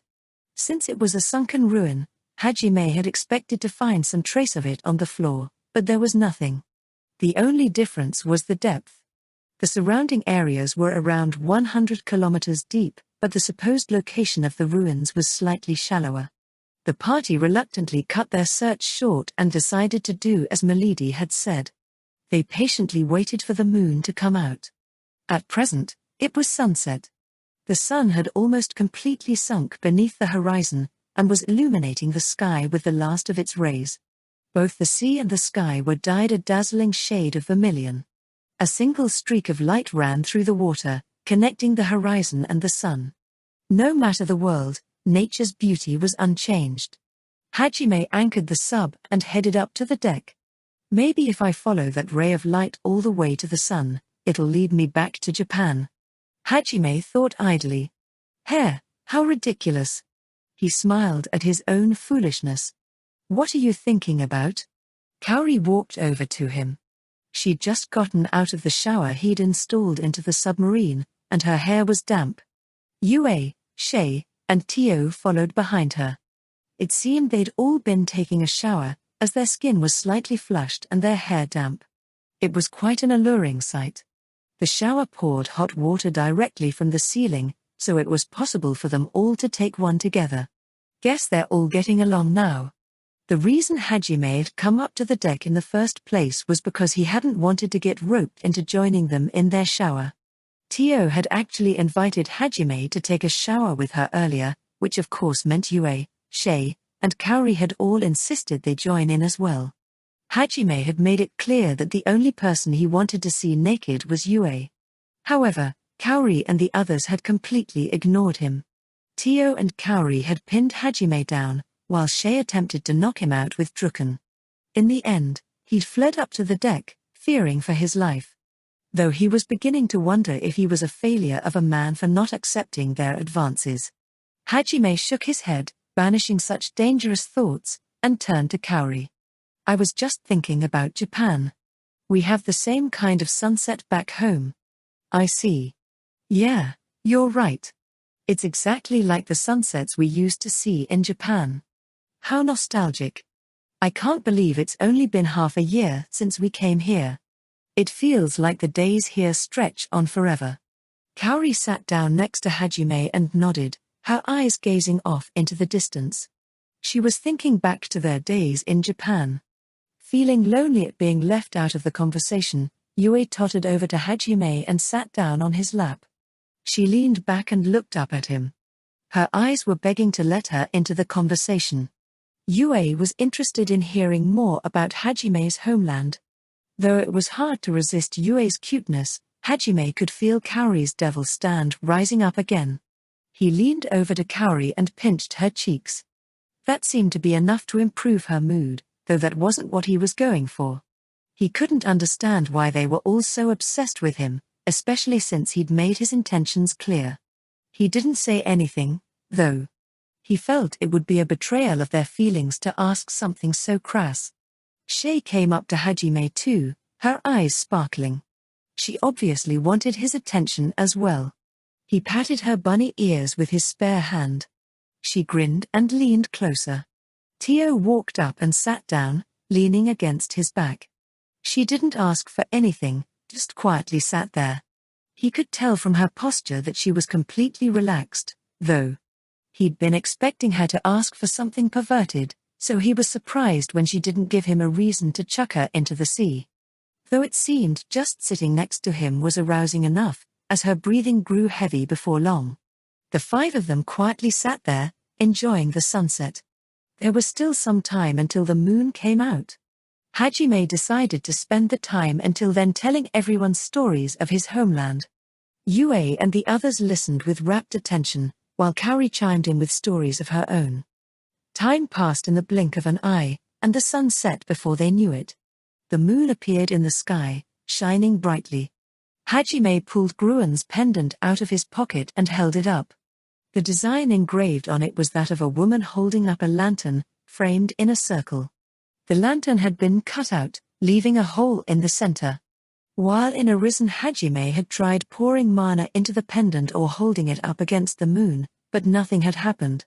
He still couldn't figure out what he was supposed to do with this pendant, but he tried holding it up to the moon again just in case. He angled it so the moon was visible through the lantern hole. He kept it like that for a while, but nothing changed. Sighing, Hajime took the pendant down and thought of other ways he could use it. But just then, the pendant began to glow. Look, the lantern's shining. It's so pretty. You're right. How strange. There's a hole there, but it's glowing. Kaori and Shay examined the pendant with great interest. The lantern had seemingly absorbed moonlight, and now glowed with a pale silvery light. It filled the hole, spreading out like a wispy liquid. Yue and Tio leaned in as well, and Hajime held the pendant up for them. It didn't do that last night. Master. I suspect it only activates in this location. Tio's probably right. Once the entire lantern was saturated, it shot a stream of light directly downward, to the bottom of the ocean. That's an impressive trick. Better than Mileidi's, at least. Totally. This is like something straight out of an RPG. It's pretty cool. Hajime and Yue watched in awe as the moonlight quite literally showed them the way. Shay, who'd been with them for the Ricin Gorge, seemed impressed as well. There was no telling how long the light would last, so they decided to hurry. They scrambled back into the submarine and followed the trail. The sea was even darker at night. Practically no light made it down past the first few kilometers. It quickly grew pitch black, and Hajime turned on the sub's headlights. Those, and the light emanating from the pendant, were the only sources of light in the sea. The pendant's light easily pierced through the transparent crystal Hajime had used in place of glass for the front windshield. As they grew closer to the seafloor, Hajime realized the light was pointing to a rocky section of the bottom. Countless massive boulders were next to each other, creating an underwater mountain range of sorts. When they'd explored that section in the afternoon, there had been nothing there. The light hit a specific part of a boulder, and the entire formation began to shake with an ominous rumbling. Part of the rock crumbled away, almost like a door. It revealed a passage leading further inside. The passage was pitch black, like the gateway to some hellish underworld. I get it now. No wonder we couldn't find anything no matter how hard we looked. It was all a waste of time. We had the time anyway, and it was fun. Yeah. Sightseeing at the bottom of the ocean in another world was a great experience. Hajime slumped his shoulders dejectedly, but Yue and Kaori seemed to have enjoyed the undersea adventure. Hajime steered the submarine into the newly revealed passage. The pendant still had around half of its light left, but once they were in it suddenly stopped emitting any. All that remained to illuminate the surroundings was Hajime's headlights. I've been thinking about this since I heard the ruins were underground, but normal people would be unable to even reach the entrance. Yeah. You'd need a really strong barrier. On top of that, you'd need to create air and light and hold back the waves at the same time. You can't even enter unless you've cleared the Grand Gruen Volcano, though. If you can beat a labyrinth, you're already not someone normal. I guess the expectation is you'd use air magic to make it down here. They discussed how they would have made it down here if Hajime hadn't built a submarine as they continued down the passage. Considering you'd need a party of extremely skilled mages just to make it to the entrance, I'm betting this labyrinth is harder than the others. Hajime and the others steeled their resolve and stared warily out of the windshield. Just then. Ooh? Wawa. Kya. My word? Something hit them from the side, sending them spiraling in the other direction. Like before, the submarine flipped around in the current, but unlike the time with the magma, Hajime had countermeasures in place. The weight stone comprising the bottom of the ship's hull grew heavier, stabilizing the sub. I was hoping we wouldn't have to deal with this again. Shay paled and shook her head. She hadn't enjoyed the ride out of the Grand Gruen Volcano one bit. Don't worry, I stabilized us already. The real question is where this current is taking us. Hajime grimaced and looked out of the front windshield. The green glowstone headlights chased away the darkness and illuminated the cavern. From the looks of it, they were being pushed down a long tunnel. Hajime stabilized the sub, but otherwise let the current take them where it would. After a while, Hajime's alert stone picked up on a number of creatures that were glowing dark red. Something's coming toward us. It's probably monsters. Nothing else glows like that. Should I kill them? Mana gathered in Yue's hands as she casually offered to wipe them out. Her harsh words were a stark contrast to her cute face. Nah, let's try out my new weapons. I wanna see how effective they are. Hajime activated one of the mechanisms he'd added to the rear of the sub. A barrage of small torpedoes shot out of the sub's stern. He'd painted images of smiling sharks on all of them. They had to fight against the current, so they didn't travel very fast. As a result, they ended up sitting in place, creating a minefield behind Hajime. The monsters closed in on the minefield, and the party got a good look at them for the first time. They were shaped like flying fish, just much larger. They swam headfirst into Hajime's torpedoes. Then, there was a huge explosion. It was so massive that it made the entire tunnel shake. The flying fish were enveloped in a cloud of frothy water. The explosion tore them apart, and chunks of flesh whipped past the submarine, blown along by the current. There had been so many of them the water was dyed red with their blood. Yeah, this is definitely better than before. Looks like my upgrades worked out. Whoa, Hajime-san. I think I just saw a dead fish's eyes staring at me. You probably did. I just killed a lot of them. I was thinking about this for a while, but the artifacts you make are completely broken, Hajime-kun. They ran into schools of other monster fish, but they had no problem dispatching them. As they were underwater, Hajime had no way of tracking how long that went on for. Eventually, though, Hajime felt a subtle change in their circumstances. The current had carried them to a place where the walls were severely damaged. Dead eyes stared at Hajime from the cracks in the rock, and he realized the fishes he'd blown up had become stuck there. Have we been here before? Seems like it. Guess we're going in circles? They'd just been looping around. Hajime had thought he'd been advancing further through the labyrinth, but it turned out they'd just been shunted into a regular underwater cavern. He stopped letting the current carry them along, and the group carefully searched the cavern as they advanced. Upon closer inspection, the group realized there was more to the place than met the eye. Ah, Hajime-kun. There's something there too. That's the fifth one. They'd been finding 50-centimeter stretches of wall where Melusine's crest had been engraved. Her crest was a 5-pointed star, with a line going from the top vertex to the center. Said center had a crescent moon housed inside it. There were 5 of those crests in total. Hajime moved the submarine back to the first crest they'd found in order to examine it more closely. The current was pretty strong, so it took effort to keep the sub anchored in place. So we've got 5 5-pointed stars and this half-lit pendant. Hajime took the pendant hanging around his neck and held it up to the crest. As he'd expected, the lantern began to emit light again. The beam of moonlight hit the crest, which absorbed it and began to glow. This would be pretty hard for people who came here using magic. You'd have to catch on quick or your mana would run out. Kaori was right.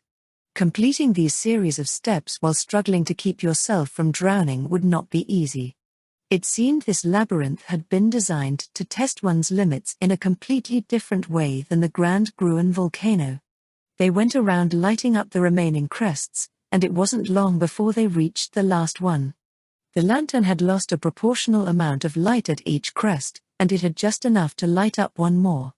As Hajime lit up the last crest, part of the rock fell away, revealing yet another passage. There was more rumbling as the boulder slid away. They advanced inside and found a passage heading straight down. Hajime angled the sub down and descended. As they entered the passage, something pushed them down with force. The sub fell so fast that everyone felt weightless. Whoa. Hiya. Nuo. Hawawa. All 5 of them yelped as they fell. Hajime felt the same kind of tingling in his crotch that he did when rode a roller coaster. The submarine landed on something solid with a resounding thud. Everyone groaned as they landed, especially Kaori, who was physically weaker than the others. Kaori, are you all right? I'm okay. Where are we? Kaori grimaced and looked outside the windshield. They weren't surrounded by water anymore. There didn't seem to be any monsters nearby either, so Hajime and the others tentatively stepped out of the sub. They found themselves in a large dome-shaped cavern. Directly above them was the hole they'd fallen through. Due to some trick of magic, the water didn't cascade through it. Not a single drop fell through as the water swayed to and fro within the top half of the hole. I guess this is where things get serious. Looks like we're not underwater anymore, either. It's better that it's not all underwater. Hajime put the submarine back into his treasure trove and called out to Yue before they advanced. Yue. Okay. Yue immediately deployed a barrier around them. A second later, jets of water slammed into it from above. It was the same rupture spell Yue had made use of back in the Risen Gorge. The water jets had enough force behind them to cut people to ribbons, but Yue's barriers, even makeshift ones, were made of tougher stuff. It easily deflected the barrage of water jets. Hajime had instantly detected the surprise attack, and Yue had easily picked up on Hajime's thoughts. Their superhuman combination made surprise attacks largely ineffective. Naturally, Shay and Tio had sensed the attack coming too, so they weren't surprised in the slightest. However, Kaori wasn't on that level. Kya? She screamed in surprise and staggered backward. Hajime caught her as she stumbled. I'm sorry. Don't worry about it. She glanced at Hajime, pale-faced. Normally, she'd be blushing at the opportunity to be in his arms, but right now she was just depressed at being the only member of the party to be shaken by the attack. She was also still in shock at how amazing Yue's magic skills were. Back when she'd been in Kuki's party, Kaori had often supplemented Suzu's barriers with her own, so she knew a fair amount about defensive magic. She'd trained herself to death in order to reduce her casting time for barrier spells to the same level as Suzu's. Compared to Yue though, Kaori's skills were nothing. She'd felt like this when Hajime had saved her back in the Great Orca's labyrinth too. That feeling of inferiority she'd pushed down to convince herself she was fit to travel with Hajime reared its ugly head once more. Am I just slowing everyone down? That thought whirled around her mind. What's wrong? Huh? Oh, it's nothing. If you say so. Kaori forced herself to smile. Hajime narrowed his eyes, but he didn't say anything. Kaori felt both a little disappointed and a little relieved that he didn't push the issue. She noticed Yue, who was still fending off the torrent of deadly water, staring at her. It felt as though Yue was seeing right through her. Angry, Kaori glared right back. She wouldn't let Yue make fun of her feelings any longer. If she let Yue walk all over her, she wouldn't be fit to even call herself Yue's rival. She absolutely couldn't let that happen. Yue just smiled faintly at Kaori and turned her attention back to the ceiling. Tio unleashed a gout of flames at the same time, caking the ceiling with fire. Monsters dropped to the ground, burnt to a crisp. At a glance, they looked almost like barnacles. They were likely what had been unleashing those water jets. They'd been hiding inside the cracks in the ceiling, which was why Kaori hadn't noticed them. Now that they'd been burned to death, they looked rather disgusting. It seemed sea creatures like these were especially weak to fire. Tio's spiral blaze had taken them all out in one shot. With the barnacles dead, the party was free to advance further into the cavern. The passage was narrower than the cavern they'd landed in, and was filled knee-deep with water. Grr! Yue growled to herself. She was so short that the water came up to her waist, which made walking difficult. Hajime nodded to her, then lifted her onto his shoulders. Hajime. This is a little embarrassing. But it looks like the water gets deeper further in. Besides, don't you like it more up here? I guess. The party continued wading through the water. Yue blushed, feeling like a little child. She wrapped her thighs around Hajime, hugging him tight. Shay and the others didn't seem jealous at all. In fact, they were all snickering. They gave Yue looks that were full of pity. Yue felt even more embarrassed, and shrunk back. Hajime had never seen her like this. He, you look really cute right now, Yue-san. Uck. I see you've taken over Miu's favorite spot. NGH. Fufafu. Should we start calling you Yue-chan from now on? Do you want to die, Kaori? How come I'm the only one you're yelling at? Yue blushed with embarrassment, but when Kaori joined in on the ribbing, her glare turned stone cold. Hajime watched the exchange with a laugh. Their light-hearted banter came to an abrupt end when another wave of monsters assaulted them. These monsters resembled shuriken. They came spinning at Hajime and the others. Hajime calmly unholstered Donna and shot them all down. As they fell lifeless to the ground, Hajime realized they were actually starfish who had been spinning so fast they looked like shurikens. Yue noticed a horde of sea snakes slithering toward them right after, and skewered the lot of them with ice spears. Aren't these a little too weak? Everyone except Kaori nodded. Normally, the monsters that appeared in labyrinths were dangerously powerful on their own, or had abilities that made them annoying in groups. Or both. However, the monsters they faced were around the same level as the monsters who'd attacked the sub when the underwater volcano had spit them out. In fact, they might have even been a little weaker. Certainly nowhere near labyrinth level. Only Kaori, who didn't have any experience with labyrinths, wasn't confused by their weakness. But they didn't have to ponder for long, as the answer was revealed in the next room. What the? The corridor opened up in a massive room. As they walked inside, a translucent, jelly-like substance blocked the passage forward. I'll get it. Oh yeah. Shay leapt forward and smacked the jelly wall with Drucken. Some of the jelly at the surface of the wall scattered, but the blockade itself remained in place. Some of the jelly splashed onto Shay's chest. Hiowa. What is this stuff? She screamed in surprise. Hajime and the others turned to her. The jelly had begun melting through her clothes. Her voluptuous cleavage came into view as the cloth covering it melted away. Shay, don't move. Tio burned away the jelly with masterfully controlled fire magic. A few stray flames singed She's skin, making it turn red, but the fire otherwise hit only the jelly. It appeared the jelly had caustic properties. Watch out! The party leapt away from the wall, but this time countless tentacles came down from the ceiling. The tentacles' tips were pointed, like a spear, but they were made of the same jelly as the wall, which meant they were likely just as dangerous. Yue hurriedly jumped off Hajime's shoulders and deployed a barrier above the party. Tio cast her flame breath at the same time, burning the tentacles away. Man, the combination of Yue's barriers and Tio's fire is broken. An ironclad wall combined with one of the most powerful attacks. Frankly, Hajime was impressed. Confident Yue and Tio could handle things, Shay sidled up to Hajime and puffed out her mostly visible chest. She blushed and looked up at Hajime. Hajime-san. I got burned a little here, so could you put some medicine on it? She never missed an opportunity to come onto Hajime. Truly a clever bunny girl. Sadly, Hajime just gave her an exasperated look. Is this really the time?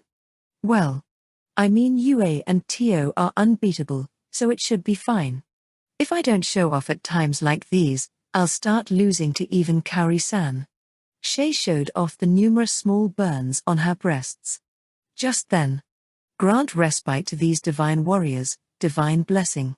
Kaori healed She's wounds with a smile. No. My chance to let Hajime grope me. Shay wailed, but everyone just stared coldly at her. Hajime, this jelly can melt magic, too. Hajime looked and it did indeed seem that the tentacles were melting the barrier wherever they touched it. Ah, that explains it. I was wondering why my flames had been having so little effect. It seems the tentacles can disintegrate the mana my fire is composed of.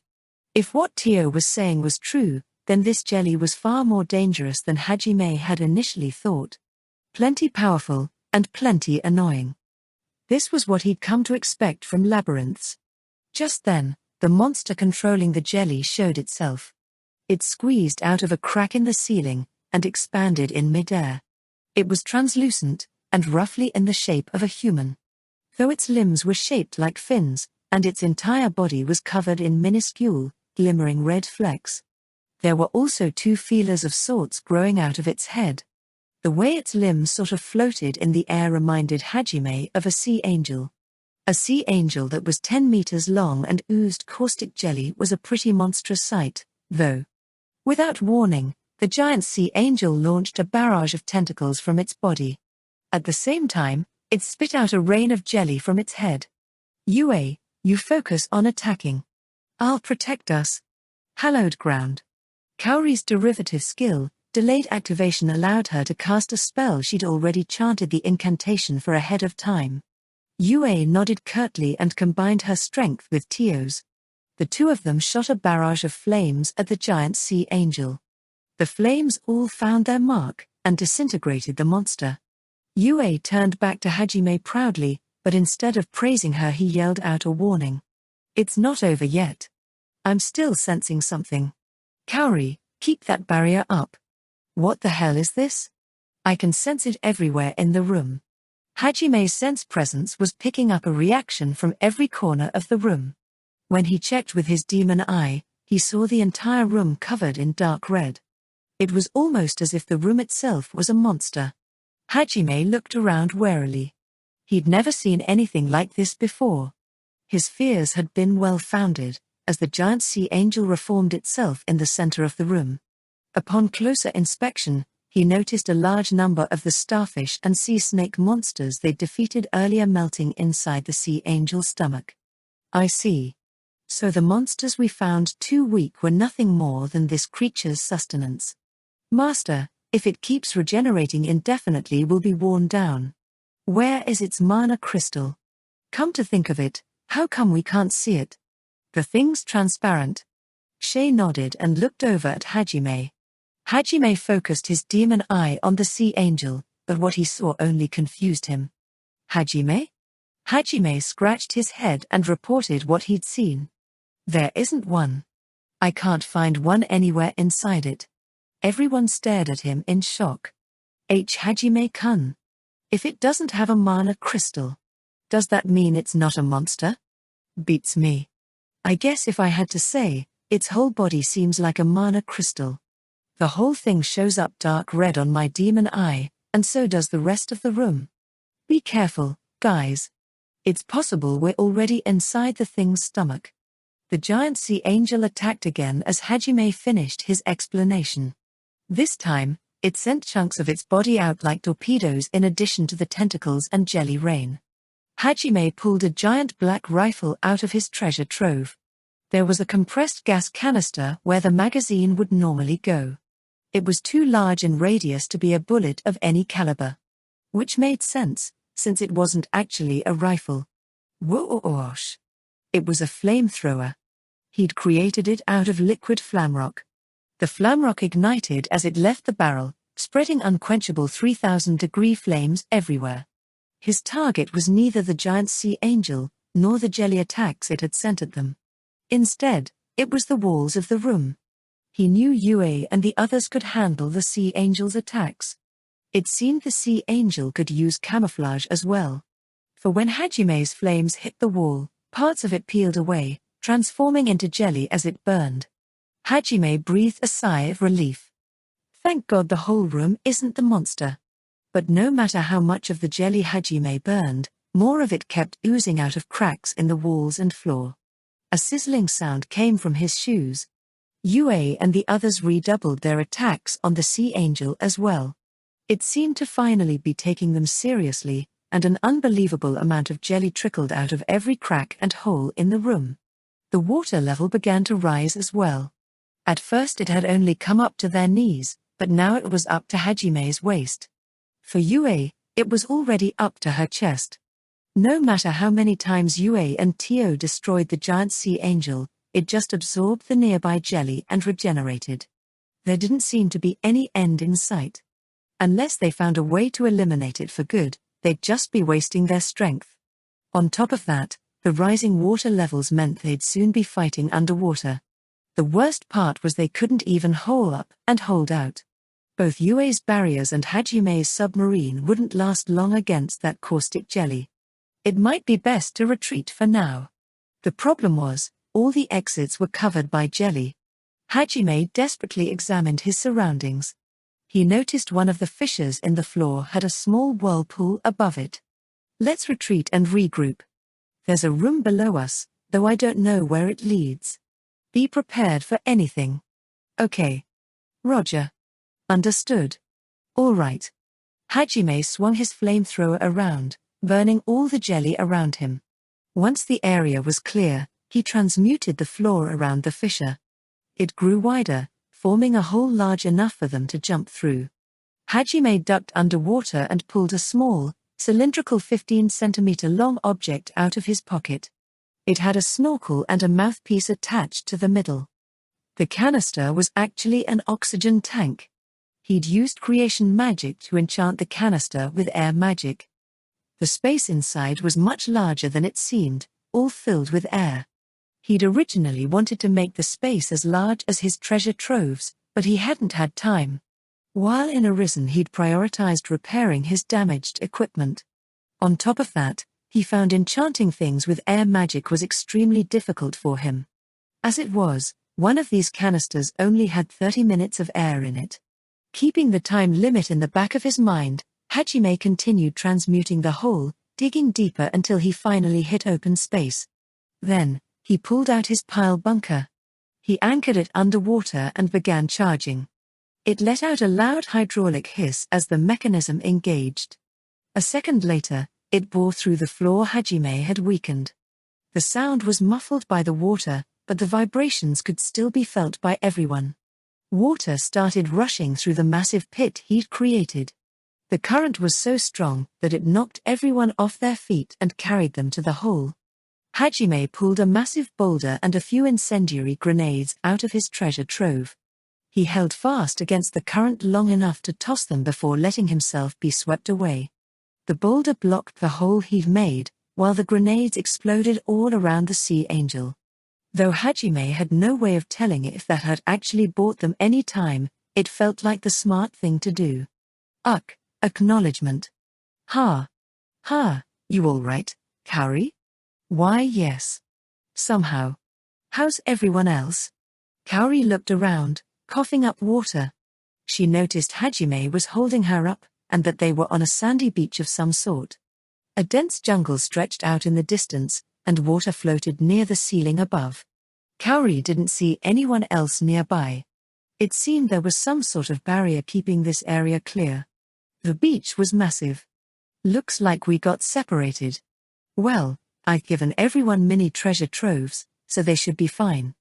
Yeah. Hajime put Kaori down and scratched his head. He could tell that hadn't really reassured her. Kaori watched as Hajime started changing right in front of her, then thought back to how they'd gotten here. They'd all had to retreat from the giant sea angel. The giant room they'd fallen into had dozens of holes in the floor. Seawater gushed out from some, but flowed into others. The water's currents had been unpredictable and wild, like a storm. The group had tried to stay together, but the water mercilessly tore them apart. Yue tried to control the current with her magic, but it was so random that she didn't make much headway. Shay had managed to use her gravity manipulation and Druken's natural weight to fix herself in place and somehow link up with Tio. Hajime had wanted to pull out his submarine and herd everyone inside, but the current made it impossible. And so, he'd grit his teeth and pulled out some extremely dense rocks from his treasure trove. He'd been hoping to use their weight to anchor himself like Shay had. Luckily, Yue was being carried toward him as well. If he could just stay in place, they'd collide with each other. Tio and Shay had already fallen down one of the holes and had vanished from sight. Hajime had been about to reach out to Yue when he'd spotted Kaori being swept away to one of the holes. His eyes met hers. He turned back to Yue, who had her hand outstretched to him. He had two options at that point. If he caught Yue, Kaori would likely be swept down a hole, alone. And if he caught Kaori, it would be Yue who would be alone. As it was, Hajime only had the ability to grab one of them. Time slowed to a crawl as Hajime deliberated. He exchanged one last glance with Yue, and made his decision. Hajime pulled more stones out of his treasure trove and sank like a rock. On his way down, he grabbed hold of Kaori. He decided to prioritize her over Yue. Kaori's eyes opened wide in surprise, but then she had to shut them a second later as the current beat against her. Hajime held Kaori tight as they were sucked down a hole. He activated diamond skin as they fell, then covered Kaori, protecting her from the stray boulders that hit them on the way down. Finally, the current began to weaken, and Hajime saw a light above them. He floated up to it. When he surfaced, he'd found himself at the coastline to the beach they were now standing on. Hey, Hajime-kun. Why? Did you save me? Huh? Hajime had his back turned to Kaori, as he was still in the middle of changing. Where'd that come from? Why did you save me and not Yue? I mean, if you fell by yourself you'd probably die. I figured Yue'd be fine on her own. Yue wanted me to save you too. I could tell from her eyes. You really trust her, don't you? Of course I do. We're partners. Kaori's expression grew even more glum. She noticed a shadow above her, and looked up. She saw Hajime looking down at her, his face inches from her own. They were practically touching. If he moved just a little closer, they'd be kissing. She stared into Hajime's eyes. The moment was ruined as he grabbed her cheeks and pulled. Ow. What was that for? Tears sprung to Kaori's eyes. Hajime ignored her protests and continued toying with her soft cheeks. By the time he was done, her cheeks were red and swollen. She looked at him reproachfully, and Hajime snorted. There's no time to sit around moping. We're in the middle of a labyrinth here. How long were you planning on staying in those soaked clothes? Or were you hoping to earn my sympathy by walking around like that? Kaori blushed at Hajime's rebuke. It was as if he'd just told her she didn't belong here. That's not it. I just spaced out for a bit. I'll change right away. Sorry. Kaori hurried to her feet and pulled out a spare change of clothes from the mini treasure trove Hajime had given her. He'd made one for everyone at Arisen, though they were far smaller in scope than Oscar's. Hajime nonchalantly turned around. Normally, Kaori would have tried to flirt with him and say something like "it's fine if you want to watch," but right now she didn't feel in the mood. "I'm done. So, what are we going to do now?" "Let's see. Even if we went back we'd have no idea where the others are, so I guess our best bet is to keep searching for the labyrinth's end. UA and the others are probably doing the same." Hajime stared at the jungle for a few seconds before turning back to Kaori. She smiled and nodded, trying to hide her melancholy. Hajime narrowed his eyes suspiciously, but in the end he didn't say anything. Sand crunched underneath their boots as the pair made their way to the jungle.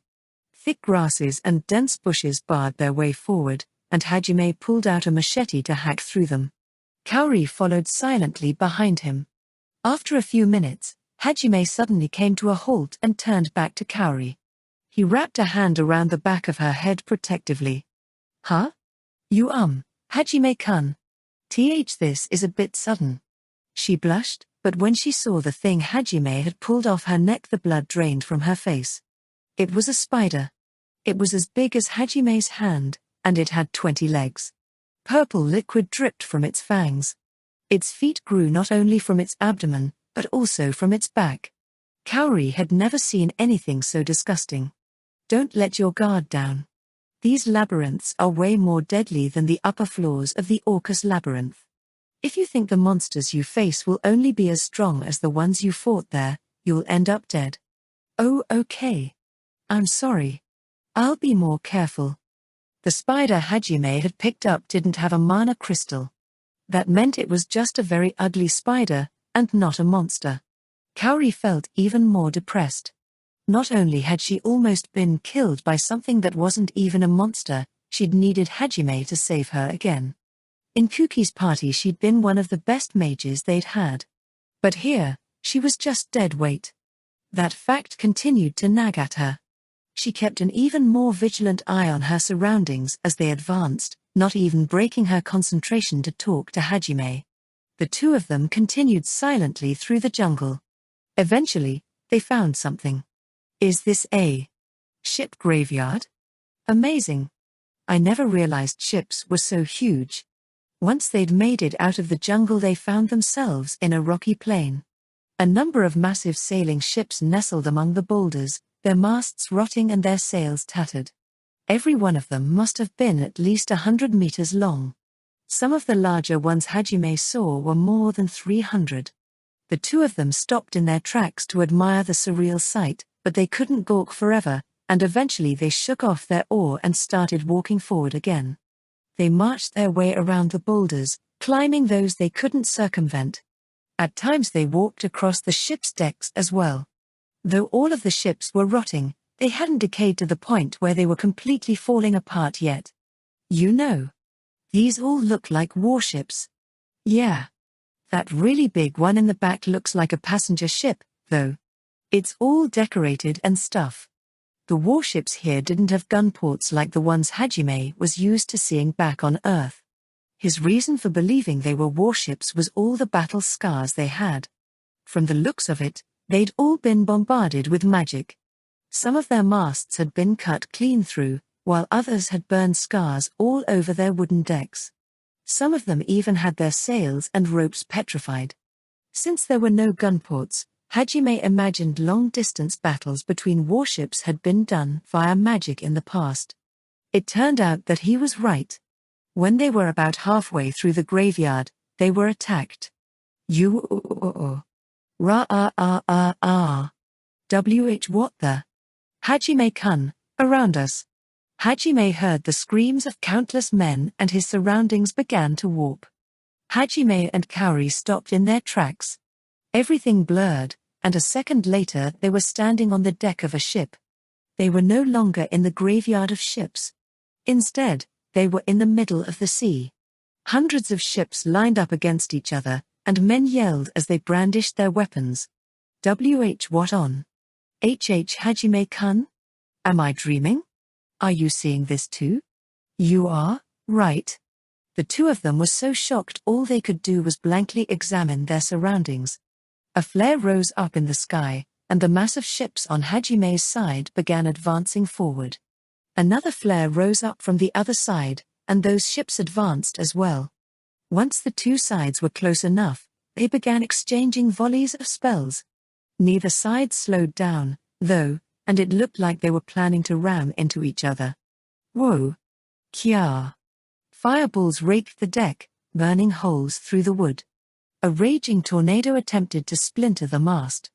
Chunks of the ocean froze over, stymieing both sides' advance. Grey spheres flew through the air, petrifying any sails unlucky enough to be struck. The deck Hajime and Kaori were standing on had caught fire. Sailors hurried to cast water magic to put it out. This was a war. That was how large the scale of the battle was. A chilly breeze rolled past the combatants. Then, a fireball came hurtling toward where Hajime was standing. If he didn't do anything, it would hit him head-on, but he was still dumbfounded. How on earth did we wind up in the middle of a naval battle? The question whirled around inside his head as Hajime pulled out Donna and fired at the fireball. A streak of red light struck it, but contrary to expectations, the fireball didn't disappear. In fact, Hajime's bullet passed right through it and vanished into the sky. What? He let out yet another yell of surprise. He made to grab Kaori and dive out of the way. Wait, I'll stop it. Light wall. She deployed a beginner-level light barrier. Hajime had figured it'd be best to dodge, since even shooting through its core hadn't dispersed the spell, but he didn't want Kaori to feel useless.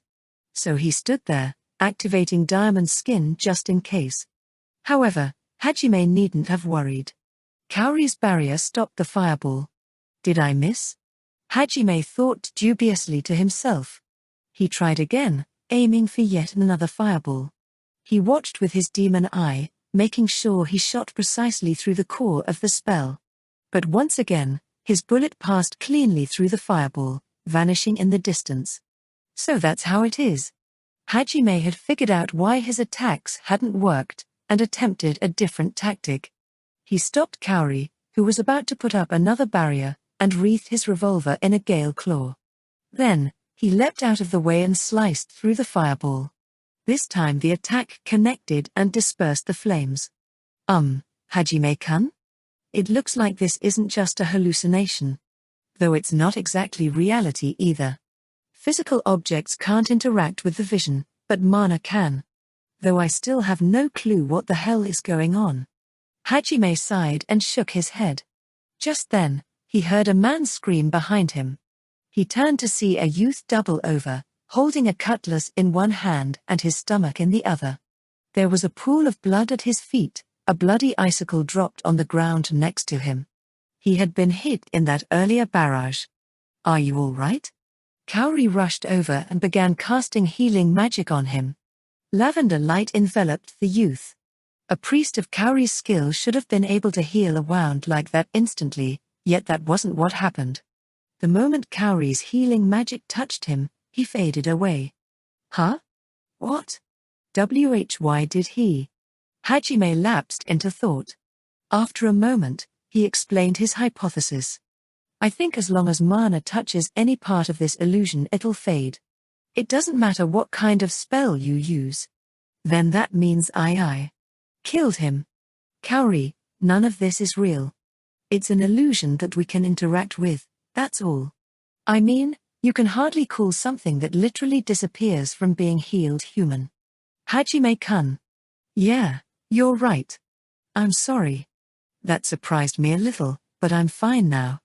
Hajime wasn't blaming Kaori this time, but she still drooped her shoulders and apologized. However, she quickly recovered and smiled at him. Hajime thought back to how she'd been earlier too, and muttered something. Always an apology, huh? Huh? Did you say something? It's nothing. Hajime turned away from Kaori. Not because the conversation was over, but because he'd sensed something coming. He looked around and noticed quite a few of the sailors were staring darkly at Hajime and Kaori. Kaori noticed the change in Hajime's attitude and looked around as well. With a resounding battle cry, the sailors attacked. My life for a hit. Glory to a hit. You damned heretics. Die in the name of our Lord. The men had gone completely mad. Their eyes were bloodshot and spittle sprayed from their mouths. It was obvious they weren't thinking rationally.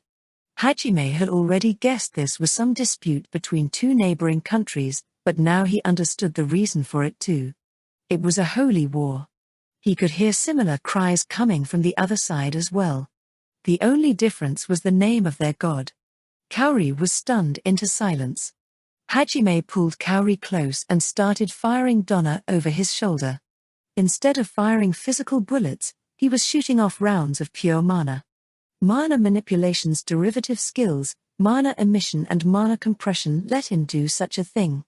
Since the mana wasn't structured behind a spell of any kind, normal enemies wouldn't have taken any physical damage. They would have just had their mana shaved off. However, both humans and monsters became unable to move once their mana dried up, so it was a great way to immobilize targets without harming them. Until now, Hajime's enemies had all been too dangerous to simply immobilize, so he hadn't used it much. In this situation, though, it was perfect. Streaks of red light shot through the foreheads of battle-crazed sailors. Each of Hajime's mana bullets pierced through multiple sailors, who dissipated when shot. Kaori, I'm gonna jump. Make sure you don't bite your tongue. What? Kya ah. Hajime didn't want to deal with being surrounded on the narrow deck, so he grabbed hold of Kaori and leapt into the sky. She hadn't expected him to shoot up with such force though, so she screamed in surprise. Hajime shot down the sailors on the crow's nest and appropriated it for himself. The sailors down below glared at him with bloodshot eyes. They'd been so busy fighting each other until just recently, but now for some reason some of the sailors had focused on the two of them. Though they'd been enemies seconds before, they were united in their hatred of Hajime and Kaori. The madness spread like a disease. At first only a small knot of sailors had targeted the pair, but before long the entire ship was after them. Sailors locked in combat with each other froze and turned to face Hajime and Kaori instead. Then, with the same fanatical battle cries, they pointed their cutlasses at them. The insane spectacle had left Kaori pale-faced. Now then, how are we supposed to get out of this crazy vision? Is there an exit somewhere? Maybe? We're in the middle of the ocean, remember? Maybe one of the ships has a portal out? You know, like the Anywhere door? Hajime raised an eyebrow as Kaori brought up a certain blue cat robot's very convenient tool. There's around 600 ships here. I don't think we can check every one of them. The battle'll end before we do. It looks like some of the ships are already sinking, too. Maybe we're supposed to end this war? End it. I see, I get it now. You're saying we've got to kill everyone, right? You're pretty sadistic, you know that? Huh? No, wait, that's not what Yeah, that's gotta be it. I can't really think of anything else, and this suits my style anyway. Hajime casually shot down a few sailors who were trying to Tarzan their way to the crow's nest using the mast's ropes. I should have made some mana bullets for a situation like this.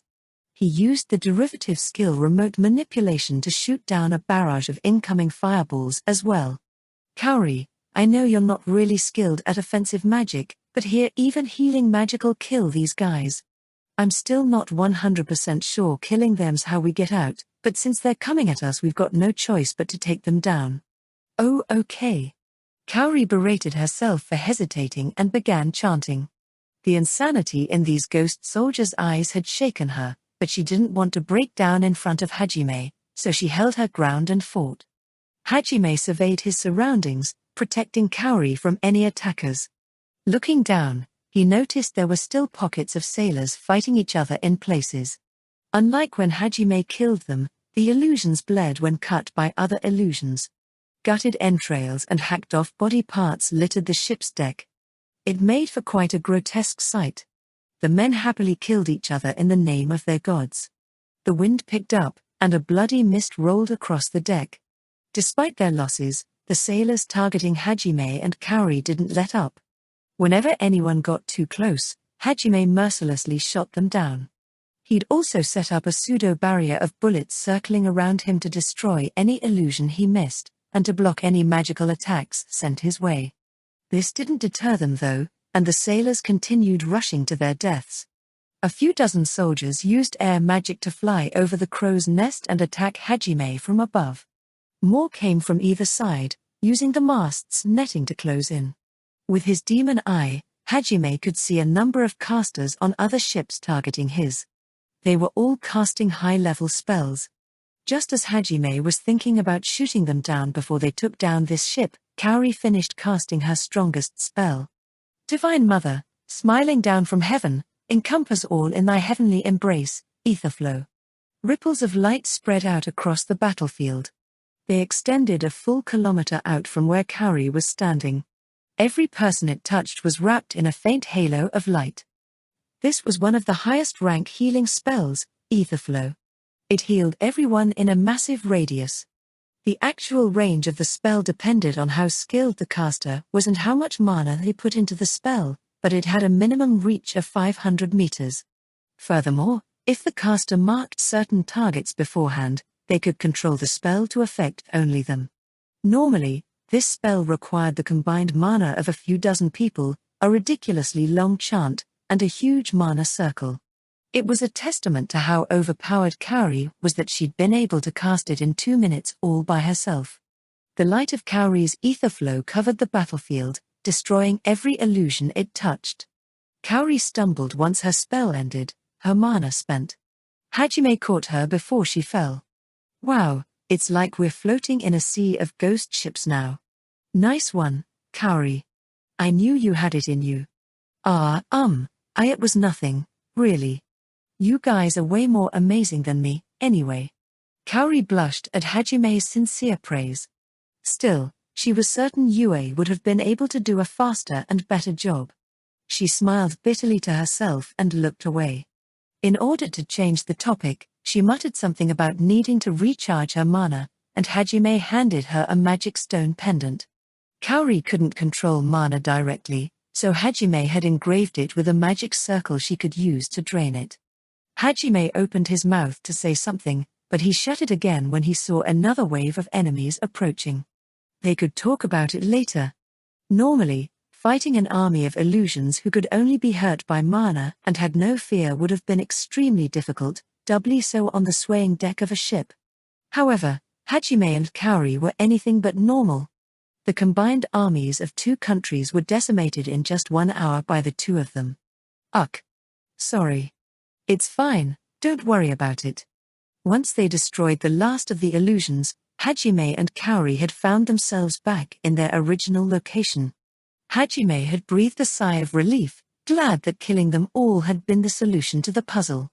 A second later, though, Kaori had doubled over and started retching. It had been some time since she last ate, so she didn't throw anything up, but it still didn't look pleasant. Tears in her eyes, Kaori held up a hand to Hajime, begging him not to get any closer, but Hajime walked over anyway and gently rubbed Kaori's back. She hadn't wanted him to see this side of her, but she was still reassured by the warm hand on her back. Before she knew it, she'd fallen into his arms. It didn't take long for her to calm down and stop retching. Hajime pulled out a pack of apple juice from his treasure trove and passed it to her. She gulped it down greedily, and the color began returning to her face. The sweetness of the juice washed away the taste of bile in her mouth. I'm really sorry. Hajime narrowed his eyes as she apologized. It's totally understandable. I found them pretty disgusting myself. I can't believe people would let blind faith turn them into something like that. Let's take a short break. I used up a lot of my mana too, so I need to rest. Okay. Hey, Hajime-kun. What was that? Did it have something to do with all of these rotting ships here? Kaori sat down on a nearby boulder. Hajime thought about it for a few seconds. My guess is that was a war that actually happened in the past, and whoever made this labyrinth recreated it with magic. I imagine the part where all the sailors attacked whoever enters was their own addition. It could be that this is part of this labyrinth's theme. Its theme. Yeah, Tio mentioned it in the Grand Gruen Volcano. She thought each of the liberators designed their labyrinth around a certain theme. If she's right, then the theme of this one is to show us the tragedy the gods brought upon tortures? Yeah, looks like it. Chills ran down Kaori's spine as she thought back to what they'd seen. She shivered, her face pale. Their madness had disturbed Kaori enough that she'd thrown up. She'd never seen such religious fanaticism before. Their fervor, their actions, and the fact that their faith had led them to slaughter each other disgusted her. Worst of all though, they'd been laughing as they fought. Some of them who'd known they were dying had even ripped out their own hearts to offer up to their heartless gods. Others had stabbed right through their comrades to get a better chance at hitting Hajime and Kaori. It had been an unbelievably gruesome sight, especially because it had all been done in the name of God. Hajime sat down next to Kaori and took her hand in his. He couldn't just sit and watch when she was grappling with atrocities like that. Kaori looked up at him in surprise, but after a moment she smiled and tightened her grip on his hand. Hajime-kun, thank you. Don't worry about it. I know how painful it feels. To think you're going crazy. I nearly lost myself when I fell into the abyss. How did you manage to stay sane? Actually, I don't even need to ask. It was Yue, wasn't it? Yeah. If I hadn't met her back then, who knows what I would have become. Hajime looked off into the distance, reminiscing about those days. Kaori felt as if a vice was squeezing down on her heart. It's so frustrating. I wanted to be the one to protect you, Hajime-kun. The one to save you. Though I don't know if I could have done it if it had been me down there. I couldn't even keep my first promise to you. Haha, I guess it's going to be tough to beat Yue. Hajime narrowed his eyes at Kaori again. Normally Kaori's smiles were full of warmth, but right now they were bitter, full of self-deprecation. You've been apologizing a lot since we came here. You've been smiling like that a lot, too. Huh? Kaori tilted her head in confusion, and Hajime's next words made her forced smile crumble. Hey, Kaori. Why'd you come with us? So I really am just in your way?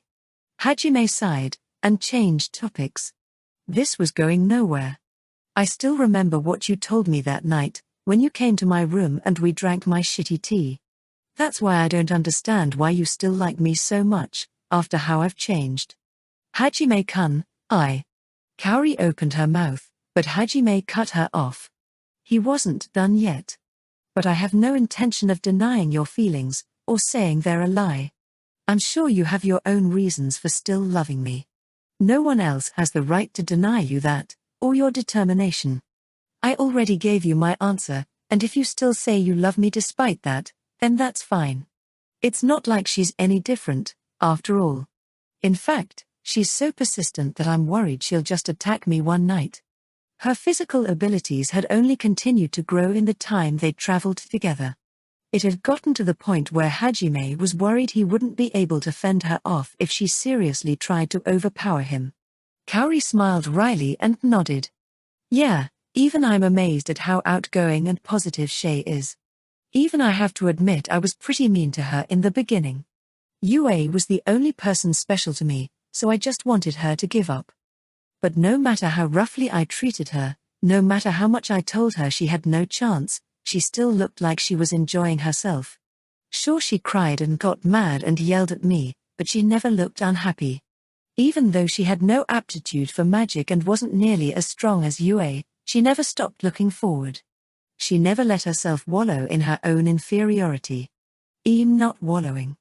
Kaori trailed off weakly. She wanted to protest, but even she knew he was right. Did you know? All you've done since we came here is apologize. Even the way you smiles changed. What? Hey, Kaori. Quit looking down. Look me in the eye. It was only after he said it that Kaori realized she'd been avoiding making eye contact with him, even though she'd always met his gaze before. She looked up with a start. I'll say this one more time. I love Yue. Even if other people end up important to me, they'll never be special like she is. If it really hurts that much, If comparing yourself to me and Yue brings you nothing but pain, then you should leave. Ah. Kaori looked down again. Hajime wasn't done yet, though. Back then, I agreed to let you come with me because I thought you were like Shay. I figured that was what you really wanted. That it was something you thought was best for yourself. Even though I'd told you I loved Yue, you insisted on coming anyway. So I thought sure, you'd be happier that way too. But that's not how it seems to me right now. Hajime let go of Kaori's hand. I want you to think about this seriously. Decide for yourself what it is that has you so down, and whether you really want to keep traveling with me or not. You're not like Shay. Shay loves Yue just as much as she loves me. If you think it's better to leave, I'll make sure to bring you back to Yagashi safely, don't worry. Aye. Kaori looked down at her hand. She wanted to say something, but the words wouldn't come out. Things had grown awkward between them now, but they still needed to move forward. This was a labyrinth after all. The pair continued onward, until they reached a massive passenger ship in the back. It was even longer than 300 meters, and at least 10 stories tall. Taller, probably, as part of it was buried underground. It was ornately decorated, so much so that even after rotting partly it still looked magnificent. The two stopped for a moment to admire its majesty. Even on Earth, few ships were this big. Those that were didn't look quite this elegant, either. Kaori just stared in awe, while Hajime admired its craftsmanship. I'm amazed they managed to make something this big out of wood. He was still a synergist at heart. Whoever managed to make that deserves respect. Hajime grabbed Kaori and used aerodynamic to jump all the way up to the terrace on the top deck. As he'd expected, the air around them began to warp. Looks like we've got another vision to go through. Prepare yourself, Kaori. We're probably not going to like this one either. It's okay. I'll be fine. Kaori took a second to reply. Hajime mentally berated himself. He should have saved that conversation for when they were out of the labyrinth. All he'd succeeded in doing was spoiling Kaori's mood. It was something he'd needed to say eventually, but he could have picked a better time for it. He just hadn't been able to bear seeing Kaori smile sadly like that any longer. Still, I could have waited until we cleared the sunken ruins of Melazine first. Hajime awkwardly scratched his cheek. The vision this time put them in the middle of a luxurious passenger ship. It was night, and the moon was full. Lights glimmered all along the ship's deck. Decorations hung from every railing and mast, and tables of food were laid out buffet style. A large crowd of people milled about, sampling the rich food and chatting with each other. Is this a party? Looks like it. A fancy one too. Did I get Melazine's theme wrong? Hajime was caught off guard by the distinctly not gruesome sight in front of him. He and Kaori were standing atop a raised terrace that overlooked the deck. As Hajime swept his gaze over the partygoers, the door behind him opened and a few sailors stepped onto the terrace. They lounged around, chatting with each other. I guess they're here for their break. Hajime listened in on their conversation. From what he could gather, this party was to celebrate the end of a war. It seemed the war that had been going on for years between these two countries had ended not with one country annihilating and invading the other, but with a peace treaty. The sailors seemed happy about that fact. Upon closer inspection, Hajime noticed that humans, demons, and beastmen were all in attendance at this party. They were all mingling together, with no regards to race. I guess a time like this existed too. They must have worked really hard to make this peace happen. I don't know how long it's been since the war ended, but I can't imagine everyone's grudges have gone away. And yet, they're all smiling and laughing together. I'm sure the people here are the ones who fought for peace.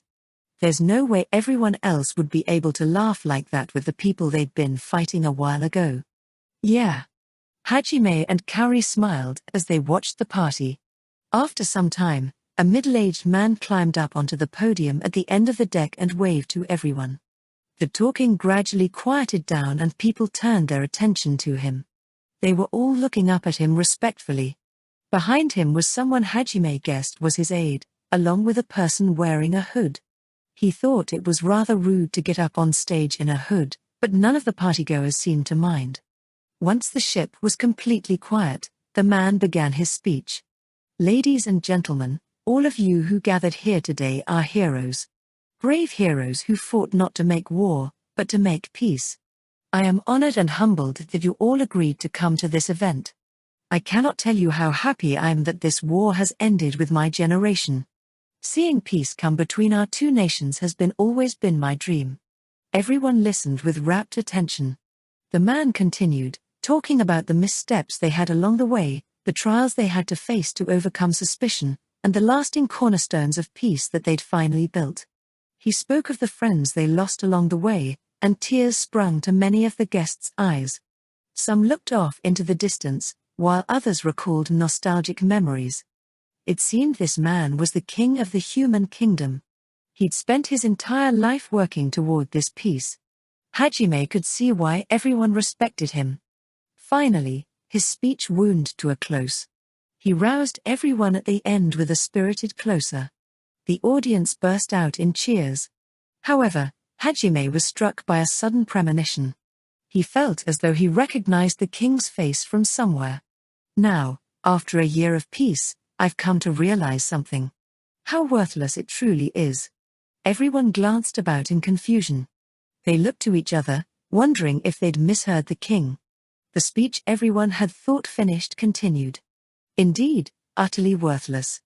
Raising toasts with beasts and consorting with heretics. What is it, if not folly? Do you understand, ladies and gentlemen? You are all a pack of fools. What are you saying, Alistair? What's gotten into, Gar? The demon who'd stepped forward to protest coughed up blood. A sword was sticking out of his chest. The demon's eyes widened in surprise. He turned around to see a human behind him holding the weapon. From the demon's expression, Hajime could tell the two must have been close. He fell to the ground, an expression of disbelief frozen on his face. Everyone started talking at once. Cries of "Your Majesty, please!" rang out. Many of the guests were unable to comprehend what was happening. Now then, ladies and gentlemen. Like I said in the beginning, I am honored you all agreed to come. You have made my job that much easier. It grated me day after day to watch as you ungodly heretics attempted to create your own nation. As if monsters who've turned their backs on a hit, the sole creator of the world, could ever be equal to humans. But that all ends today. You barbarians who worship a heretical god do not deserve to exist on a hit's holy torches. We will only have true peace when vermin like you are eradicated. If only you knew how much joy it brings me that all the leaders of all the nations willingly gathered here today. Believers of a hit, bring down the iron hammer of retribution on these non-believers. Lord Ahit, are you watching? King Alistair sunk to his knees and gazed up at the heavens in prayer. The sailors took off their uniforms, revealing gleaming soldiers' armor underneath. They surrounded the guests. There was a massive mast right in the center of the ship's deck. The terrace was built atop that mast, and so the soldiers positioned there had an unobstructed view of the entire deck. Unless the guests could somehow escape into the sea, the soldiers had an overwhelming advantage. The various lords and ladies of every country realized that as well. Despair colored their faces. A second later, the soldiers loosed magic at the undefended guests. They tried to fight back, but outnumbered and outmaneuvered as they were, their desperate struggle amounted to little. A few managed to escape, but after a few seconds the majority of the guests were lying in puddles of their own blood. Just a short while ago they'd been happily eating and drinking. Some of the guests had tried leaping into the ocean, but Alistair had prepared for that. Small boats packed to the brim with soldiers had been lying in wait, and killed anyone who jumped over. The water around the ship had turned crimson. Ugh! Kaori. Kaori leaned against the railing, one hand against her mouth all the while. She tried very hard not to throw up. This vision was even more horrific than the last. Hajime gently patted her back. Once the slaughter was over, King Alistair went below the deck with his soldiers. He was probably going to hunt down the few who'd escaped into the bowels of the ship. His aide and the hooded figure trailed behind him. However, before heading downstairs, the hooded figure turned to look at the terrace. Hajime caught a glimpse of silver hair in the moonlight, or at least he thought he did. Their surroundings began to warp again. It seemed there was no test in this vision. Melusine had just wanted to show it to them. Kaori, rest for a bit. It's okay, I'm fine. That was a bit graphic, but... was that it? It ended without us doing anything. This is the end of the ship graveyard. We could craft a barrier and explore the ocean, but judging from what we saw, I assume we're supposed to go inside now. At the very least, the vision seems to be leading us there. Melusine wanted us to burn the atrocities the gods committed into our memory before letting us continue, I guess. Can't say it's a very pleasant experience. It'd probably be even worse if we were from this world. Almost all the humans in Tortures were believers of a hit. It'd likely be quite a shock to see visions of what kind of monsters their faith could turn them into. In order to conquer this labyrinth, powerful magic was a necessity. The ability to use magic depended greatly on the user's mental state. In many ways, it was the complete opposite of the Ricin Gorge. Fortunately, Hajime and Kaori weren't from this world, so it wasn't like their entire worldview was being shaken. Still, the massacre had been horrific. They looked down at the deck, which had soaked up so many people's blood, and thought back to what they'd seen. Hajime was just annoyed that Melusine was making them go through all this crap. Once they'd prepared themselves, Hajime took them down to the deck and they entered the same door Alistair had in the vision. The interior of the ship was pitch black. It was bright outside, so Hajime had expected light to be pouring in through the windows, but for whatever reason it wasn't, so he pulled a green glowstone lamp out of his treasure trove. About that vision from before. The king betrayed them after they'd already made peace, right? Looks like it. But don't you think it was a little weird? It looked like everyone really respected the guy. Would they have really looked up to him like that if he secretly hated all the beastmen and demons? You're right. Based on what he said, it had been a year since the war ended. Something must have happened in that time that changed him so drastically. The question is, what? There's no doubts the gods were involved somehow. You heard what he was saying. He sounded pretty crazy at the end. Yeah, he reminded me of Ishtar-san. It was like he was in a trance. It was almost pitiful to watch. Hajime almost felt a little bad for Ishtar. A high school girl thought the Pope of the Holy Church was cringeworthy. They walked forward for a while longer until Hajime's lamp illuminated something. A white, fluttering something. The pair stopped in their tracks. Hajime pointed the light upward. It revealed a girl, wearing a pure white dress.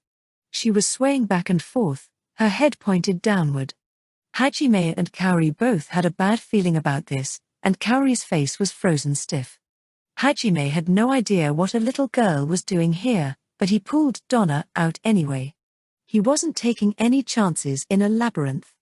Just then, the girl crumpled to the floor. Her joints bent at inhuman angles, and she started scuttling across the floor toward them like some kind of grotesque spider. Kaka. Ominous laughter rang out through the hallway. Her eyes, partially hidden by her bangs, glowed with an eerie light. She looked like something straight out of a horror movie. Ah. Whoa. Calm down, Kaori. Let go of my arm. This was as cliched as it got, but that didn't make it any less scary. Kaori clung to Hajime's arm for dear life. Hajime tried to shoot down the monster, but Kaori ruined his aim. Kegya. With a strange scream, the monster girl leapt at Hajime's face. Hajime gave up on trying to shoot her and kicked her in the stomach. He enhanced the kick with steel legs just in case a regular one wasn't enough. The girl doubled over as she flew backward into the darkness. She bounced off the walls like a pinball, landing in a crumpled heap at the end of the hallway. Her limbs were bent at even odder angles now, and she didn't get back up. Instead, she melted into the ground and vanished. Hajime sighed and patted Kaori's trembling head. She jumped at his touch and looked timidly up at him. There were tears in her eyes, and her lips were quivering. Damn, I guess that really scared her. Are you bad with horror stuff, Kaori? Is there anyone who isn't? Just pretend they're all monsters. Hick. I'll try. Kaori finally let go of Hajime's arm, but she still kept hold of the hem of his shirt. Hajime's words had given her a lot to think about, and she's been less clingy after their discussion. However, now that ghosts and the like had shown up, she'd thrown her reservations out the window. She wouldn't let go until they were out of here. She was terrified. Absolutely terrified. Even more so than when she'd first confessed to Hajime, really. They encountered a number of unsettling events after that. Bloody handprints on doors, noises coming from behind walls, water dripping down from the ceiling, ominous scratching noises, a strange monster with a severed head and an axe, the list went on. Hajime easily shot and kicked his way through most of them, but it was still slow going. I hate this. I want go home. Shizuku-chan, I want to see you again. The countless scary events had left Kaori clinging to Hajime's back. Her mental state had regressed to that of a child's. The reason she wanted Shizuku specifically to come save her was because when Kuki had taken them all to a haunted house long ago, Shizuku had been the one to protect her. That was why she trusted Shizuku the most. The creator of the sunken ruins of Melazine, Meru Melazine, had been determined to mentally unnerve challengers to her labyrinth as much as possible. Hajime had already spent months in the darkness of the abyss, surrounded by monsters who would attack him without warning, so he wasn't too affected by Melazine's tactics. However, he had to admit a normal person would be pretty unsettled by her tricks. Though he couldn't imagine Yue or Tio being scared, either. What happened to all those serious visions about the folly of man? Despite her fear, Kaori was holding up pretty well. She mowed down hordes of supernatural apparitions with her binding blades of light as they continued to move forward. Hajime had to keep her from fainting a few times, but he was still impressed by her grit. After some time, the two of them arrived at the ship's hold. Hajime pushed open the heavy door and stepped inside. There was still cargo scattered here and there. The pair picked their way around crates and barrels as they headed further inward. Once they were about halfway, the door closed behind them with a slam. Hi? Kaori shrieked and turned back around. Hajime was beginning to wonder if she even remembered what they talked about anymore. He really didn't want to have that conversation again. Hajime sighed again and patted Kaori's shoulder. It was then that he noticed something odd. A thick fog had suddenly sprung up around them. Hajime-kun? Your voice is starting to sound pretty weird. Don't worry. It doesn't matter what we're up against, all we've got to do is blow it away with magic like everything else. There was a sharp whistling noise, and something flew out of the dense fog. It was heading straight for Hajime. He raised his left hand up to block, and found a very fine thread wrapped around it. More whistling noises followed. This time, they came from all directions. A physical trap after all those magical ones? God, what a pain. Why'd all the liberators have to make such annoying dungeons? Guardian of Light, lend us thy aid, Holy Shield. Though Hajime was taken aback by the physical nature of the attack, he quickly recovered. He was easily able to knock down the threads, while Kaori protected herself with magic. A second later, the fog began to swirl around, and a powerful gale struck the pair. Hajime transmuted spikes from the bottom of his shoes to keep him locked in place. He tried to grab Kaori too, but her shields worked against her here. He missed her by a split second, and she was carried away by the wind. Kya? The gust dragged her into the center of the fog. Hajime clicked his tongue and tried to pinpoint Kaori's position with sense presence. However, it seemed this fog possessed the same properties as the fog surrounding the Haltina woods. It interfered with one's sense of direction, and nullified sensory magic. TCH. Kaori, don't move.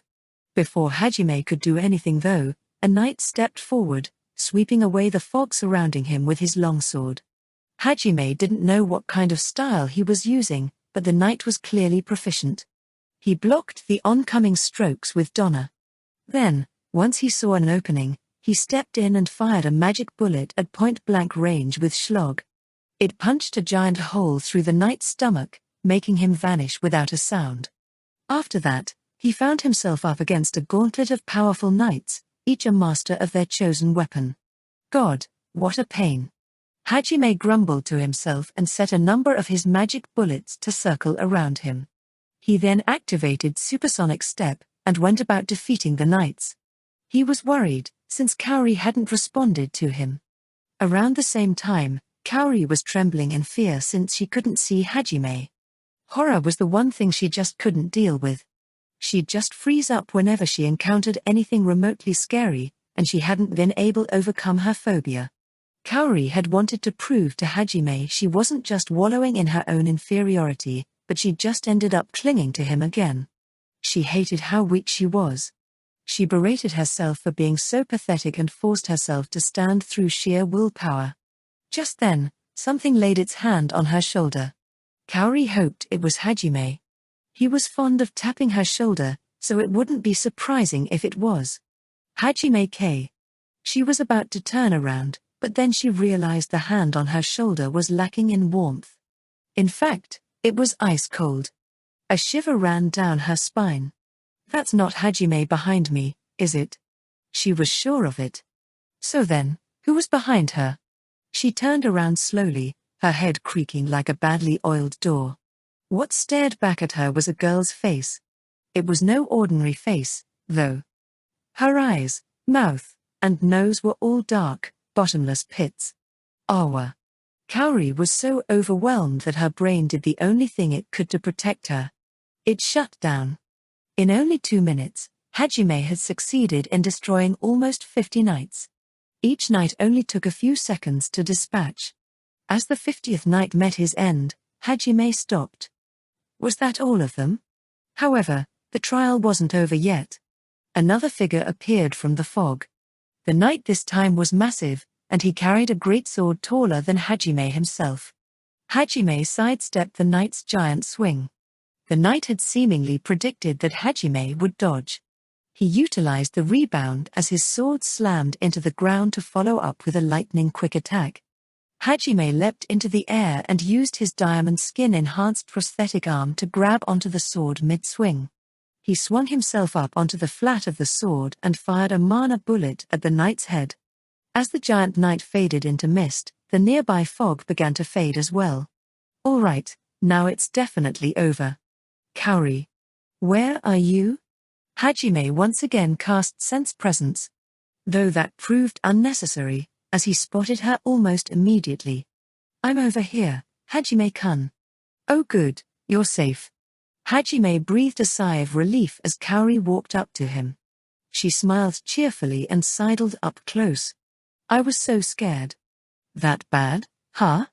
Yep. So, won't you comfort me? She wrapped her arms around Hajime's neck and hugged him. Her face was so close that their noses were practically touching. She looked up at him with pleading eyes and leaned in closer. However, Hajime casually pressed Donna against her forehead. What are you doing? She looked at him in confusion. There was murder in Hajime's eyes. Isn't it obvious? Killing my enemies, just like you tried to do to me. He pulled the trigger without hesitation. A crimson mana bullet shot straight through Kaori's forehead, sending her sprawling backward. A rusty knife fell to the ground with a clang. It had been hidden up Kaori's sleeve. Hajime walked over to Kaori's prone figure. She raised herself into a sitting position and looked up at Hajime with fear in her eyes. Hajime-kun, why are you doing? He mercilessly fired another bullet into her. How dare you talk in Kaori's voice? How dare you take over her body? I can see right through you. Trash like you has no right to even touch Kaori. Don't speak. Don't even move. Hajime's demon eye could clearly see the female specter that had taken over Kaori's body. The ghost grinned wickedly. Now that her identity had been discovered, there was no reason to continue pretending to be scared. Oofufu. So what if you know? This woman is already me. Hajime knocked Kaori to the ground and straddled her. Wait, what do you think you're doing? This woman is your lover, isn't she? Can you really bring yourself to hurt her? You're not a very good listener, are you? I said don't speak and don't move. Don't worry, I won't hurt Kaori. These mana bullets pass right through physical things. The only one suffering right now is you. If you destroy me, you'll destroy this girl's soul too. Are you willing to take that risk? Hajime hesitated. It was possible she was bluffing, but Hajime had no way of knowing for sure. Thinking about it logically, he would surely hesitate to strike again. That was definitely what the spectre assumed as well. She grinned and ordered Hajime to get off. Contrary to expectations though, Hajime just fired another mana bullet into her. The spectre's pain was conveyed through Kaori's twisted expression. Panicking, she yelled at Hajime. Are you insane? Don't you care what happens to her? Shut up, ghost. If I stop attacking, you'll get to keep Kaori's body forever. Besides, if only killing you will destroy Kaori's soul, then I can do anything to you as long as you remain alive, right? I'll just have to torture you until you're begging to leave. The spectre was at a loss for words. She'd never faced anyone so hellbent on killing her. You hurt someone important to me. Don't think you'll get off lightly. Trust me, I have ways of making sure you won't die no matter how much you suffer. I'll make sure you're perfectly lucid for every minute of it, too. Hell will seem like paradise once I'm through with you. You're one of my enemies. But hey, at least you won't die. Ribbons of dark red mana swirled around Hajime, and his white hair stood on end. His gaze was as cold as ice. Hajime was furious, more than he had ever been. Just killing this spectre wouldn't be enough for him. He would make her suffer every way he knew how. The spectre just stared at Hajime, frozen in terror. She couldn't even muster the courage to say anything in her defense. She had realized too late that she should never have picked a fight with the monster staring down at her. Now, she had no choice but to pay the price for her mistake. Hajime pressed Donna against Kaori's forehead again. The spectre began to pray. Please let this end quickly. The mere thought of what Hajime would do to her already left her wishing she was dead, except she already was. She was nothing more than what remained of a human's particularly powerful grudge. Now though, she was even willing to forego that grudge if it let her leave this plane of existence. I don't want to exist anymore. I don't want to exist anymore. I don't want to exist anymore. I don't want to exist anymore. I don't want to exist anymore. I don't want to exist anymore. Just as Hajime was about to pull the trigger, Kaori's body began to glow. She was enveloped in the light of the healing spell consecration. It was one of the delayed cast spells she'd held in reserve for emergencies. The spectre looked down in surprise. Don't worry, I'm exorcising you. This way you'll be able to pass on.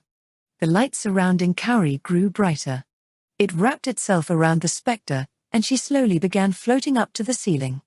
Her consciousness began to fade, and her spirit along with it. A second later, Kaori opened her eyes. It seemed the spectre had been banished. Hajime looked down at Kaori.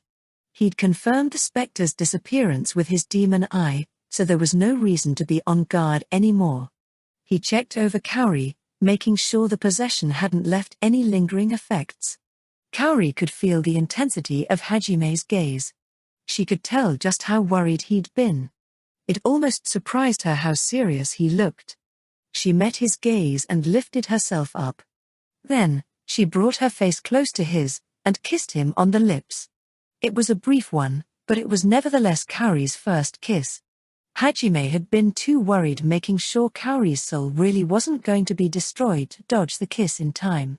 After a brief moment of surprise, Hajime pulled away. What are you doing? Giving you my answer? Your answer to what? Remember, you asked me why I even decided to come with you. Well, I found the answer to why I decided to travel with you, and why I'll keep traveling with you. She smiled, and it was the usual bright smile Hajime had begun to miss. This was the first time since entering the labyrinth that he'd seen her smile like that. The whole time Kaori had been possessed, she'd actually been conscious. It was as if she'd been locked inside her own mind, forced to watch her body act against her will. However, Since she'd been aware of everything that had been happening, she'd seen just how mad Hajime had gotten for her sake. She'd heard him call her someone important to him. Seeing him like that had really moved her. She remembered how she had felt when she'd confessed to him. No matter what anyone else said, no matter how much trouble it caused others, this was the one thing she wasn't going to give up on. She would make him reciprocate her love. That resolve hadn't changed. She didn't want to be the only one left out of Hajime's group. She didn't want to be the only one not by his side. Even if she wasn't nearly as strong as Yue or the others, she wanted to prove her feelings for Hajime were every bit as strong as the other girls. I love you, Hajime-kun. I love you so much. That's why I want to stay by your side. Won't that just make it hurt more? Like I told Shay, I have no intention of being with anyone other than Yue. Maybe. I do want you to look only at me. I want to be the only one special to you. I'm definitely jealous of Yue, and I feel like I'm not as good as her. It'll definitely be painful if I stay. Then you should. But I know if I back down here, I'll regret it for the rest of my life. I'm sure of it. You're right that after coming here, I saw the difference between me and everyone else, and I started to lose faith. I began to doubt whether or not coming with you really was for the best. But I'm not worried anymore. She cupped Hajime's cheeks and smiled. He wasn't sure how to react to that. In the end, though, it was her decision. If this was what she truly wanted, he wasn't going to refuse her. Happiness had a different meaning for everyone. It wasn't for Hajime to decide what would make Kaori happy, nor was it his place to dictate such things. I see. If that's what you've decided, then I won't argue. Good. I know I'll be causing you a lot of trouble, but please don't hate me for it. Bit late to be asking that. You were causing me heaps of trouble back when we were in Japan even. You're more of a troublemaker than you look. Hey, that's mean. Well, it's true. You'd always come talk to me in school, completely oblivious of what everyone else thought. You didn't even notice the other guys in the class looked like they wanted to kill me every time you said anything remotely suggestive. Plus, you came to my room at night wearing nothing but a negligee. Ugh. I didn't realize anything back then. I just wanted to talk to you. And that time I went to your room, I got super embarrassed about it afterward. Kaori buried her face in her hands. Smiling wryly to himself, Hajime helped her up. He patted her on the shoulder and the pair made their way to the end of the hold. There was a glowing magic circle there. Kaori grabbed hold of Hajime's sleeve, holding him back. She was still shaking a little. Clearly, being possessed had been quite an ordeal for her. Though it seemed not to have left any lasting effects, so it wouldn't take long for her to recover. Let's take a short break. Kaori decided to make the most of her break, and jumped onto Hajime's back. What are you doing? It's better to hurry, right? There's no telling how long that magic circle will stay active. If we stay here too long, the fog might come back, so this is more efficient, right? She's got a point. Hajime reluctantly allowed her to ride on his back and stepped into the magic circle. Kaori wrapped her arms around Hajime's neck and hugged him tight. Hajime had a hard time concentrating with her pressing so tightly against his back. Plus, Kaori whispering into his ear only made it worse. Her hot breath tickled his ear. Hajime-kun. Can you say that again? Say what again? When you got angry at the ghost. Remember? I can't say I do. Come on, you could at least say it one more time. The two of them continued flirting amicably as Hajime stepped into the magic circle. And, in a completely different location, pale light illuminated the ocean's surface as waves lapped against the ceiling. In the center of the room was a shrine, which was supported by 4 massive pillars. It had no walls, and the ceiling was held up by the pillars alone. An altar lay in the center of the shrine, with a detailed magic circle engraved on its face. Also, it was surrounded by seawater, and 4 floating paths jutted out from it along the cardinal directions. They each ended at a circular platform. There were magic circles carved into the floor at each platform. One of the 4 started glowing faintly. A second later it exploded into light, and two figures stepped out. Hajime and Kaori. Where are we? Wait, is that the final magic circle? Don't tell me we'd beat this labyrinth already. Is that bad? Nah, I just didn't think we'd finish it so fast. It feels like it was way too easy compared to the other labyrinths. I thought that sea angel thing might come back at the end, but I don't sense it anywhere. Hajime was a little disappointed they'd reached the end of Meru Melazine's labyrinth so easily. Kaori poked her head out from behind Hajime's shoulder and grimaced. You know, Hajime-kun, I'd say what we went through already was hard enough. First, we had to find our way into an underwater cavern. You know most people don't have submarines in this world, right? You'd have to use a lot of mana just to get here. If you mess up, you drown before even stepping inside. Then, we had to fight the crazy sea angel monster, and after that we had to fight a bunch of illusions. They couldn't even be hurt by physical attacks, so we had to use mana again. After that, at the end, you had to fight an army of soldiers while exhausted. I wouldn't call that easy. You've got a point, but still. The people of this world are pretty devout. Seeing something like that would have probably broken them. Yeah, it's possible just watching them go crazy would have been too much for them to handle. What Kaori was trying to say was that Hajime was just too strong. When he thought about it, Hajime realized the Grand Gruen Volcano had been a piece of cake too. Had it not been for Fried's surprise attack, they would have cleared it without a single injury. I guess it's possible the labyrinth was so easy that we cleared it even before meeting up with Yue and the others again. Just as he was thinking that, the magic circle on the platform to his right began to glow. Once the blinding glow of light faded, Yue, Shay, and Tio stepped out. Perfect timing. You guys got here at the perfect time. Is everyone all right? Yeah. Did you run into difficulties? Are you all right, Kaori-san? You aren't injured, are you? Shouldn't you be able to heal yourself if you are?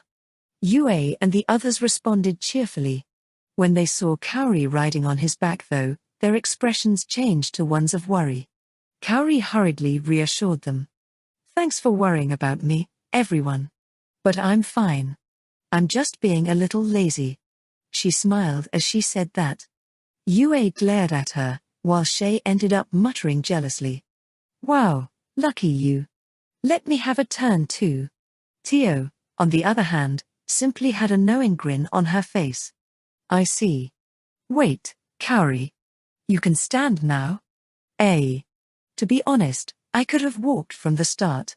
Sorry. Just get off. Kaori smiled guiltily and Hajime shrugged her off his back. The two of them joined up where the paths connected and headed to the temple. So what happened between you two? Come on, Master, you have to tell us. Something happened with you and Kaori, did it not? Don't try to hide it now, I can, Tio's persistence was getting on Hajime's nerves, so he slapped her to shut her up. Tio sank to the ground, a look of pure ecstasy on her face. She was already panting heavily. It has been a while since I felt such pain.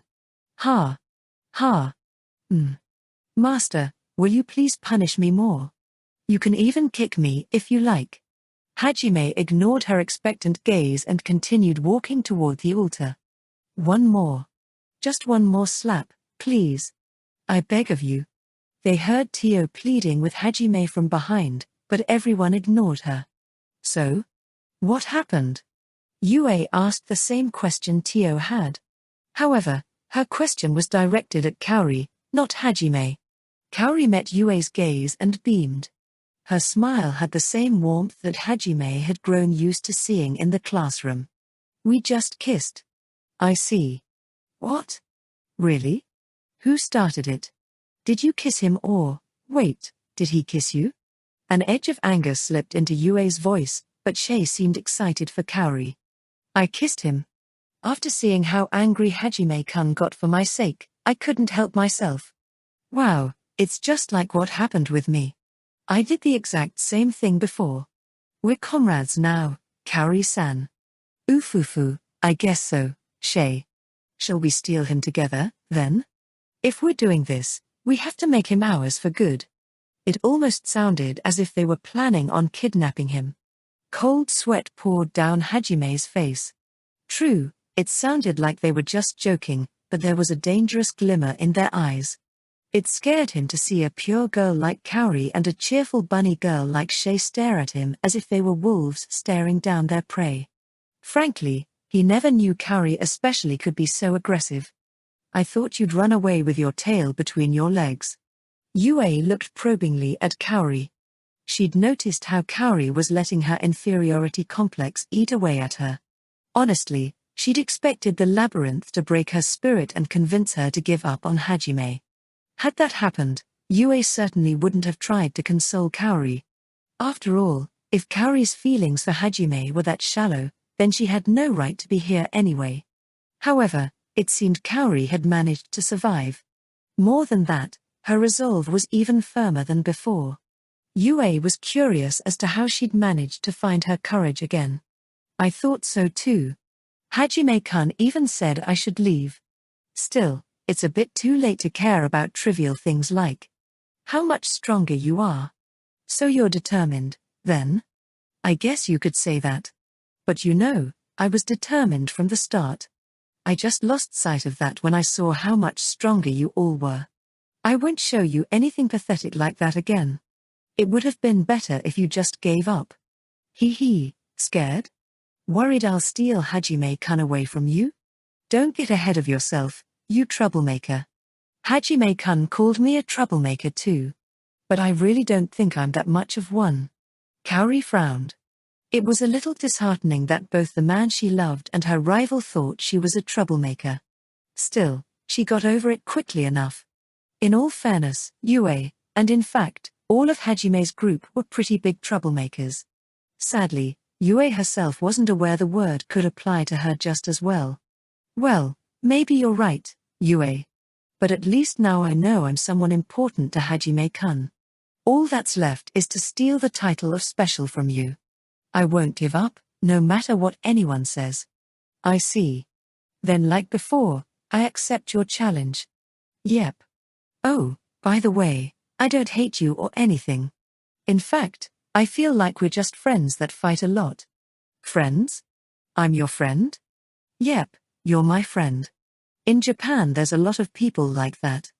They show their friendship by fighting with each other. Just like us. We're rivals in love, but we're still friends, right? Japan. That's Hajime's home. The more I hear about it, the stranger it sounds. But I like it. Glad to hear it. Oofufu, so let's try and get along, all right? Okay. It should have been a good thing that they were finally getting along, but for some reason it made Hajime feel lonely. He was the only one being left out of the girls' conversation. Kaori and Yue's conversation reminded Hajime of the dialogue between certain Monogatari characters, but he didn't say anything about it. Hajime was a patient man after all, so he knew when it was time to wait his turn. Once they reached the altar, the party stepped into the giant magic circle together. As usual, their memories were examined to ascertain whether or not they'd actually cleared the labyrinth. However, this time, each group saw the memories the other group had experienced as well. In other words, Hajime and Kaori got to see what Yue, Shay, and Tio had gone through. It seemed they had traversed through the ruins of a giant underground city. Like Hajime, they'd been shown illusions made of magic. Their vision had been one where two armies had fought in the streets of the ruined city. At first, the invading demon army had attacked the human defenders. But once Yue had used magic, both sides had turned their blades onto them, just like in Hajime's vision. They'd made their way to the city's castle while defeating the enemies that came after them. Once they got inside, they'd overheard a discussion among the country's leaders. It appeared the demons had overrun one of the human villages and slaughtered everyone inside. Because of that, the humans had declared war on the demons.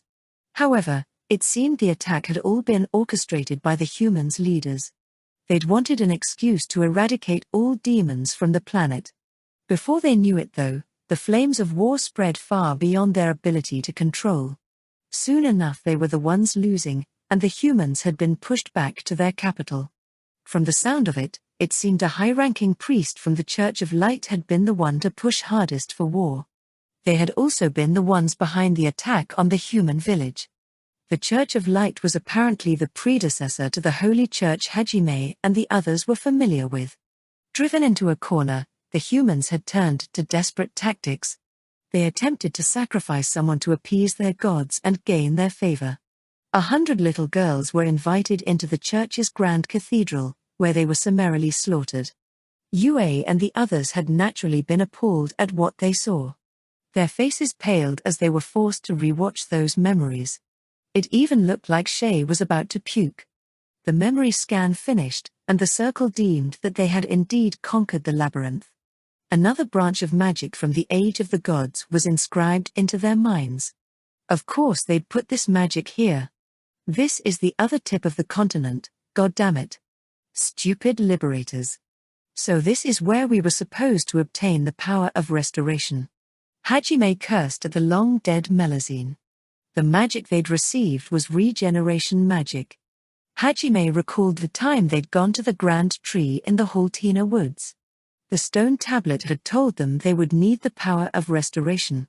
In other words, to conquer the labyrinth on the eastern tip of the continent, one would need magic obtained by clearing the labyrinth on the western tip of the continent. For Hajime, who'd gone to the east first, this was unbelievably annoying. At least he had a car to drive, though. Normal challengers would have been forced to make another year-long trek. The liberators just keep getting more and more annoying. As the light from the magic circle faded, a rectangular block rose up from the ground. It was like a miniature version of the altar they were on. It began to glow with a faint light, and a second later a vaguely humanoid shape formed above it. Like Orcus, it seemed Meru Melusine had left behind a message for the labyrinth's conquerors. A second later the light coalesced and Meru's features could be made out. She was sitting on the block, wearing a white one-piece dress and had long, emerald green hair. Her ears were also shaped like fins. Surprisingly, it seemed Meru Melusine had been a Dagon. Like Oscar, she introduced herself and then began explaining the Liberator's true goal. She seemed like a gentle person. There was a look of profound sorrow on her face as she spoke of the atrocities the gods committed. Her speech was otherwise not too different from Oscar's. As she wound her speech down, she left a final warning for Hajime and the others. Please, don't cling to the gods. Don't rely on them. Don't grow accustomed to what's given to you. Struggle on, and grasp what you desire with your own two hands. Decide your own path in life, and walk down it with your own 2 feet. Remember, no matter how bleak things look, you'll be able to find the answers inside of you. Only you have those answers. Don't be deceived by the gods' honeyed words. Only when you live by your own free will can you find true happiness. I pray the path you walk will be forever showered in fortune. With that, Meru Melusine's apparition faded away. As the light from the circle that summoned her dissipated, Hajime spotted a coin engraved with her crest resting atop the mini altar. And this makes our 4th marker of strength too, Hajime-san. Now we should be able to challenge the labyrinth in the sea of trees. We'll finally be going back, won't we? I wonder how my dad's doing. Shay gazed nostalgically in the direction of her home. However, when she remembered how her father and the rest of her family had transformed into gangsters, she shook herself back to the present. Hajime put the coin in his treasure trove and similarly tried very hard not to think about the gangster Haulia tribe. The moment the coin disappeared into his treasure trove, the temple began to rumble. A second later, the water level began to rise.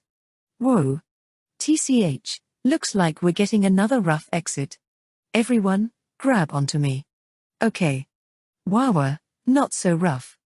I don't want to go through another Ricin Gorge. Water torture. Sounds rather fascinating. They were completely submerged in seconds. Hajime didn't even have the time to pull out his submarine. He handed everyone oxygen masks just in case this trip lasted a while, then had everyone huddle together so they wouldn't be separated like last time. The ceiling of the room opened up, just like it had in the Grand Gruen Volcano, and the water started flowing into it. The party was carried up by the powerful current, and they found themselves heading for the hole. Hajime assumed this was the shortcut out of the labyrinth. Still, he would never have guessed that kind, gentle woman would have come up with such a violent way to take them out of the labyrinth. Especially since it was forced. Maybe she was a lot more ruthless than she looked. After a while, Hajime noticed something. At the rate they were going, the current would crash them into the roof above. Hajime activated Diamond Skin and moved to shield Yue and the others from the shock. However, just before they hit the ceiling, it too slid away to reveal a hole. The current bore them out and spit them into the sea. Hajime was sure of it now. Meru Melusine was nowhere near as gentle as she appeared. Now that they were in relatively calm waters, Hajime pulled out his submarine. He motioned for everyone to get inside. Still, before they could, they were interrupted. By the worst possible enemy, at that.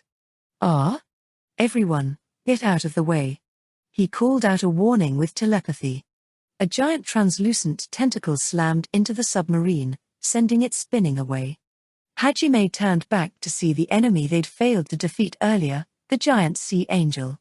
It looked like a fairy, but its jelly melted anything it came into contact with and it could regenerate seemingly indefinitely. It seemed utterly unaffected by water resistance, and shot its countless tentacles at the party at unbelievable speed. I can't believe we have to deal with this thing even after beating the labyrinth. Hajime ground his teeth and called out telepathically to Yue. Yue. Crystal coffin. She immediately created a barrier of ice around them, freezing the surrounding water in place. The tentacles slammed into the globe of ice protecting Hajime and the others. The impact was so strong that the party was rattled around like dice in a shaker. How are we going to handle this, Master? Fortunately, Hajime had a plan. Yue, we've got to make it to the surface. We'll just be slowly beaten down by it underwater. I'll buy you the time you need. Okay. Hajime used the spirit stone-imbued ring on his finger to remotely control the submarine. The submarine stopped drifting aimlessly and charged headfirst at the sea angel. It did an underwater barrel roll to avoid the sea angel's tentacle barrage, then launched a salvo of torpedoes at it. The single salvo contained 20 torpedoes in it. Honestly, it was almost overkill already. However, Hajime wanted to be absolutely certain he'd buy them enough time, so he launched all the remaining salvos in the sub as well. He set the submarine circling the sea angel with the hull pointed toward it, as he did so. The unnatural movements almost making it look like the sub was drifting. All in all, he launched a grand total of 48 torpedoes at the monster. They came at it from all directions, and each and every one of them found their mark. Boom. Boom. Boom. Boom. Explosions blossomed one after another. A massive amount of water around the sea angel was displaced. Jets of water broke the surface of the ocean one after another. That was how powerful each of his torpedoes had been. While the sea angel was distracted, Yue manipulated the current to carry them to the surface. No matter how fearsome its powers of regeneration were, Hajime was sure that would keep it out of commission for a few minutes at least. Unfortunately, Hajime and the others had underestimated its strength. Yue, above us. No, I can't stop in time.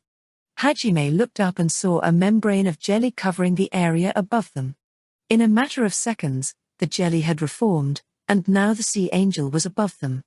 It opened its mouth wide and swallowed the ice sphere they were riding in whole. They were now inside the sea angel's stomach. Shit, it regenerates too fast. This isn't good, Hajime-san. We're surrounded in jelly now. It seemed the sea angel had been spreading its jelly ever since it appeared. It had planned for this exact situation. Hajime, my barrier won't last long. There's no water inside its stomach, so I can't freeze more to reinforce it, either. TCH, everyone, brace for impact. Yue did her best to slow the corrosion of her ice sphere. Hajime helped as well by coating the ice in diamond skin. At the same time, He used his treasure trove to pull out a large number of torpedoes and explosives. He placed them outside the barrier, but inside the sea angel's stomach. Once again, the sea angel's body was blown to bits, its pieces scattered to the four winds. The barrier was nearly corroded away at this point, and the explosion blew it to pieces. Hajime and the others were sent flying from the shockwave. They were once again in the middle of the ocean. Hajime called his submarine back, hoping to at least get Shay and Kaori to the surface. The two of them were even more helpless underwater than the others. However, his submarine had been caught. The sea angel had latched some of its jelly onto the bottom of the submarine, and now there was a huge hole in it. After being filled with water, his submarine had become too slow to maneuver properly.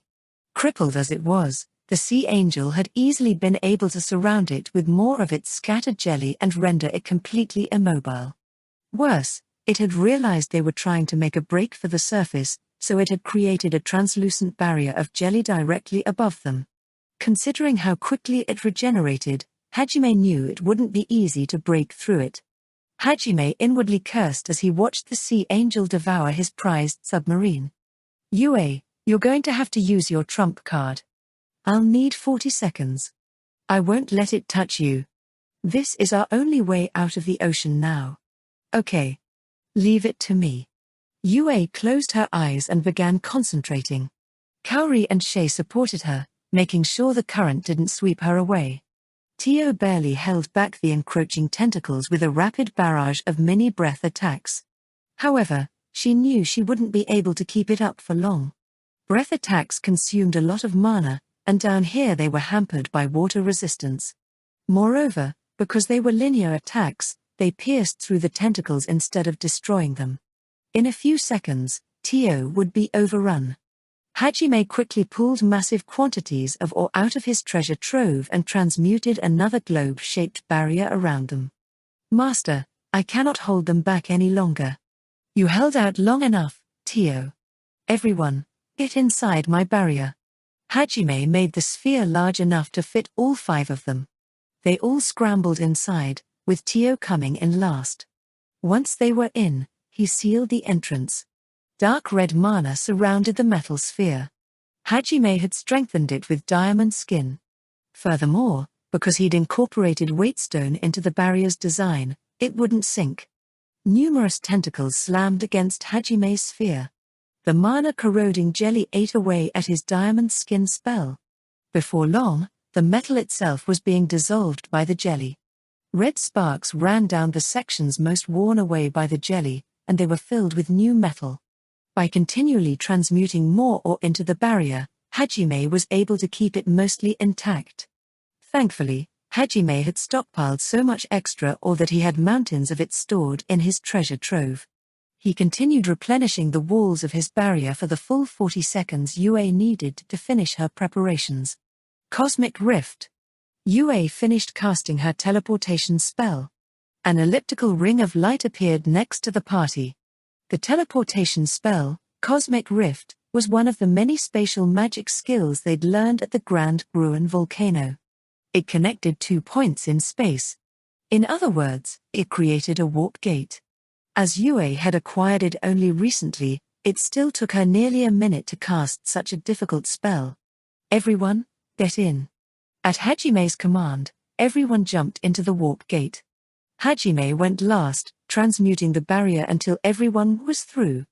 The gate vanished after Hajime leapt through it, and seconds later the barrier that had been protecting them was dissolved by the sea angel's tentacles.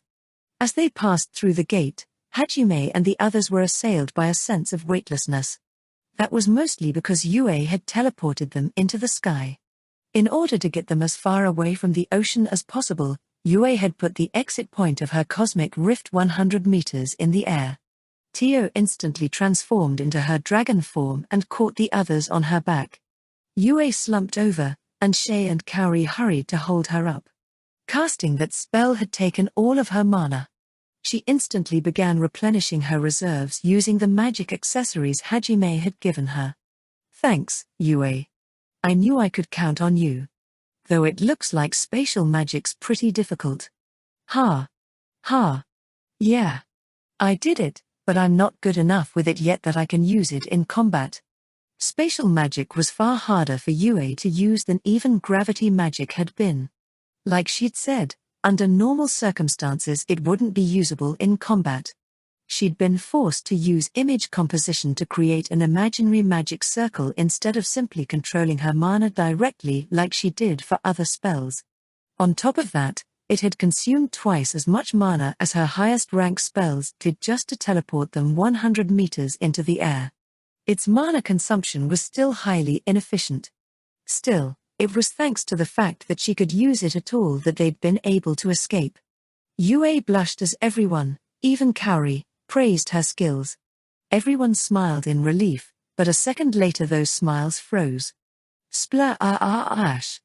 A massive tidal wave bore down on Hajime and the others from behind. No, massive didn't do the word justice. The tidal wave rose up so high that it blotted out the sky. It towered over them, even though they were a good 100 meters above the water. At a guess, Hajime put it at 500 meters tall and at least a full kilometer wide. TCH, Tio. Understood. Tio flapped her wings and shot forward.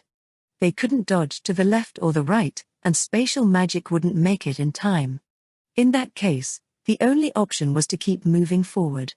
Tio flew with a speed rivaling that of her flight from the Grand Gruen Volcano. Divine shackles. Hallowed ground. Hallowed ground. Kaori cast the spells she'd stocked up while they'd been waiting for Yue. She joined everyone together with her chains while simultaneously casting the same barrier Yue did. Shay closed her eyes and concentrated. A second later, her eyes shot open and she shouted out a warning. Tio-san, watch out. That thing is hiding inside the tsunami. It's going to send its tentacles at you. She relayed the things she'd seen with future sight. Tio reacted instantly, twisting out of the way. Countless tentacles lashed at the spot she'd been in mere seconds ago. They'd evaded the first attack. However, because of that, the distance between them and the tsunami had shrunk. Hajime fended off further attacks with his flamethrower, but Tio wasn't able to recover enough speed to get away. Shit. Everyone, brace for impact. Hajime hugged Yue, Shay, and Kaori protectively. A second later, the gargantuan tsunami crashed into them. Thanks to Yue and Kaori's barriers, they were able to withstand the impact. Still, the tsunami tossed them around, and before they knew it they were plummeting back into the ocean. Moreover, the force of the tsunami had completely shattered one hallowed ground, and the other was filled with cracks. Had Yue and Kaori only deployed one barrier, they would have been sleeping with the fishes. Hajime shook his head, clearing the dizziness that had accompanied being tossed around by the tsunami. When he looked up, his expression grew grim. So you're not gonna let your prey go, huh? The sea angel had caught up to them. It had gotten bigger, too. Now it was over 20 meters long. Apparently, it didn't think that was big enough though. It continued gathering translucent jelly from its surroundings, growing even larger. Why, you've gotta be kidding me. It doesn't die, it can melt anything, and it can even control the sea. How are we supposed to beat it? Hajime-san, can you kiss me? I'm not joking, I want to at least be kissed by you once before I die. In that case, Master, I too wish for a kiss before death. Kaori was despairing, but Shay and Tio were smiling faintly, a look of resignation on their faces. But when they looked up at Hajime, shivers ran down their spine. Even now, his eyes glimmered with determination. Bloodlust so thick it was palpable rolled off him in waves. He glared at the sea angel, completely undaunted. He hadn't given up. The thought hadn't even crossed his mind. All he was thinking about was how to kill the enemy in front of him and make it out alive. The sea angel they faced was unbelievably powerful. But if Hajime was the kind of person who gave up because the enemy was too strong, he wouldn't have made it so far. He would have died in the abyss ages ago. Yue had walked through the abyss with him, so she understood. She, too, was only thinking of how to defeat the foe in front of her. Surrender wasn't part of her vocabulary. Kaori, Shay, and Tio's breath caught in their throat as they watched Hajime. They stayed like that for a while, until the sea angel, which was now 30 meters long, attacked and brought them back to their senses. Kaori hurriedly put up another hallowed ground. Shay tried to use her branching path's ability to find a way out of this mess. Tio fired her breath at the sea angel. If Hajime hadn't given up, then they wouldn't either. If they didn't show their grit here, then they had no right to travel at Hajime's side. Yue hadn't been able to come up with a solution, so she added her strength to theirs, hoping to at least buy time. Hajime stood stock still, thinking furiously.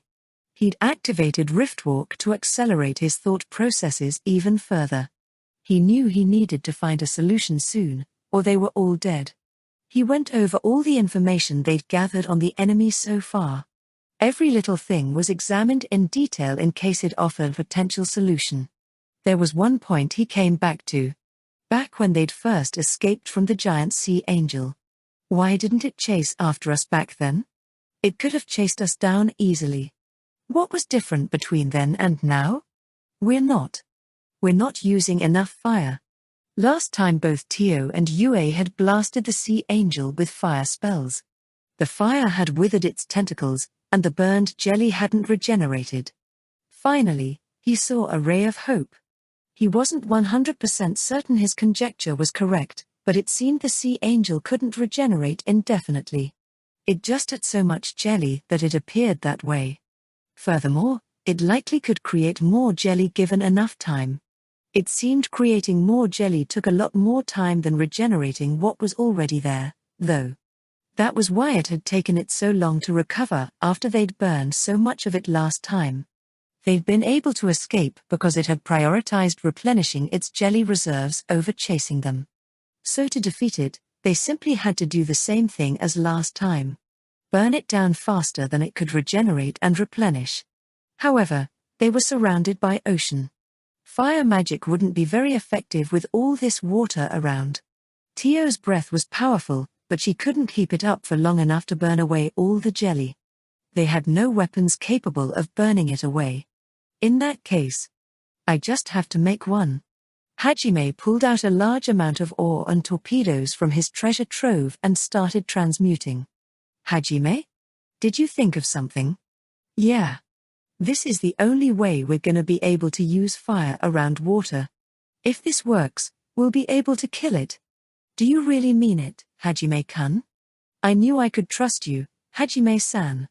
I never doubted you for a second. Shay, were you not the one asking Master for a kiss before you died just moments ago?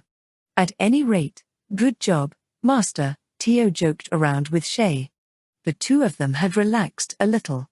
The man they trusted most in the world had told them they'd make it. There was no reason to worry anymore.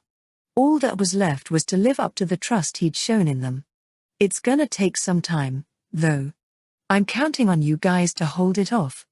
Hajime smiled fearlessly, and the others smiled back at him. Then, he activated both Riftwalk and Limit Break while he worked. Bolstered by those skills, he transmuted faster than ever.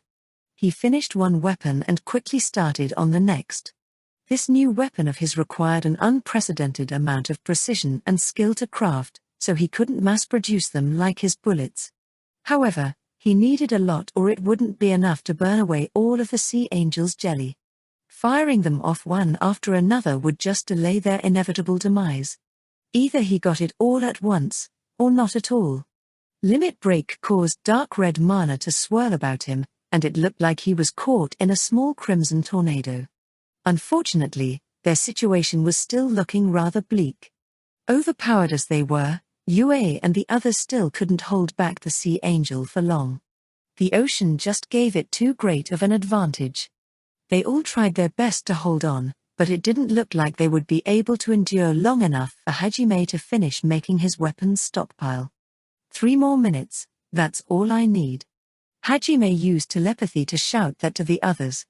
The sea angel was almost right on top of them. It opened its mouth wide to swallow the party whole once more. Hajime reluctantly decided he'd need to fire off whatever he'd made so far. It wasn't enough, but there was no point in saving it if they were about to die. Just then, though, a grizzled old voice spoke to them via telepathy. Yo, young Haj.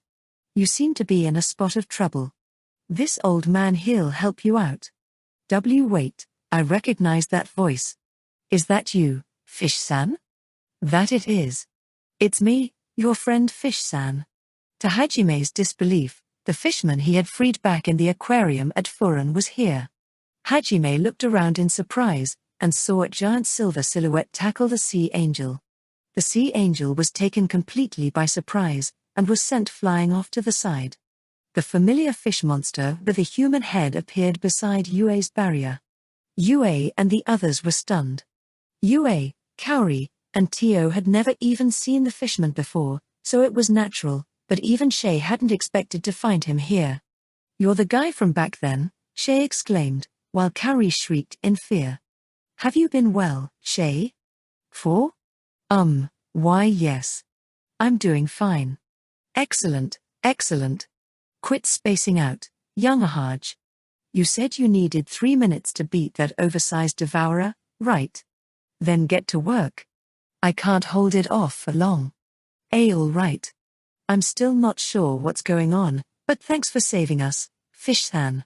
Hajime once again got back to work. The giant silver silhouette continued fighting with the sea angel, dodging its attacks and keeping it away from Tio. Upon closer inspection, Hajime realized what he thought was one silver creature was actually a huge school of fish. Not monster fish, just regular everyday fish. However, there were hundreds of thousands of them all gathered together. With that many, even they could hold their own against the sea angel. Still, they wouldn't be able to keep it up for long. Thousands of fish died in every attack. Why on earth is a fishman here? Shay stepped up to ask what everyone else was wondering. It was a rare sight to see Yue huddling behind Shay and not the other way around. You Fish-san? Is it all right if I call you that? What exactly are you doing here? Humph, I wasn't doing anything. I was just minding my business, swimming along, when I sensed this huge explosion of mana. I heard your telepathy too, so I rushed over, only to find young Haj about to be eaten by a giant devourer. I didn't really know what was going on, but my friend was in trouble. I wouldn't be a man if I didn't help him out. What about those fish? Also, what's a devourer? That thing you're fighting. They're known as devourers. They're creatures that used to live in the sea long ago. Actually, they're more natural disasters than creatures. People say they're the ancient ancestors of monsters. Oh, and I'm controlling those fish with my telepathy. The kind of telepathy my species uses lets me communicate to some extent with all sea creatures, even if they don't have mana. She's jaw dropped open. Fish-san was a fishmancer. As he finished his explanation, the last of his fish army melted away. The devourer once again chased after Tio, determined to swallow them all whole. Fortunately, he had managed to buy them the 3 minutes Hajime needed. Hajime set up his supersized torpedoes around the edges of Yue's barrier. In 3 minutes he'd crafted roughly 120 of them. Floating next to him were a number of small circles equal to the number of his torpedoes. Hajime poured his mana into the spirit stone and launched all of the torpedoes simultaneously. They left a trail of bubbles in their wake as they sped toward the devourer. These were no normal torpedoes. Simple explosives wouldn't do any lasting harm to the devourer, after all. It would just regenerate all of the jelly that had been blown apart. Irked at being interrupted, the devourer sent out a barrage of tentacles to swat down the torpedoes. However, Hajime guided the torpedoes to weave through the tentacles. With his limit break, he was just barely able to control all 120 of them at once. You're not gonna dodge, are you? Hope you like my present, then. Hajime muttered viciously. He figured since the devourer dissolved anything that got close to it, it never bothered dodging. His guess proved to be correct. After making it through the forest of tentacles, Hajime's torpedoes all smashed into the devourer. It hadn't even tried to move out of the way. However, there was no explosion. The torpedoes slowly melted into the devourer. All of the black dots sticking out of it almost made it look like it had been poisoned. Hajime needed to hurry and complete his preparations before the torpedoes melted completely. He pulled a large amount of sticky black liquid out of his treasure trove. It was liquefied flamrock. Then, he poured the liquefied flamrock into the circles floating around him. A second later, the devourer was dyed pitch black. The blackness spread through its body like ink through paper. Black liquid moved to fill every inch of its translucent jelly. The liquid flamrock was being transported from the circles into the devourer's body. The circles were actually all miniature warp gates connected to their respective torpedoes. Anything that fell into the circles around him appeared at the corresponding torpedo. His torpedoes hadn't actually been the weapon, they'd just been its means of delivery. Their shells only existed to protect the warp gates inside of them from being corroded away instantly. Naturally, the liquid flamrock itself began to dissolve inside the devourer as well, but there was so much of it that it couldn't get rid of it in time. It tried to split itself into pieces to save parts of it from being filled, but Yue and the others weren't about to let that happen. They used barriers, ice spells, and breath attacks to keep it busy. Hajime hadn't asked Yue to make the gate because he knew she wasn't skilled enough with the magic yet to accurately open one inside a moving target. For now, the best she could do was connect 2 points in space. The devourer had gathered all of its jelly in one place to give itself an advantage over Hajime, but that backfired on it now. It would die precisely because it had gone all out. Hajime kept pouring flamrock in until he was sure the devourer was thoroughly saturated. He grinned wickedly at the devourer, a sharp glint in his eyes. There was a small burning object in his hand. "Let me show you what hell feels like." He flicked it into one of his warp gates with his thumb. It stuck to the flamrock, pouring through and reappearing inside the devourer. 3,000-degree flames spread to every inch of the monster's body, devouring the devourer whole. It transformed from black to red in the span of a few heartbeats. As the flames were originating inside of it, the devourer had no way to fight back. It could only watch in horror as its body was eaten away. Soon, it couldn't contain the flames inside it, and gouts of fire shot out of it. However, this just made it catch fire from both outside and in. The flames were so hot that they evaporated the surface of the ocean and a large cloud of steam covered the devourer. Jets of water shot up as the hyper-pressurized steam rose to the surface. The sea began to roil and bubble as the parts of the devourer still underwater burned away. Yue's barrier kept the choppy waves off them, while the party searched the area, making sure no traces of it remained. They combed the surroundings for a while, but they didn't see any more jelly. Hajime used his demon eye and farsight to check even more thoroughly, but still didn't see anything. Now he was certain. The ancient monster of the depths, the devourer, was no more. Gah! That was hard. Hajime's warp gates lost their glimmer and fell to the ground as he stopped powering them. The swirling cloud of mana that had surrounded him so far faded away as well. He slumped to his knees and grimaced.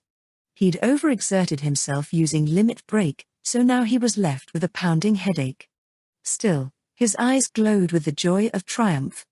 They'd done it. "Hajime, are you all right?" "Hajime-kun, I'll heal you right away, don't worry." Yue walked over and helped him stand. Kaori started casting healing magic, and Shay and Tio ran up and hugged Hajime. "We did it, Hajime-san." "Wonderful, Master. Your murder methods are as creative and cruel as always." That sent shivers down my spine. Kaori's healing magic soothed Hajime's headache, and he smiled at his comrades. A grumpy old man's voice interrupted their celebration. "Hey, young Haj. Next time you're about to blow the ocean up, tell me first. I thought I was going to die back there." "Ah, fish-than. Sorry. I was so focused on killing it that I forgot." The explosion of pressure caused by the heat had blown the fishman away too. Hajime had been so focused on killing the devourer that he'd forgotten the fishman was also in the water. He also hadn't expected an explosion. The interaction between the flamrock and the ocean had surprised even him. "Well, I won't deny killing devourers is pretty taxing. You guys did a good job. If you hadn't saved us back there, we might really have died." Thanks. You're welcome. Though I was just repaying my debts, so don't worry too much about it. You're so cool, Fish-san. My thanks to whatever coincidence brought you here. Young Haj, a series of coincidences is what we call fate.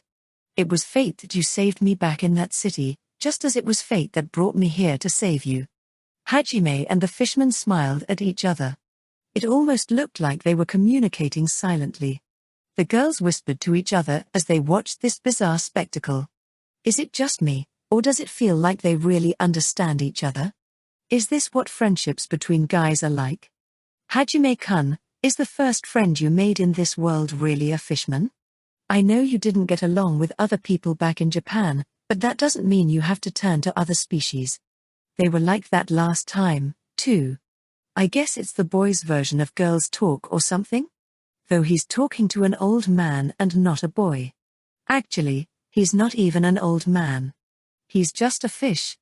They were both a little confused and a little creeped out that Hajime seemed closer to a fish than to them. After a while, it seemed Hajime and the fishman's conversation came to an end. I'll be leaving then, young Haj. We'll meet again, if fate wills it. Yeah. Stay safe, Fish-san. The fishman turned around and swam off after hearing those words. However, just as he was about to vanish from sight, he stopped and turned to face Shay. Good luck. I know you've got a lot of rivals, but you can do it. Whenever you two have kids, let me know. I'll let them play with mine. I'll introduce you to my wife, too. Bye, then. He turned back around and vanished into the deep blue sea. Hajime and the others were stunned. He's married? No one had expected that. Hajime had thought the fishman just liked wandering around, but it turned out he was actually a deadbeat dad. It took a while for everyone's shock to wear off. Chapter 3, A New Vow. Daddy. It's morning. It's time to get up. A young child's voice rang out through the second floor of a certain house in Arisen. The sun had crested over the horizon and was making its way up the sky. Looking out the window, one could tell the weather would be great. Ha! Hajime rolled over in his bed. The young child, who was of course Mew, ran over to him to wake him up. She jumped up onto his bed and landed squarely on his stomach. The full weight of her body pressed down against him. She may have been a little girl of only 4 years, but people were heavy. She still weighed around 16 kilograms. If something that heavy slammed into a normal person's stomach, they'd normally groan in pain. Hajime, though, barely felt it. Still, he wasn't too happy about being forced awake. Daddy, get up. It's morning. The sun's out. Hey Mew. Good morning. I'm up, so you can stop slapping me now. Mew had been happily slapping Hajime's cheek to wake him up. He raised himself to a sitting position and lifted Mew off him. Her long emerald hair spilled out behind her. He smiled as he looked up at her. They really did resemble father and daughter. Hajime? Mew. A tired voice called out to Mew. Hajime pulled back the sheets to reveal Yue, sleeping curled up in a ball next to him. Despite the fact that she'd just woken up, her hair wasn't messy at all. It glimmered in the sun, and her eyes shone like rubies. She blinked a few times. Like Hajime, Yue was naked. Her long hair fell over her shoulders, covering portions of her porcelain white skin. Why are you and Yue one each and always naked, Daddy? Specifically, Mew meant why they were always naked when she came to wake them up in the mornings. Hajime and Yue hadn't become nudists since returning from Melazine's labyrinth. You don't have any pajamas? Mew asked innocently. She looked at Hajime with pity, and he exchanged glances with Yue. There was no way they could give this pure girl an answer that would corrupt her mind. After agonizing over it for a few seconds, Yue came to his rescue. She gave a very respectable, mature answer. Mew, you'll understand when you're older. I will? Yeah, you will. With that, they dodged a bullet. Yue would let Remia teach her daughter about sex. However, Mew wasn't completely convinced. She tilted her head and, after a few seconds of thought, turned around and asked another damning question. Do you know because you're big over here, Daddy? But I don't have one of those. Does that mean I'll never understand? Mew started poking at Hajime's morning wood. Hajime hurriedly pulled her off. Mew, don't touch that. Listen up. You're a girl, so it's normal not to have one. Don't worry about it. In 10 years, no, in 20 years you'll. Actually, just never worry about it. Hajime started spouting some very dumb things with a very serious face. Mew had no idea what Hajime was trying to say, but she nodded all the same. Satisfied, Hajime began combing her hair with his fingers. Mew forgot all about what she'd been wondering before and leaned into Hajime. Yue watched the proceedings with an amused look on her face. His surprisingly insatiable libido combined with his overprotectiveness for Mew made for an interesting mixture. Hajime averted his gaze. The three of them sat there in the morning sun for a while longer until Kaori and Remia showed up, wondering why Hajime still hadn't come down. 6 days had passed since they'd ridden Tio back to Arisen after clearing the sunken ruins of Melazine. They'd been staying at Remia's house, and since their return they'd been the talk of the town. The party had spent the past 6 days mastering the new magic they'd acquired and repairing and improving their equipment. Though, with the great food and warm weather, they spent more time vacationing than preparing really. Still, 6 days was a long time to spend even if they'd been both training and vacationing. The reason was of course, Mew. Hajime wouldn't be taking Mew with him on his travels any longer. There was no way he'd able to take a 4-year-old girl into a labyrinth located on the other edge of the world. Worse, the 2 other labyrinths were in even more dangerous locations. One of them was located in Demon Territory, in the frost caverns of the Schnee snow fields. The other was on the Divine Mountain, of all places. Both would require them to dive right into the heart of the enemy. It was impossible to leave Mew somewhere safe while he challenged those labyrinths. Mew herself seemed to have realized that too. Every time someone tried to bring up the topic, she'd start acting extremely spoiled and make it difficult for anyone to mention it. They dragged out their training more than they needed to have an excuse to stay longer. Still, we really need to get moving soon. I'm going to have to tell Mew. You think she'll cry? Actually, she'll definitely cry. Man, this sucks. Hajime sat on the pier and sighed to himself. He was out transmuting more equipment for their upcoming trials. When he'd first left the abyss he couldn't have cared less about anyone in this world, yet now he was depressed over parting with a single girl. He wasn't sure how to feel about that. This is all your fault, sensei.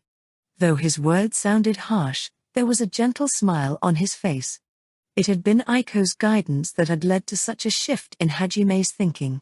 He was no longer willing to sacrifice anything and everything for the sake of his goal. As he watched Yue, Shay, Kaori, Tio, and Mew frolic around in the water, he realized he was glad Aiko had lectured him. Had he simply abandoned Mew in Foreign, or decided to ignore Ankaji's plight, or just left Mew with Remia the moment they'd found her, chances were his comrades wouldn't have been smiling as happily as they were now. It was true that leaving those people he'd saved to their plight wouldn't necessarily have caused Yue and the others to be depressed. But still, he was certain they wouldn't be nearly as happy. He didn't have any proof, but he was sure of it. All because he'd taken Aiko's words to heart. He'd avoided going down what she'd said was a lonely path. Guess he was right. Hajime smiled ruefully to himself. He watched as Mew skillfully evaded Yue and the others in a strange game of tag. Despite the fact that they were all overpowered beyond measure and were working together to try and catch Mew, her swimming abilities kept her ahead.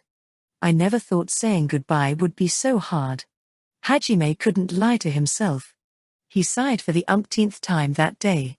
The moment he brought up the fact that he'd be leaving, he knew he would end up marring her smiling face with tears. As if sensing his worries, Remia swam up to Hajime. She stopped in front of his legs, which were dangling in the water. Seawater dripped off her emerald green hair. She'd tied it back in a single braid, and was wearing a light green bikini. When they'd first met her she'd looked haggard, but thanks to the restoration magic they'd found in Melazine's labyrinth she was as lively as ever. It was hard to imagine she was old enough to be someone's mother. Hajime could see why every bachelor in town wanted to be her new husband, and had even started a fan club for her and Mew. Her beauty rivaled that of Tio's, and she looked absolutely stunning in her bikini. Furthermore, because she was in the water, she was eye level with his crotch. Hajime, who'd been worrying himself sick over Mew, was taken completely by surprise. Remiya placed a hand on Hajime's knee and looked up at him. Her expression was one of gentle concern. "Thank you, Hajime-san. Where'd that come from? I didn't really do anything deserving of thanks, I don't think." He looked quizzically down at Remiya. "Oofufu, don't be silly, you're worrying so much for my daughter's sake. As her mother, it'd be wrong of me not to thank you. Guess I can't hide anything from you. And here I was trying not to be obvious about it. You do realize everyone's noticed, right? Yue-san and the others look like they don't want to leave either. I'm so glad Mew was able to meet such wonderful people." Remiya turned to watch a topless shade chasing after Mew, who'd stolen the top of her swimsuit as a joke. Then, she turned back to Hajime and spoke in a more serious tone. "Hajime-san. You've done more than enough. Everyone has, really. So please don't look so worried. Go on to finish what you have to do. Remiya. She's grown up so much since she met all of you. Even though all I did was spoil her while she was here, she's learned to care about other people. Mew knows too. She knows you'll have to go. Of course she's still young and doesn't really want you to leave, but even then she's never once asked you directly not to leave. She knows she can't keep you here forever, so." "I see. Man, I'm pretty pathetic if I'm letting a little girl worry about me. All right. I'll tell her tonight. We'll leave tomorrow." Remiya's right. Mew doesn't want us to go, but she also doesn't want to say that because she doesn't want to make it harder for us. After having realized the depth of her resolve, Hajime steeled his own. Remiya smiled at him again. "In that case, I'll make a feast for you all tonight. It'll be your farewell party." "Sounds good. I'll be looking forward to it." "Oofufu, glad to hear it, dear. Seriously, could you stop calling?" Before Hajime could finish, a frigid wind passed over the two of them, and a voice colder than death interrupted him. "Remiya, you better not. Remiya-san, when did you? I can't let my guard down around you." From this angle, it almost looks as if she's servicing master. Exhibitionism. Wonderful. "Hey, Mew-chan? Could you give me my swimsuit back?" People are starting to stare. Yue glared angrily at Remiya. She absolutely wouldn't allow her to marry Hajime. This scene had played out numerous times over the past week. Everyone ignored Tio. Likewise, they all ignored the nearly naked crying bunny girl as well. Remiya's smile didn't waver in the slightest, despite Yue's blood-curdling glare. It was impossible to tell what she was thinking when she smiled like that, which was the reason Hajime was still unsure if she was serious about marrying him or just playing around. Maybe that's just how widows tease people. Hajime's attention was diverted when he saw Yue in her swimsuit. He'd seen it quite a few times already over the past few days, but it never failed to captivate him. Her swimsuit was a black bikini. It was the kind that had to be tied around the front, so it was pretty provocative. The black contrasted nicely with Yue's pale skin. She'd also bound her hair into pigtails for once, making her look even younger than usual. The disparity between her young appearance and her mature swimsuit made her look extremely alluring. Yue was in the middle of a fierce staring contest with Remiya when she noticed Hajime's gaze. She smiled seductively and turned to face him. Unwilling to let herself be outdone, Kaori came up to Hajime from the opposite side and took his arm. She blushed at her own boldness and pressed his arm into her white bikini. Then, she looked up at him, imploring him to pay attention to her too. At the same time, Shay came up to Hajime from behind and pressed her massive knockers against him. Mew still had the top half of her swimsuit, So doing that was also a good way to hide her exposed breasts from view. Of course, having them pressed directly against his back only made things harder for Hajime. Tio, too, was dressed in a rather erotic swimsuit. But in her case, the effect was ruined by her disgusting panting. Hajime threw a piece of metal at her to knock her out of it. He might have thrown it a little too hard, as it literally knocked Tio out and left her floating like a drowned corpse in the sea. Miu, too, jumped out of the water, eager to join in the fun. She landed between Remiya and Hajime, then threw herself into his arms. She raised his bikini up high, as if showing off her spoils of war, and placed it atop Hajime's head. It seemed this was her gift to him. Miu-chan? Why are you? Wait? Don't tell me Hajime-san asked you to?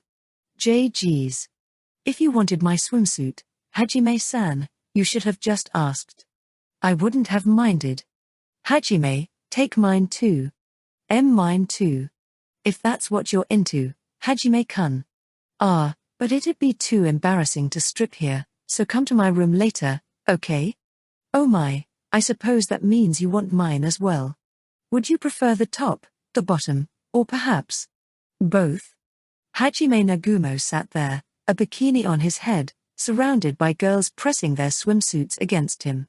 Water from his swimsuit dripped down his cheek. Despite all the excitement, his expression was as wooden as a board. This situation was beyond surreal. The male onlookers were all crying tears of blood. From that day onward, rumors began to spread across Arisen. Watch out for that white-haired eye-patch kid. He's got a swimsuit fetish.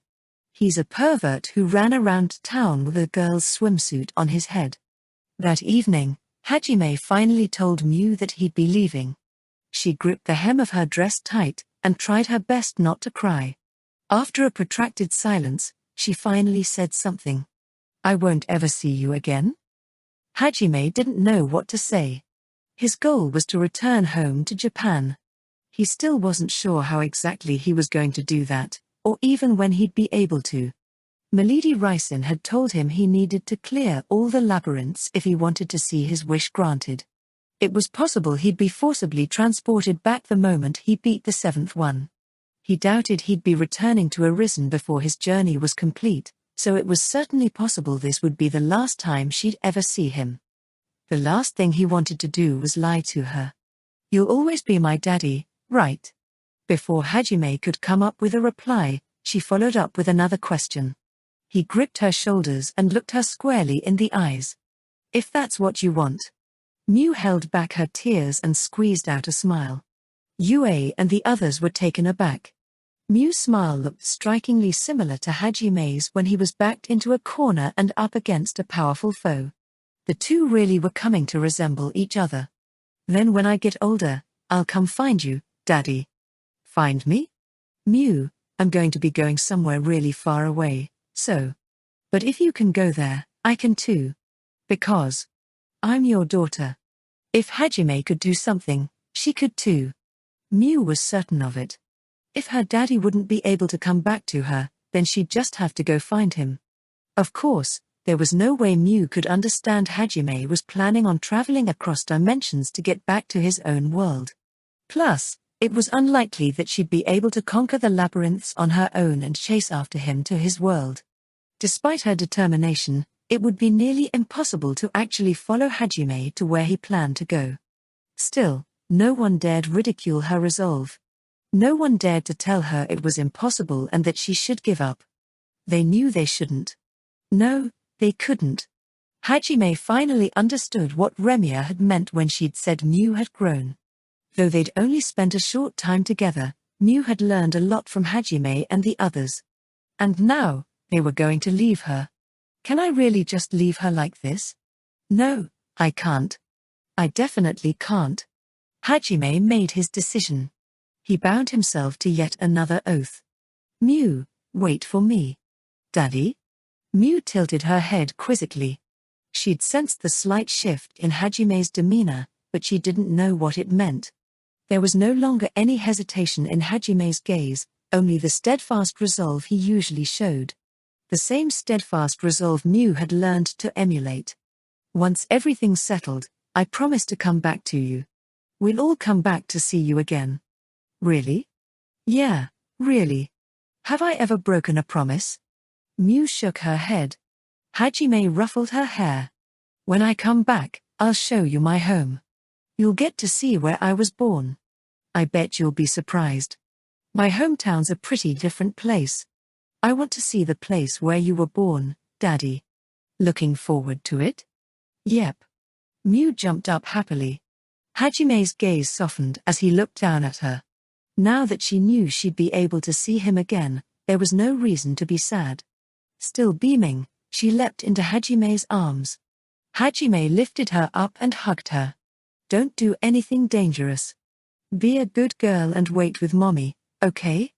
You're going to be good and help Mommy around the house, right? I will. Hajime smiled at their exchange and silently apologized to Remiya with his eyes. Sorry for deciding all that on my own. Remiya shook her head, met Hajime's gaze, then nodded. It's fine, don't worry about it. If anything, Remiya was thankful to Hajime. Miu noticed Hajime and Remiya exchanging silent glances, and suddenly thought of something.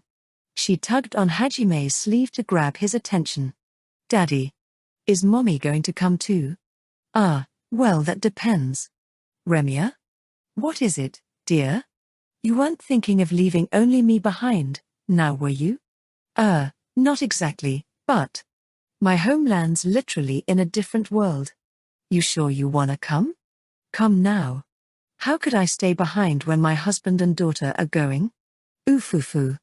Remiya sidled up to Hajime. For a moment, she really looked like his wife. Kaori and the others hurriedly stepped in, unwilling to let Remiya get ahead of them. The solemn atmosphere from earlier was nowhere to be found. Kaori and Remiya glared daggers at each other, while Yue quietly walked up to Hajime. Are you really going to take them? Are you against it? Yue shook her head and gazed gently into Hajime's eyes. If that's what you've decided, then I don't mind. I see. But what if we get transported right away? She'd been considering the same thing Hajime had. There was no guarantee the magic that would return them to their own world would be something they could activate at will. It was certainly possible Hajime wouldn't be able to fulfill his promise. If that really did happen, it would scar Miu forever. However, Hajime just shrugged and smiled. Once he made his decision, there was no turning back. Yue had known his answer before she'd even asked. She smiled back, noting the determination in Hajime's gaze. I'll figure something out.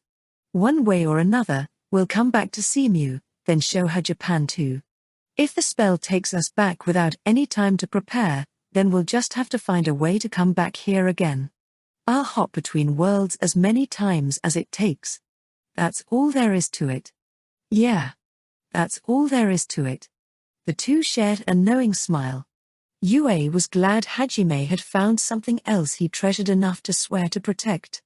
Hajime, too, was glad he'd begun to change into someone kinder. And like that, the two were once again lost in their own world, flirting without a care for their surroundings. Kaori and the others stopped fighting with each other to glare pointedly at Hajime and Yue. While the others hesitated to step in though, Miu had no such inhibitions. She brazenly stepped in between the two of them and begged Hajime for another hug. Even if he'd promised to come back, she still wouldn't see him for some time. She was going to make the most of her last night with him. Miu and Remiya saw Hajime and the others off the next morning. A day and a half passed since Miu and Remiya saw Hajime's group off at Arisen. They'd been traveling through the rust-red desert the entire time. Bryce roared across the dunes, heading toward Ankajian. Their eventual goal was still Haltina, but Kaori had wanted to try to see if her newly acquired restoration magic could repair the damage done to Ankaji's oasis. As its name suggested, restoration magic restored things to their original state.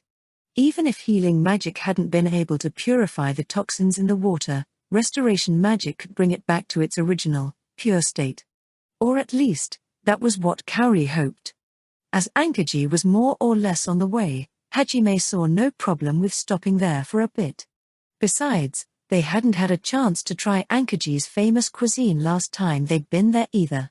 Before long, the city's main gate came into view. Unlike last time, it was quite lively. There was a long line of caravans waiting to be admitted into the city. It looked like a proper center of trade. That sure is a lot of wagons. Yeah. This might take a while. That's all food and water they're carrying in, isn't it? Kaori was correct. The wagons contained all of the emergency supplies Ankaji had asked Hailai for. They'd only just arrived. It seemed Lansui had also bought the food stores of every other passing merchant. At least, every passing merchant who hadn't asked for an exorbitant price. As their immediate water supply had been compromised, Lansui knew he'd needed to stockpile large amounts of non-perishable goods. Not only did they not have water to drink, but they also didn't have enough to grow crops. He'd buy whatever food the royal treasury could afford. Hajime drove Bryce past the line of merchants shuffling uncomfortably in the sand and headed for the main gate. He had no intention of waiting out here for hours. The merchants gazed in awe as a giant black box sped past them. A few of them screamed in surprise, worried a strange new monster had come to attack them. The guards all brandished their weapons, wary at this unknown object speeding its way to the gate. A senior watchman walked out of the guardhouse to see what the commotion was, and instantly recognized Bryce for what it was. He remonstrated his guards and ordered them to lower their weapons. Then, he sent off a messenger to the palace. Hajime and the others stopped in front of the gate and stepped out of his truck. They were heedless of the stares around them. Like always, the men were first stunned by the girl's beauty, then amazed when Hajime made Bryce seemingly vanish into thin air. I thought I recognized your strange vehicle. I see you've returned to us, warriors of a hit. The senior guardsman breathed a sigh of relief when he saw Kaori. Hajime guessed he'd seen Bryce once before when he'd brought Bize in, or perhaps when he'd left for the volcano. He'd assumed it was Kaori, the warrior of a hit, that used it to travel around. That was more or less correct, so Hajime saw no need to correct the man. It made sense that Kaori was the most well-known figure among their party. We have. The truth is, I've discovered magic that might help me purify the oasis, so I came back to try again.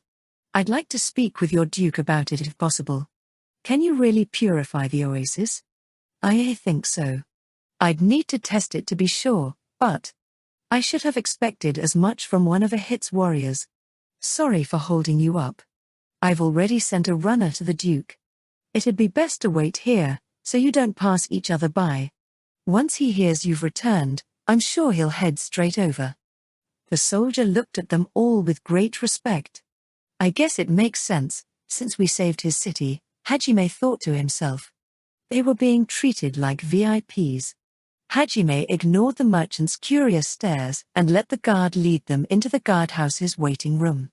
15 minutes later, Lansui burst into the guardhouse, panting heavily. He really had come running. Hajime once again realized just how much this city respected them. Well, I can't rightly say it's been a long time. Regardless, I'm glad to see that you're doing well, Hajime Dono. We were beginning to grow worried when you didn't return. You and your companions are the saviors of my realm. It would have been quite a shame had you died without letting me thank you properly. I'm just a passing adventurer who happened to be here at the right time. And, as you can see, I'm doing perfectly fine. Thanks for your concern, though. At any rate, it's good to see your emergency supplies made it in time. Indeed. Thanks to the food being brought in now and the reservoirs Ue Dono made for us, we should be able to last for a while. With this, we'll manage to avoid starving to death at least. Lansui smiled tiredly. He'd been working non-stop these past few days to ensure his people had enough food. His exhaustion was clear, but so too were the results of his efforts. Duke, how does the oasis look? Warrior of a hit. I mean, Kaori Dono. The oasis remains unchanged. We've managed to pump in more fresh water from underground and clear away some of the polluted water. But have otherwise made no progress. It will take at least half a year to remove all of the polluted water and replace it with clean water. And it will likely take an entire year, or perhaps even 2, to get the toxins out of the soil. Gloom settled over Lanzui's expression. Kaori then explained that she might be able to purify it herself. His face lit up like the sun. He grabbed at Kaori's clothes and yelled, "Really?" with unbelievable zeal. She hesitantly backed away from him and nodded. Lanzui cleared his throat and collected himself, realizing he'd acted improperly. Then, he implored Kaori to see if she could purify the oasis right away. As that was what she'd been planning on doing in the first place, Kaori agreed and the party headed to the oasis. Like before, the oasis was completely deserted. Normally, it was one of Ankaji's most popular destinations, but right now there was no one there. Lanzui frowned forlornly as he looked at the empty oasis. Kaori stepped up to the shore and began casting. Though they'd all inherited the ability to use restoration magic, Hajime and Shay had possessed no aptitude for it as usual. In Shi's case, at least, she could sort of use it. She'd been able to internalize the magic to increase her natural regeneration abilities. On top of that, if she concentrated, she could increase her mana and stamina regeneration for some time. She'd turned into something completely superhuman at this point.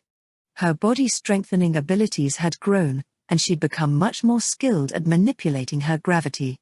Now, with the addition of automatic high-speed regeneration, she was basically a one-bunny army. Kaori had possessed the highest affinity for restoration magic, followed by Tio, and then Yue. Yue was so used to her own self-regeneration skill that she rarely used healing magic. For that reason, her affinity for it was much lower.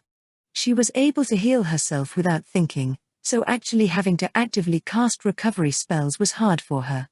On the other hand, Kaori's job was priest. Restoration and recovery magic were strongly linked, so her affinity for it had been the highest.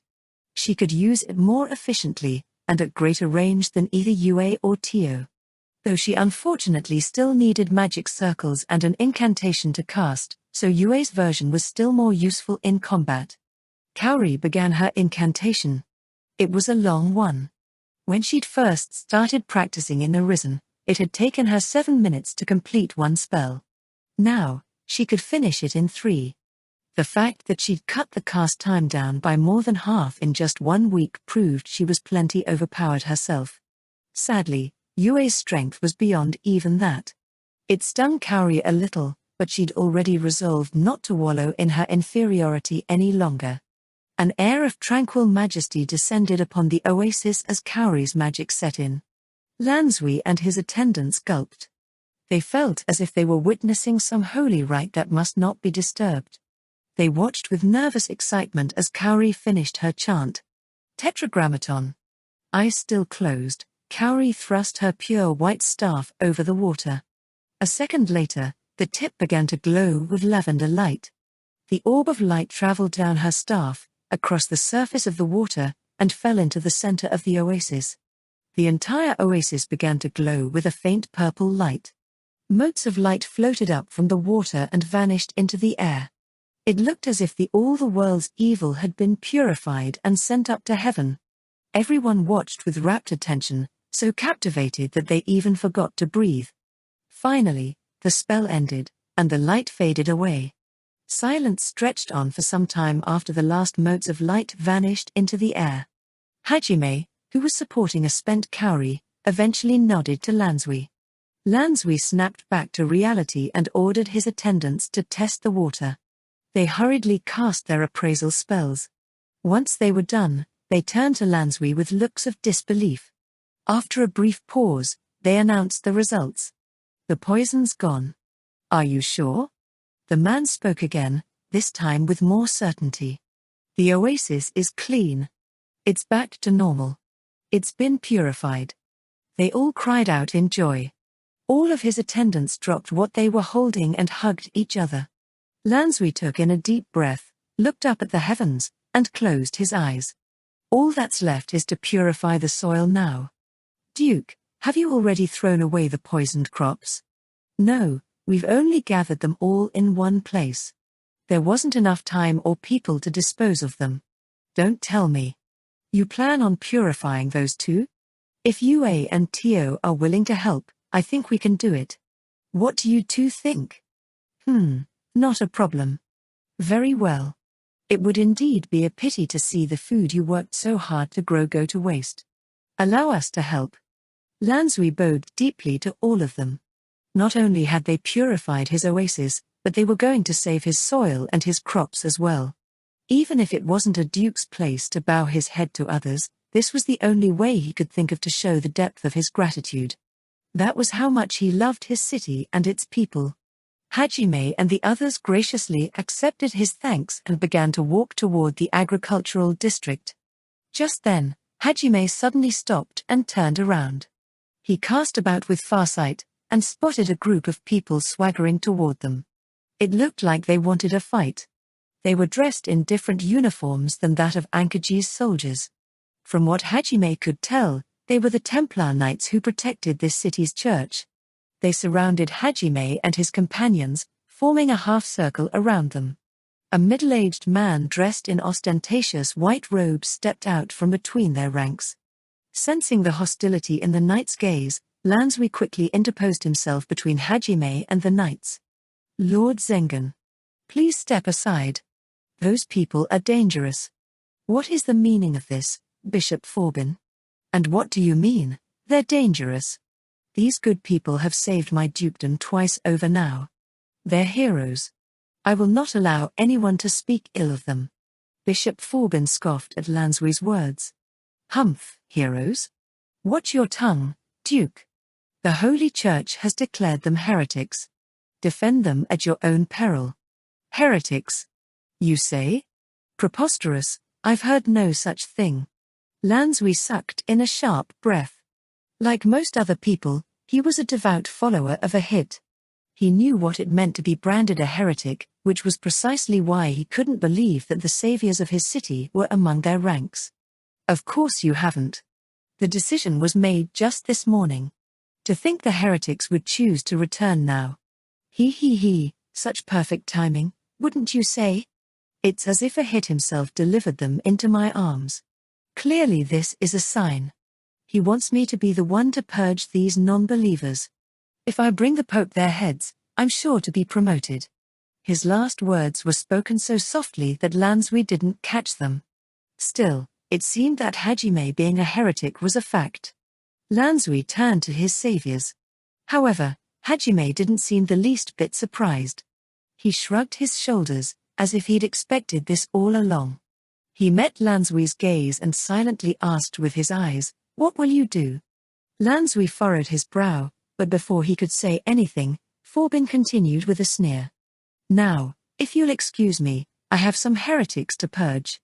I've heard you're quite powerful, but I wonder how you'll fare against 100 Templar Knights. Now then, Duke Zengen, kindly get out of my way. Surely you won't do anything as foolish as stand against the Holy Church, will you? Lansui closed his eyes. Based on Hajime's personality and his strange powers, Lansui could easily guess why the Holy Church had branded him a heretic. They couldn't afford to let someone as strong as him live, unless he was under their control. However, when he thought of how powerful Hajime and his comrades were, Lansui thought it suicide to stand against them. The humans would be wiped out fighting Hajime long before the demons could even get to them. Had the Pope grown mad? This whole declaration reeked of political maneuvering of some sort. Regardless of the reason though, Hajime was Ankaji's savior. He and his comrades had healed his people, given them water, destroyed the monster lurking in the oasis, and now had come back to purify their land. Only a few seconds ago, he'd been racking his brains trying to think of how he'd thank them. Lansui opened his eyes and smiled at Forbin. This was a good opportunity to make his allegiances clear. He looked sharply into the eyes of the bishop, who'd begun to get annoyed that Lansui was ignoring him, and solemnly shook his head. I refuse. What did you just say? Forbin was so surprised his eyes nearly bulged out of their sockets. It amused Lansui how certain the bishop had been that no one would dare refuse the authority of the Holy Church. He repeated himself, his words backed by an unshakable will. I said, I refuse. These adventurers saved my people. I won't let anyone raise a hand against them, not even the Holy Church. Why, you godless bastard? Have you lost your mind? Do you understand what it means to oppose the Holy Church? You'll be branded a heretic too, you know? Forbin's surprise had transformed into rage. The Templar Knights all looked at each other in confusion. Bishop Forbin. Do the archbishops and the Pope really not know what these adventurers have done for us? Without them, the oasis poison would have destroyed this city. And from what I've heard, they saved the town of and even rescued the heroes' party. How could such great people be branded heretics? I cannot imagine the Holy Church's decision is a sane one. I, Lansui Fuward Zengen, implore the Holy Church to reconsider their decision. Perhaps the news that they have saved this city will convince the clergy. Silence. Our decision is final. This is the will of a hit. Disobey him at your own peril. Duke, if you insist on protecting these heretics, then I will brand you, know all of Ankajian, heretics as well. Are you sure you want to do this? There was a glint of madness in Forbin's eyes. It was hard to imagine he was really a man of God. Lansui watched him coldly. Hajime walked up to him and asked a question with a worried expression on his face. Hey, are you sure about this? You'll make an enemy out of Hyalai and the Holy Church if you do this. Shouldn't you do what's best for your people? Instead of answering, Lansui looked down at his attendants. Hajime followed his gaze. They looked up at the two of them, closed their eyes, and, after a brief moment of consideration, made their decision. Their eyes glimmered with resolve. We won't go down that easy. Seeing their reaction, Forbin reddened with anger and screeched a final warning. Are you sure about this? You'll die here, you stubborn fools. And not just you, but your people, too. I'll turn this city into a sea of blood. I shall rain a hit's divine wrath down on you wretched heretics. None of my subjects are so craven that they'd turn their back on the heroes who saved them. You claim you'll bring down divine wrath? The God I believe in would reward such loyalty. Perhaps it is your faith that is heretical, Sir Bishop. Forbin was so furious that he stopped yelling and a cold finality settled over his face. He raised a hand, ordering his knights to attack. Before they could charge though, something whistled through the air and clanged against one of the Templar Knights' helmets. The knight looked down and saw a pebble. It hadn't so much as dented his armor, so he tilted his head on confusion. Before he could ponder on what it meant, more stones rained down upon the knights. They clanged loudly against the men's gleaming breastplates. They looked up and saw the people of Ankajian had surrounded them. It seemed they hurried over when the light flowed from the oasis. They'd arrived in time to see the entire exchange between Forbin and Lansui. Not only had Kaori healed their sick and tended to them, but Hajime and the others had braved the volcano's depths to bring back enough stillstone. Moreover, their beloved lord had sided with Hajime and the others. Plus, the bishop looked clearly deranged, so they made their allegiances clear, and began hurling stones at the knights. Desist, citizens of Ankajian. These people have been branded heretics and enemies of God. Ehit himself wishes for their deaths. Forbin desperately tried to convince the people. He thought they hadn't heard the declaration claiming Hajime was a heretic, and hoped that informing them would be enough to calm their wrath. The people did indeed stop and exchange confused glances with one another. Lansui turned and addressed his people. My beloved citizens of Ankajian, listen to me. These adventurers just now purified our oasis. It is thanks to them that the symbol of our great city is clean once more. They even promised to purify our soil and our crops. It is because of them that Ankajian is here today, and it is because of them that our great city will be restored to its former splendor. However, it is not for me to tell you what to do. Let your hearts decide whether our city's saviors deserve our scorn, or our protection. I, at least, choose to stand with them, Forbin sneered. He was certain the people wouldn't trust Lansui's word over the holy churches. However, his expression froze a second later. Clang. Clang. Clang. Clang. Clang. Clang. Clang. Clang. For the citizens had resumed throwing stones. What? Forbin was at a loss for words. The citizens pressed forward, hurling insults along with stones. Fuck you. They saved our lives, we won't let you kill them. The Holy Church didn't do a damn thing to save us, but now you want to kill the people who did. You're no holy man. They're no heretics. You're the real heretic. This has to be some kind of mistake. Protect Kaori-sama. Defend our Lord. Kaori-sama, I give my life for you. Dear adventurers, run now, while you still have the chance. Hey, someone get Bize. Tell him to bring Kaori-sama's honor guard. It seemed even the citizens were taking Hajime and the others' side. They too hadn't forgotten who'd saved their lives. Their gratitude toward their saviors outweighed even their piety. No, that wasn't quite true. Rather, the nature of their faith had changed. They simply couldn't believe their God, the ultimate object of their worship, would want to harm his own warrior, or the people that traveled with her. In other words, their faith in God remained unshaken, but their faith in Forbin had all but dissolved. Though I wonder if anyone really trusted a bishop like that to begin with. The crowd of citizens continued to grow as word spread. Their individual strength was weak, but they already far outnumbered the knights. Forbin and his Templars winced at the people's ferocity and took a step back. Bishop, this is the will of Ankajian. Will you please ask the Holy Church to reconsider their decision? TCH. Don't think you can get away with this. Forbin ground his teeth in frustration. He shot one last hateful look at Hajime before turning on his heel and stalking away. The Templar knights hurriedly followed after him. Forbin disappeared inside the church, looking for something to vent his frustrations on. Are you sure? I know it's a bit late to be asking this now, but you could have just not taken sides. Hajime looked at Lansui, a troubled expression on his face. Kaori and the others were worried as well. None of them wanted Ankajian to be destroyed because of them. Contrary to Hajime's expectations though, Lansui's reply was unconcerned. I said it before, didn't I? This is Ankaji's will. Every man, woman, and child living within these walls owes you their life. That's a debt they won't soon forget. If I'd let the bishop kill you, I guarantee the people would have killed me next. The last thing I want happening here is a coup d'état. We could have taken guys like those easily. Hajime scratched his cheek awkwardly and Lansui smiled knowingly. I suppose so, which means you five are even scarier than the Holy Church. It's true that you're our heroes, but I also really didn't want to make you guys my enemy. You guys use magic I've never even heard of, can slaughter monsters that would trample over my entire army, and you even conquered a labyrinth in the span of a few days.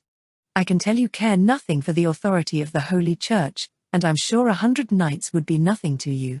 I've already heard how you demolished a monster army tens of thousands strong, and saved the hero party from enemies who'd nearly killed them. You truly are a frightening bunch. I imagine this is the most important decision I have made in the many years since I inherited the position of Duke from my father. Hajime wouldn't have blamed Lansui even if he had given them up to the bishop. Still, after weighing the two options, Lansui had chosen to side with him instead. Even if it had been for the sake of his country, he'd chosen to rebel against the Holy Church. That certainly was an important decision. Hajime smiled awkwardly.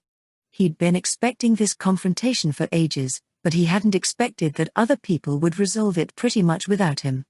I guess this is a result of not choosing a lonely path, too. Aiko-sensei really did have a point, Hajime thought to himself as he watched Kaori and the others converse happily with the citizens. 3 days after the showdown with the bishop, Kaori, Yue, and Tio had finished purifying the soil and crops. The whole party was gathered atop a small hill overlooking the now sparkling oasis. Now that it had returned to its original grandeur, the oasis was filled with smiling people.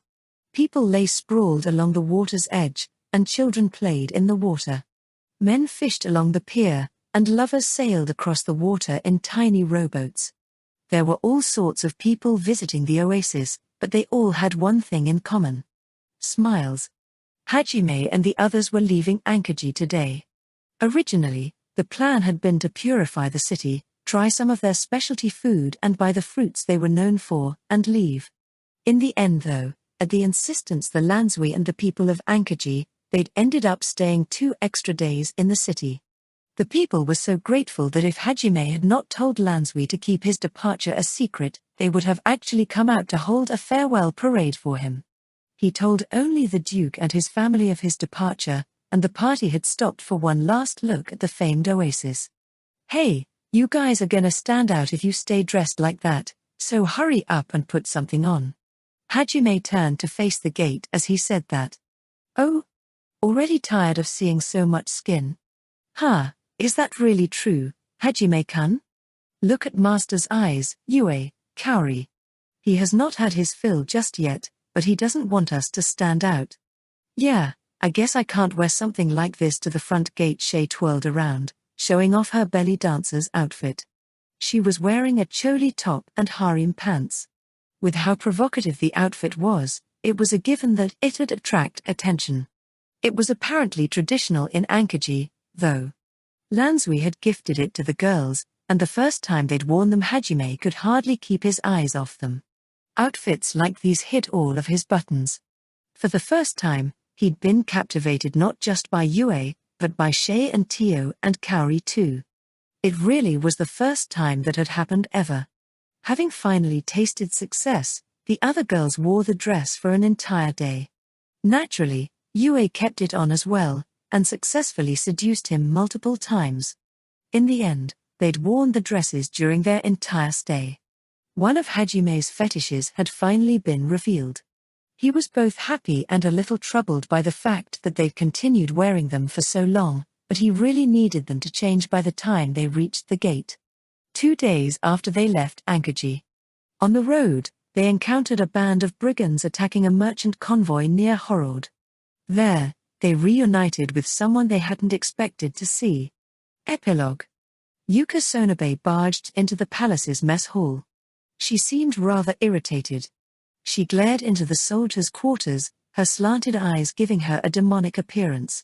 The off-duty units winced as her gaze passed over them. "Not here either, huh? Geez.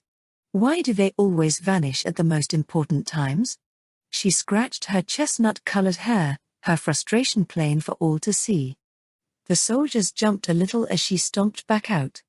"They're not in the training grounds, not in the barracks, not in the mess hall. Did they go to the town?" Yuka marched off to the castle's main gate as she muttered to herself. Her loud footsteps echoed across the hallway. "Yukaki." Nana Miyazaki dashed up to her. "I couldn't find them." "You?" "No one in the mess hall. I just checked with Tomai-kun and Taiko, they didn't find them either. They're off checking other rooms right now. But I don't think they're in the palace." "Makes sense. I just talked to Aikawa-kun, and he hasn't seen them either." "Sheesh, where are they loitering around?" "This is important. And they call themselves Aishon-sensei's bodyguards." Nana cradled her head in her hands and screamed. The two of them, or rather the entirety of the Aishon-sensei escort squad, were searching for David and his knights. Aiko hadn't shown up for 3 days straight. According to the Pope, she'd headed up to the main cathedral in order to get Hajime's heretic announcement rescinded. He'd claimed she'd have to stay there for a while, and that they wouldn't see her for a few days. However, according to Shizuku, Aiko had something important she'd wanted to tell them the night of her disappearance. So naturally, they were suspicious. They'd asked to be allowed into the main cathedral as well, but Ishtar had told them friends of heretics wouldn't be allowed, so they'd been cooling their heels for the past few days. Still, after 3 days of no contact, the students had gotten fed up. The elevator to the cathedral remained dormant, and none of the priests were giving the students straightforward answers. Tired of waiting, Yuka had tried to seek out David and the others and demand an explanation. However, though he and his knights had been around yesterday, they were nowhere to be found today. Yuka couldn't find any trace of them no matter where she searched. The only plausible explanation was that they'd gone into town, but she found it hard to believe they'd go fool around in the city with Aiko missing. "I've got a bad feeling about this," She ground her teeth and looked around warily. It was as if some kind of formless evil was creeping up on her and taking her friends one by one. Just as the fear was starting to take over, someone called out to her. Yuka? Nana? It was Shizuku. She glanced about the hall, as if she was searching for someone. I wanted to ask if you've seen David and the others. Though judging by your expressions that's a no. Yeah. Looks like you didn't find the captain either. Shizuku looked down sadly. It hadn't been just Aiko who'd vanished that night. Captain Meld and Princess Liliana had as well. Even Shizuku's maid, Nia, was nowhere to be found. A number of the other servants and knights had gone missing too, all friends of the students. Hey Yukaki, Shizukuki. Are we going to be all right? Nana looked scared. Unfortunately, neither Yuka or Shizuku could reassure her. They didn't know what was happening either, and that vague unease had them on edge. If only he was here. If only that guy was here. Yuka and Shizuku's thoughts turned to the same direction. They looked out at the western sky, a single man on their minds. He was ruthless, not always the nicest person to be around, and unbelievably blunt, but he was also the one person they knew they could trust. A number of figures stood in a wide, dimly lit room. They looked like wraiths due to the darkness of their surroundings. They were all completely still, with not even one so much as twitching. Further inside the room, a short distance away from the others, stood two other figures. Unlike the rest, these two seemed human. Not sane, perhaps, but at least human. There was a crazed look in their eyes. The preparations are finally complete. I'm getting excited. The moment I've been waiting for is almost here. I'm truly glad I was called to this world. I know now that this is what happiness truly is. Loud laughter rang out through the room. Though the voice spoke of happiness, its tone dripped with malice. The speaker was clearly mad. The figure standing next to the person who spoke stared on with cold eyes. It was obvious they didn't see the other as their comrade, but like the other figure, they too were grinning cruelly. Around the same time, something was happening in the kingdom on the southern tip of the continent. A massive army of monsters stood lined up in formation. There were easily 10,000 strong. Waves of power rolled off of them. Each of the gathered monsters was as strong as the ones lying at the bottom of the Great Orcus Labyrinth. They were a force that could trample anything that got in their way. Surprisingly, there were a few people mounted on horses among them. It was clear this gathering was no unorganized mob. A single, massive monster descended from the heavens and landed in front of them. Its gleaming white scales looked majestic in the sunlight. There was a humanoid figure riding on its back. His red hair fluttered in the wind, and the men down below cheered on his arrival. The Demon King has received a divine revelation. He has given our armies a single command. Destroy the heretics. Though the man's voice sounded dignified, there was a tinge of insanity to it as well. The army burst into cheers once more. It is time we show them the strength of our faith. Let's teach those fools strutting about the northern continent who the true rulers of this land are. The monsters stamped the ground so hard the earth shook. Interestingly, the figures hidden in the dim room spoke the same time the demon riding the white dragon did. Now then, let us begin. In order to achieve happiness, we must carve our own story into the annals of history. Let me hear your war cries. It's time we fight, for the sake of our Lord. 8,000 meters above sea level, a giant steel spire rose up from the divine mountain's peak. A weak groan echoed in one of the tower's prison cells. Blood dripped from Aiko Hatayama's fingers and she stared at the ground, her brow furrowed in concentration. She had drawn a magic circle with her own blood, and tried chanting dozens of different spells, but no matter how hard she tried, no matter which spell she chose, her flow of mana was interrupted by the shackles on her wrists. She slumped her shoulders and looked down at her hands. There were dozens of small cuts on them, one for each attempt. How many times do I have to tell you it's futile before you get it? Ah. Aiko shivered as she heard a mechanical voice next to her. She looked up and saw a nun wearing a hood low over her eyes. The nun was carrying a tray of food. Aiko noticed the nun had left the door open behind her when she'd entered, and made a mad dash for freedom. I believe I already told you it was futile. Arg. The nun punched Aiko in the stomach as she tried to escape. The attack had come so fast Aiko hadn't even been able to see it. She gasped in pain and crashed into the wall behind her. Let me out of here. What do you plan on doing to my students? The nun didn't react to Aiko's words. She placed the tray of food in the room, her movements robotic, and walked out of the room. Wait. Please wait. At least tell me whether or not my students are safe. The nun slowly closed the door, her expression unchanged. Just before she shut it completely, she stopped. This is all the will of my lord. There is nothing you, who have been removed from the game board, need to know. With an air of finality, the nun shut the door. Aiko struggled to her knees and cursed her own powerlessness. Something terrible could happen to her students, and she wouldn't know it. Even though she was their teacher, there was nothing she could do to help. Her thoughts turned to the boy who'd overturned one hopeless situation after another back in She looked up at the moon through the small skylight covered with bars, and murmured his name. Nagumo-kun. The nun heard Aiko's whisper as she walked away. She walked out to a nearby terrace and looked down at the ground below. Come if you dare, you anomaly. It will mean your end if you do. The monster of the abyss continued onward to a place of betrayals, madness, and divinity. It was as if he was guided by fate itself. Extra chapter, sunny with a chance of thunderstorms.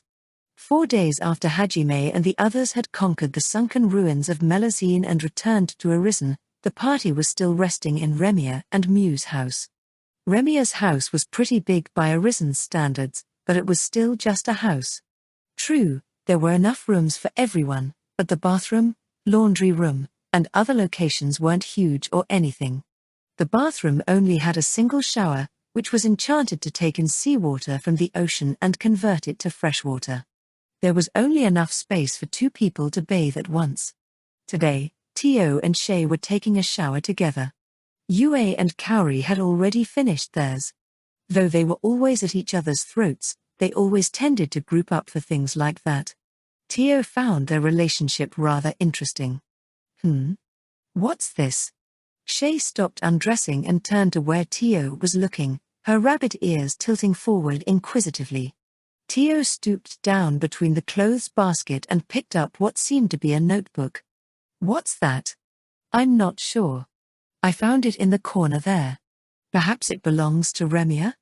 Tio looked the notebook over. It was bound in high-quality leather. Such bindings were commonplace in human cities, but Tio didn't think Dagons would have something like it around. Was it a gift from someone? Remia-san's really pretty, so maybe an admirer gave it to her. That does seem plausible. I suppose we should return, Tio nodded and idly opened the notebook. When she saw what was written in its pages though, she froze. Tio-san. What's the mat, Shay came over and took a peek at the contents over Tio's shoulder. She was also shocked. This was what was written in the notebook they thought belonged to Remia. Yue's diary. They stared at those 2 words in silence. Yue had never mentioned to anyone that she was keeping a diary, and no one had ever seen her writing. After all, Yue didn't speak much. That wasn't to say she didn't join in conversations, or play pranks, but she definitely spoke less than the others. If they read her diary, they would finally have a window into her enigmatic mind. Tio and Shay gulped nervously. Then, they exchanged glances. I know a person's diary is not something others should rifle through simply to satisfy their own curiosity. Yeah, you're right. It's the most tactless thing you could do. The 2 of them nodded. They both agreed it was rude to read Yue's diary. But let's read it anyway. However, this time my curiosity is too great. Still, they also had no tact. Shay, who was buck naked, and Tio, who was half undressed, squatted over the diary and flipped through the pages. It seems Yue found this notebook at the end of the Great Orca's labyrinth. Yeah. It looks like she wanted to start her own diary after reading Oscar-san's record of his adventures. This way she'd have a written record of all her travels with Hajime-san. However, it appears she's too embarrassed to tell Master. If even he is unaware of this, it stands to reason that we wouldn't know. The two discussed Yue's reason for starting a diary. The next few pages were filled with accounts of the special training she'd done with Hajime, her nightlife with Hajime, her conversations with Hajime, the food she ate with Hajime, watching Hajime transmute things, surprising Hajime with sex, making Hajime's clothes, Hajime's sleeping habits, spending time with Hajime in the bath, Hajime's fetishes, Hajime's weak points, Hajime's. She's way too clingy. Over 90% of it was about Hajime. It basically detailed their month-long honeymoon. In just a few pages, Shay and Tio were throwing up. Naturally, they threw up sugar and rainbows, not vomit. Ugh, I feel like this is just rubbing their relationship in my face. Is all the stuff after they leave like this too? Just accounts of how much she flirted with Hajime-san? Well, it might be. Wait, Shay, look, they're finally about to leave Orca's house. Start from the part that says our adventure starts here. Ooh, that means Ricin Gorge is next. That's where they met me. I wonder what Yue-san wrote about me. Shay urged Tio to turn the page, a mixture of trepidation and excitement on her face. No need to be so impatient, Tio said with a smile, and turned the page. Oh month. X day. We found a worthless rabbit in the wild. I can't imagine anything more worthless than her. Stop treating me like I'm some kind of animal. And quit calling me worthless. Shay slapped the diary's pages. Tio calmed her down and continued reading. Oh month. X day. I'm in charge of training the worthless rabbit now. She's totally in love with Hajime.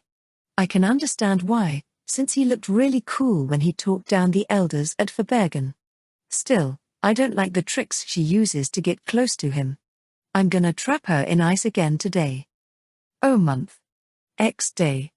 I haven't been able to spend much time with Hajime these past few days.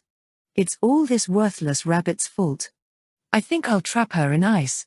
I am Yue, a woman who never goes easy on crafty rabbits, even if it is just training. Actually, this fog is pretty thick. Maybe I can kidnap Hajime without anyone noticing? Ugh, I definitely remember being frozen in ice every day. And can you stop calling me worthless and crafty all the time? Shay, shouldn't you be more worried about the last thing she wrote?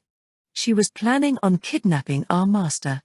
Tio shuddered as she read the account of she's 10 days of hellish training. She turned the page, and continued reading. Oh month. X day. This worthless rabbit's surprisingly tough. She always starts crying at the littlest thing, but she still hasn't given up. The fire in her pale blue eyes still burns bright. I can't help but admire her a little. That kind of pisses me off. Well, I guess I'll just trap her in ice again. Also, I'm running out of hegemonium.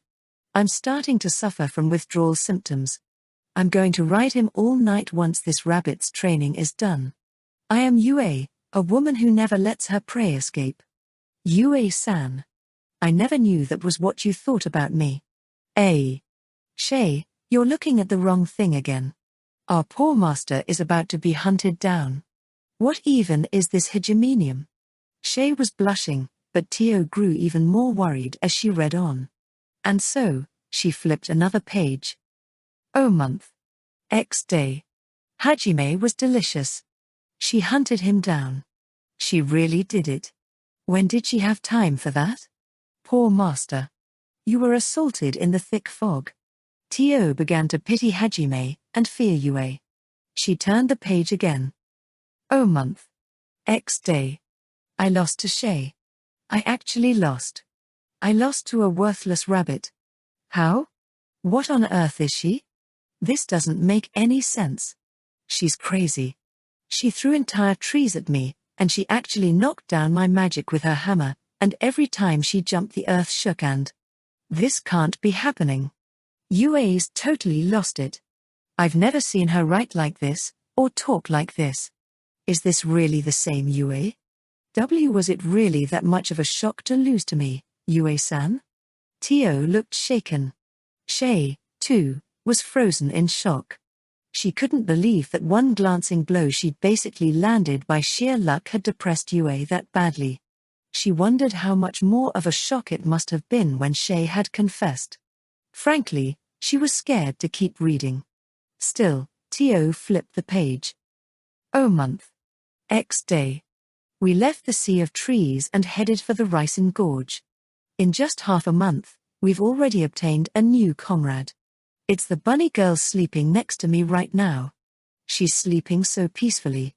Honestly, it's like she doesn't have a care in the world. She must have suffered a lot to make it this far. How is it she can still make such a happy face?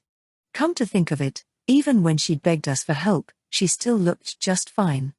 She's always like that. Even in the most desperate situations, she's always full of energy, serious and earnest. This girl is strong. Her spirit is unbreakable, even more than mine, really. I think that's why I let her confess to Hajime, and let her come with us. She's still inexperienced, but depending on how this labyrinth goes. Tio silently turned the page. There were tears in Shi's eyes. Oh month X day. I hate Milady. What happened to the serious tone from earlier? I mean, she was really annoying. Oh month X day. Shay worked really hard. She's definitely one of us now. I'm too embarrassed to say this to her face, so I'll write it down here. She's like the little sister I wish I always had. And my best friend, too. I'll protect Shi's future from here on out. I won't let anyone take anything important from her. Yue-san. What a discovery. Yue is as fond of you as she is of Master.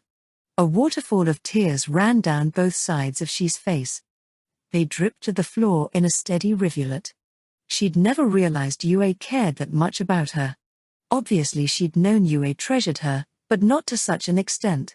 She wanted to run out and give Yue a giant hug. Though she was still naked, so she couldn't do that. Tio gently patted Shi's head. After Shay had calmed down, Tio turned the page once more. Oh month. X day. We found a wild deadbeat dragon. I never knew dragons were this pathetic. She's a hopeless pervert. I can't believe I looked up to your species once. Bois? Tio-san. Get a hold of yourself. It's not as bad as it sounds. Normally Tio enjoyed being insulted, but bringing down the prestige of her entire race just hurt, especially since this came right after Yue wrote all those nice things about Shay. Tio wanted to run out and prostrate herself before Yue to apologize for ruining her image of Dragonman. Oh month. X day. The world knows about Hajime's strength now. The people from the Holy Church didn't look happy at all. Our journey's going to get a lot rougher from here on. It's possible the Holy Church will declare him a heretic. Oh, and we can't forget that Hajime kissed his teacher. Teacher-student relationships sound fascinating. I will become Yue-sensei, the teacher who hunts students after school. No, don't. You can't. The entries had grown comedic again. Oh month. X day. This dragon's even more perverted than I thought. She's beyond saving. Of that, I'm certain. But still, I can tell she's trying to get to know us. I like that part of her. And the more I talk to her, the more I realize that she's actually really smart. Though it's kind of creepy how she sometimes looks at us all like she's our mom. I don't think that's part of her weird fetish. It seems like she's remembering something really important to her when she looks at us. Like me, she lost her country and her comrades. I'll need to ask her for that story sometime. What did she feel when she watched her country burn? How is she planning on living from here on out? I'm sure she'd tell me if I ask, but I'll wait a little bit. I haven't opened up to her enough to ask that kind of question. She's been open with us this whole time, so I have to do the same before I go any further. Also, is it just me, or does she actually like being punished by Hajime? I am Yue. I may not be able to change pain into pleasure, But nothing anyone does to me can kill me. I can take it, Hajime. Please don't. If he actually beat you until you nearly died, then he'd be a psycho. Tio just stared at the pages silently. She scratched her cheek awkwardly, not sure of what to say. She was happy Yue thought so highly of her, but didn't know how to express her thoughts in words. Tio-san, let's keep reading. Tio looked up to see Shay staring right at her. She'd read the pages too. But she didn't say anything else, instead choosing to just gaze gently at Tio. Now that I think about it, Shay is no different. She'd lost her homeland and most of her family as well, but Tio understood now that Yue had her own reasons for not asking more of either of them. She was going to wait until she could share with them before delving deeper. You're right, let's keep going. Tio had also begun to cry as well. Oh month. X day. I want a kid. Seriously? She even underlined it. She probably didn't like that Mew never called her mommy. They could see the marks the pen had left on the page. She'd pushed down on it really hard. Her frustration was evident from her handwriting. Oh month. X day. Mew's so cute. I want a kid. I want a kid. Specifically, Hajime's kid. I really want one. Like, really want one. I love Hajime, and I want his kid. I want a kid, I want a kid, I want. She spent a whole 5 pages writing that. She's actually insane. Only a madman would write something like this. Yue-san, I never knew you were a yandere. Tio's hands trembled. Cold sweat poured down she's back, and her rabbit ears were pressed firmly against her head. Oh month. X day. A wild Kaori appeared. I thought she was spineless, but she's surprisingly determined. I like her spirit, so I guess I'll crush her head on. Also, I still want Hajime's kid. I am Yue. I won't hold back against any love rival, no matter how weak. Are we all just wild animals to Yue-san? I'm more worried about her obsession with having Master's child. How badly does she want one? We're in the middle of conquering all the labyrinths. Now's not the time for her to be getting pregnant. I hope Yue understands that as well. But the more I read of this diary, the more scared I get that I'll read an entry that says I got pregnant. I get what you mean. Yue-san does do it an awful lot with Hajime-san. Resisting her is futile. Even the monster of the abyss had no chance of beating her. Yue the vampire princess was at her most dangerous when she was seducing someone. Nothing could stand against her when she was on the prowl. Trembling in fear, Shay and Tio continued reading through the diary. Shay. Tio. Ah? Suddenly, they heard a voice behind them, which made them stiffen in terror. They turned around, their heads creaking like a badly oiled door. Why Yue-san? How long have you been there? This isn't what it looks like, Yue. We didn't mean for this to happen. Yue's merciless gaze bore into the two of them. Did you read it? They couldn't answer her. All they could do was sit there, trembling in fear. Yue silently held out her hand. It seemed she wanted her diary back. Tio held it out to her reverently, as if it was some holy artifact. Yue took it and put it in her pocket. Then, both Shay and Tio prostrated themselves at Yue's feet. We're so sorry. They simultaneously exclaimed. She made them raise their heads and shrugged. It's partly my fault for leaving it here. Don't worry about it. They hadn't expected her to forgive them, so they felt even more guilty. They tried to apologize again, but Yue interrupted them. Anyway, did you two finish taking your shower? Huh? Oh, not yet. We're about to go in when we spotted this.